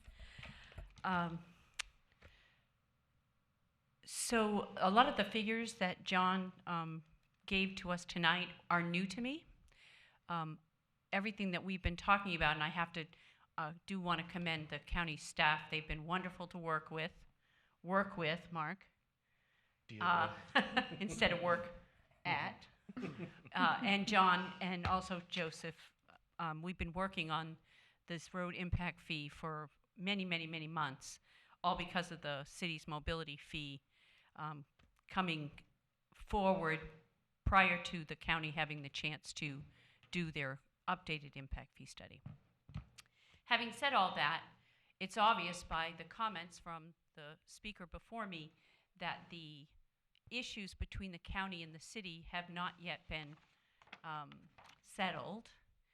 And I don't know how you are expected to make a recommendation when the road impact fees and mobility fees that have such a crossover, how you're going to be able to make a decision on or a recommendation to the county commission. Having said that, we have met with them many times, and they are recommending to the city to take all the county roads out of their mobility fee, and they're going to take all the city roads out of their impact fee. But until that gets resolved, John, I'm not sure how these new numbers all play into all of that. So if you can, kind of expand on that and how that's going to work. Otherwise, I can't, make a knowledgeable comment for you all tonight, because this is all new since the last time John and I spoke. So, I mean, and I don't have the chart up here, because I didn't think we were going to get granular into the. Let's finish the public hearing, and then we'll. I mean, then we can address, the individual comments, just to see if there's anybody else to speak. I mean, you can come back up if we need to. Okay. I just don't want to bring it back to us before everyone's had a chance to speak. Harvey, you got anything? Nothing? Okay. Is there anybody else in the public that would like to address the board at this time? Okay. All right. We'll close the public hearing. And I think we need to hear some explanations from John before we move on. So, I mean, what we're proposing is, well, one, I mean, I'm going to start off with, we would submit that the comments were addressed. Not only were they addressed by Tyndall Oliver, we also had an independent firm, a third-party firm, independently review the calculation, the methodology related to the vehicles miles traveled, and the distribution or the percentages. And their determination, you have that memo, was that they could duplicate and replicate. I can't speak as to why or why not. The city's mobility plan consultant cannot do that. Now that we did have a conversation, I mentioned there was a phone call, and I think there's just a difference of a professional of opinion, between the two, our consultant and their consultant, and I think trip lengths and segments and a couple other things that, and it just, but at the end of the day, I mean, we went out and we made sure, what we're presenting to the board is, it is valid, and not only is it valid, I mean, and like the comments about the benefit zones, we responded to this. We had one mainland zone. We responded to the city by creating 3 zones and creating a central zone to make sure, because, they're concerned, the one question was an airport connector, was like, are we going to use the money from the south to do projects up north? So by creating that middle zone, you can't use money from the south to go up to the north, So, I mean, we've responded there. We actually were the first one to raise questions about the cost of the improvements when we had our own engineering staff plus our consultants evaluate them. With regard to, and some of the inconsistencies, I mentioned that in the presentation, using it was the wrong reference to the wrong plan. But at the end of the day, the county, and other counties have done it because I've gone and looked at it, it's like, why would the county, I mean, and I get that the city did population projections and the other, but why would the county not use the benefit from the work that the St. Lucie Transportation Planning Office did with their long-range transportation plan and go out and replicate that when we have that information? And we use the 2015, 2045 Smart Moves data. And they ran it in the new model that we were requested, because the model did change while we were in the middle of the process. So, but we went ahead and, we extended the work order, and we had Tyndale Oliver run it again, and then we had the other firm run it outside of independently.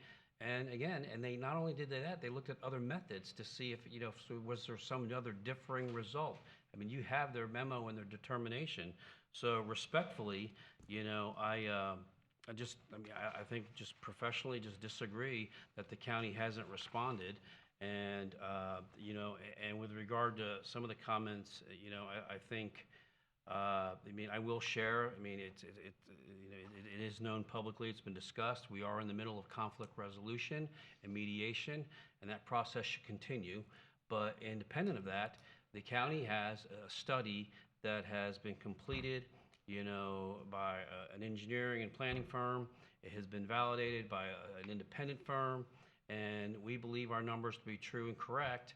And moreover, we're recommending, I hear what you're saying about why do you even, we know what the full rate is, the 8708, but then we're looking at the maximal allowable at 76.95, and that brings it, with the 25% reduction, brings it down, and then a percentage of that automatically comes down to in PSL because they're about 36% or so of that amount. So it's going to reduce the amount that somebody developing in PSL is going to be paying.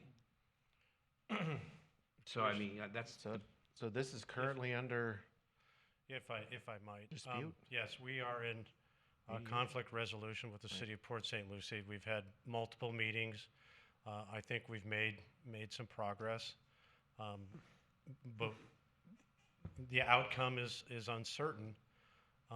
But we're in a process. We need to update our fees. We've done a lot of work. We've spent a lot of time at this. The Board of County Commissioners is intent upon seeing this be completed as expeditiously as possible. And should we reach a resolution with the city of Port St. Lucie, there will be, there will be a document, and there will be provisions, and there will be requirements of each jurisdiction of things that they will have to do, and at that point, then we will have, we'll know what those requirements are, and the Board of County Commissioners will decide whether or not they are going to abide by that. So I think they have to have a starting point, and I think that I think it's incumbent upon this board to listen to the information that you've been provided. It's valid. We've worked very hard on it.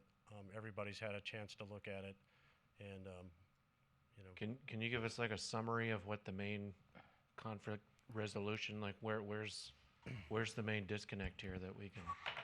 Well, I think it's just coming to terms with how we make sort of the mobility fee and the impact fees work together. I think you've heard the issues were the inclusion of county roads in the city plan. I think we've resolved that. I've heard that's been resolved. The county is no longer including city roads in its calculation, correct? That's correct. So we're working at kind of finding the places where there's disagreement, and we're working through those issues. It takes time, but I think we would like to have this done. The study is valid. It's based upon current data. It's based upon the models. We've done the job. We took poor Negan, had to have her work, gone over by a third party. That's pretty unusual. Tyndale Oliver is, of the impact fee consultants in the state, they're it. Right. I'm just wondering. Well, that item specifically, the use of city roads and county roads, this memorandum's dated today. Has that not been communicated to the city that this is it's no longer an issue, or?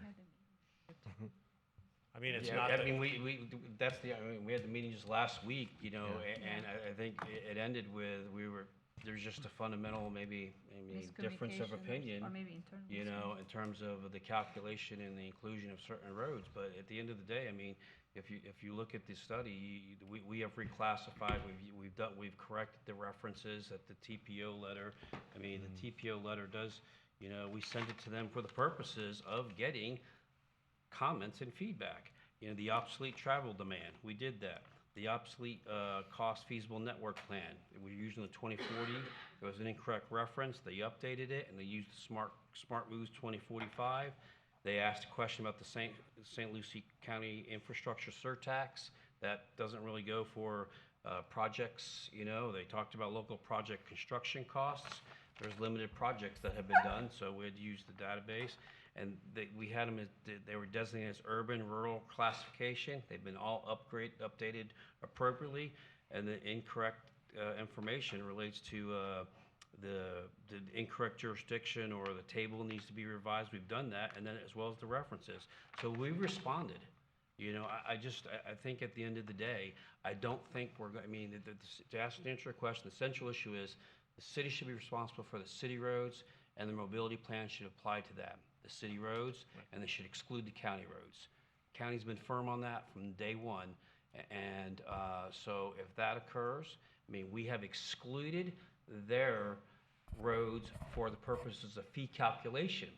But what we have done is, what Negan and their firm's done, they've had to use the roadways to figure out, they've done all the analysis of the traffic and analysis zones to figure out where the traffic's coming from, going to, and where, so you need to know that to know what the percent is. And so they don't agree with that percentage. They think here's where we are. 46%, they think it's 15%. So that's a negotiation that's going to go on.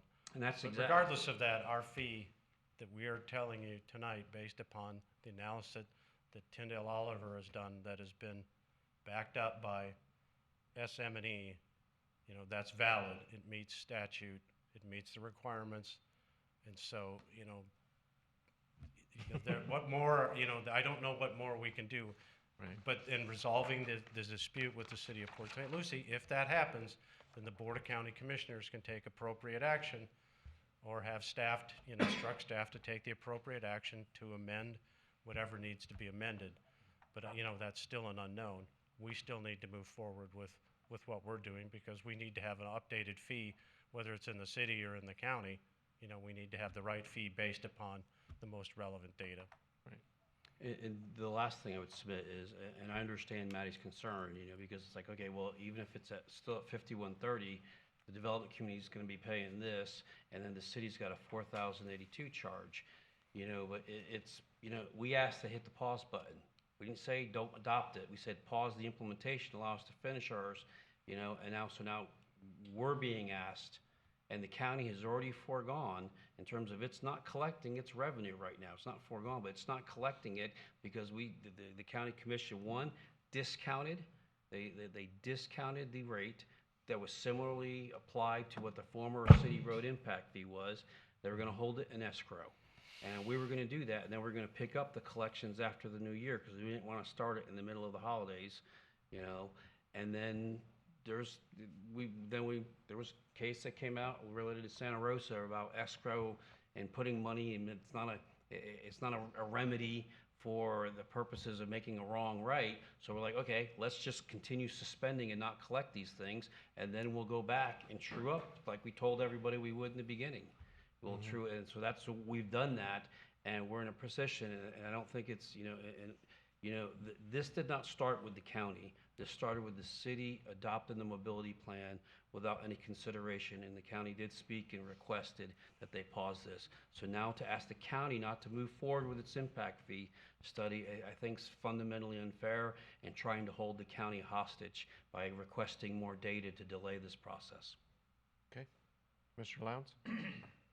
Mr. Satterley, Mr. John, young lady, how does the county figure the credits that we would give a developer when they put money into a road improvement versus paying an impact fee?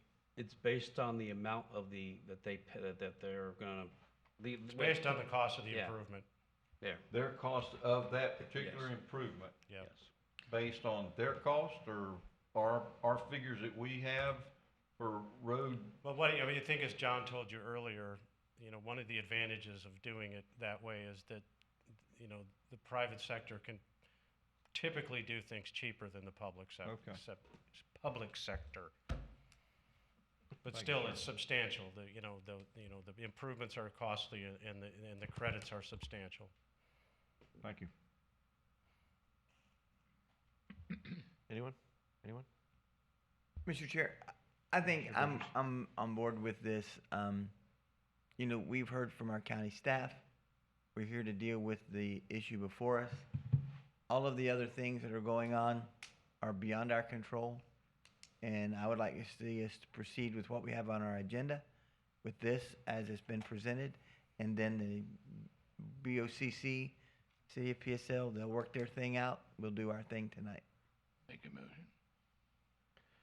Okay, there's no other comments, yeah, well, Mr. Chairman, I'll make a motion. Mr. Lowe?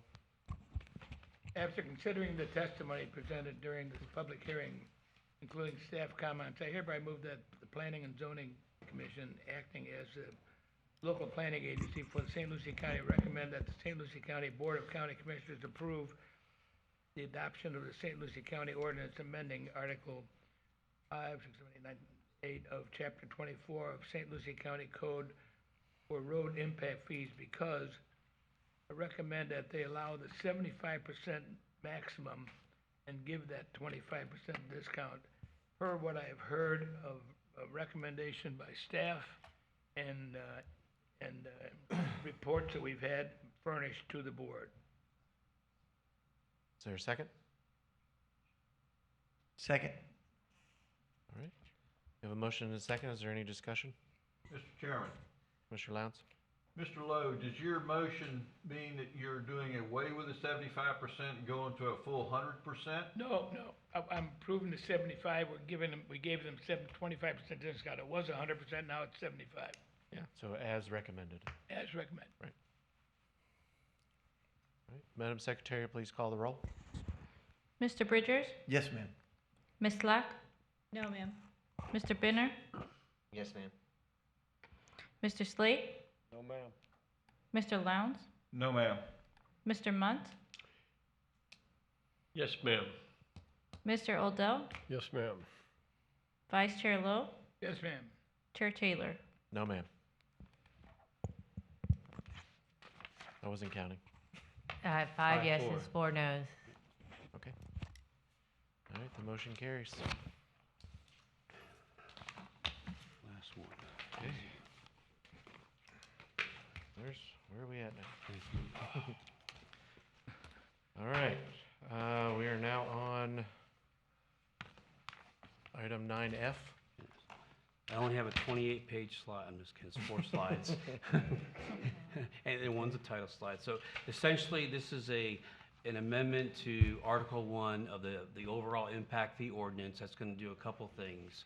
It's going to create some general definitions that are applicable to impact fees throughout the whole chapter, create, or make some declarations concerning general legislative findings consistent with the Florida statutes and the Florida Constitution. It's going to adopt and incorporate by reference the impact fee studies that we've discussed this today, as well as the assumptions and the data and the sources, the data sources and the findings. Another section will provide that the impact fees, the applicability of them to new growth occurring in the unincorporated and incorporated areas of the county, because it's the county that provides for the facilities that support that growth that impacts the whole area. And then lastly, the section, the alternative impact fee, that creates a process and some standards and requirements for an applicant to file an alternative impact fee study. And this section would apply if an applicant believes that the impact to the capital facilities caused, is by their new construction is less than what the impact fee, study suggests that it should be, imposes. And it's a text amendment, so I don't have any maps or charts or any numbers for you. I'll turn it back to the board or the commission. Okay. Are there any questions of staff? Everybody awake? All right, seeing, Is there any further clarification of that last item? We had talked about the alternative impact fee. Do we have the verbiage of that particular amendment? You want to go? Yeah. The alternative impact fee clause is pretty common in the ordinances, and its purpose is if there's a land use that's not well represented in the fee schedule, like the mixed use, it could be one, that gives the applicant a way to show that their impact doesn't match any of the categories, and they have certain characteristics that makes them different that can be recognized, like a physical, like the mix of uses, or it could be a type of, high-rise may be different than average multifamily or something like that, something physical that when they are permitted, it can be recognized and checked off. Yeah, they do have that. So it's just a mechanism to give them a way to show that their impact is different. Understood, but do we have the actual language? The how to do the steps? I mean, is what we're approving what we're stating in? Yeah, it's section 24-6. I can pull it up in the ordinance. What I read to you is what it's creating is that language. Okay, so it's very general. We don't necessarily have the specifics about how to go about that or any kind of application or prescription or anything like that at this point. In terms of the process, in terms of the Process, the timeframe? documentation, any of that? Well, the requirements? documentation is going to be professionally accepted, impact fee study where they demonstrate, this is what you say my impact is, and then they're going to say, here's what we calculate, and then they're going to give us an alternative impact fee amount related to that. Typically, it requires 3 sites that are like the site that will be built, and then actually whoever is doing the study would go count the cars and interview people to figure out where they are coming from, how long they traveled, and so on. So it's the same 3 variables gets measured: the trip, how many trips, how long those trips are, and how many of them are new trips versus capture trips. Okay. So like for the mixed use, if it's less cars are coming in and out of the development and they're capturing more internal or trips internally, then if they could demonstrate that, then the result would be a lower impact fee. Any other questions from the board? Seeing none, this is a public hearing. If anyone from the public wishes to address the board about this item, please come forward. Seeing none, I will close the public hearing and further discussion or entertain a motion. Mr. Chairman, I move to approve 9F. Okay. Second by Commissioner Benner. Second. Madam Secretary, please call the roll. Mr. Bridgers? Yes, ma'am. Ms. Slack? Yes, ma'am. Mr. Benner? Yes, ma'am. Mr. Slade? Yes, ma'am. Mr. Lowndes? Yes, ma'am. Mr. Munt? Yes, ma'am. Mr. Odell? Yes, ma'am. Vice Chair Lowe? Yes, ma'am. Chair Taylor? Yes, ma'am. All right, one thing we can all agree on. Mr. Chair, members of the commission, I want to thank you for your patience and your time this evening. We certainly we know there's a lot of information thrown at you in the agenda packet, and we appreciate your comments so that they'll help prepare us as we move forward with the special and formal and the public hearings and some of the additional data to be presented. So thank you very much for your input. We really appreciate that. And thank you, John. I know this was a long night and we threw a lot of questions at you, but you did pretty good. Mr. Chair, can I ask? We're not easy. To update us on the other meetings too that they're gonna have? Yeah, so March 29th. Maybe send it out to the board? Sure, we can do that, yes. Okay, next item on the agenda, we're acting as a local planning agency, hearing on the comprehensive plan text and map amendments, amending the urban service boundary. Does anybody want to take a break, or how's everybody feeling? Commissioner Slack? This is an extremely weighty issue that deserves the full attention of this board and the full investigation and understanding of what we're talking about for this next issue. I don't think that we can give it its proper due attention at 11:15 and on at night, and I would like to suggest that we perhaps schedule an interim meeting between now and the next board meeting to handle this so that we don't impact approval schedules, but we also give it the appropriate attention that it deserves. This is a very important issue. Okay. Mr. Odell? Mr. Chair, I would like to recommend moving this item to our next regular meeting. Again, because we don't have the time and the focus to give it the proper attention.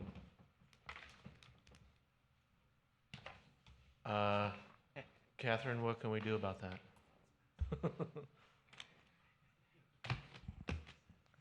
I see that the Planning and Services Director is coming forward. I do believe that they are going to strongly encourage you to listen to it tonight, so I will let her talk first.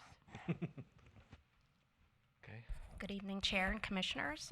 We haven't updated this in 32 years, so if you'd like to hold it to the next regular meeting, it's just about 30 days. It'll keep us still on schedule, and we'll still hit our targets with the other projects that are associated with it. Okay. I apologize, I didn't realize that's what she was going to suggest. Well, that's all the And confirmation. the other thing we might be able to do, and we'll talk about this, we'll talk about it in the morning if you want to continue it, maybe having a special meeting, and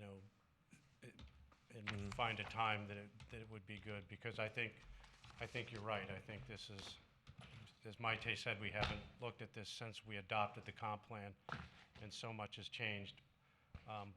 But we'll talk internally and see, and then we'll get with Chair Taylor and see if we can either set up a second meeting. In between. Yeah, that's true. We will need you to choose if you'd like to have a special meeting and a date, or we have to use a regular meeting date, because if we don't continue it to a date certain, we have to re-advertise it. Okay. Chair. What works best for you? Commissioner Mott? To not have to advertise again, just continue it to the next meeting. This is assuming there's nothing on the next agenda like this. Won't be. Okay. So, but continue, we could do a different meeting. We could add a meeting, right? You can add a meeting, Without but I don't know advertising? what is available at this moment Right. in front of me, so I can't guarantee you the time or the space or whatever. And advertising would cost several $100s.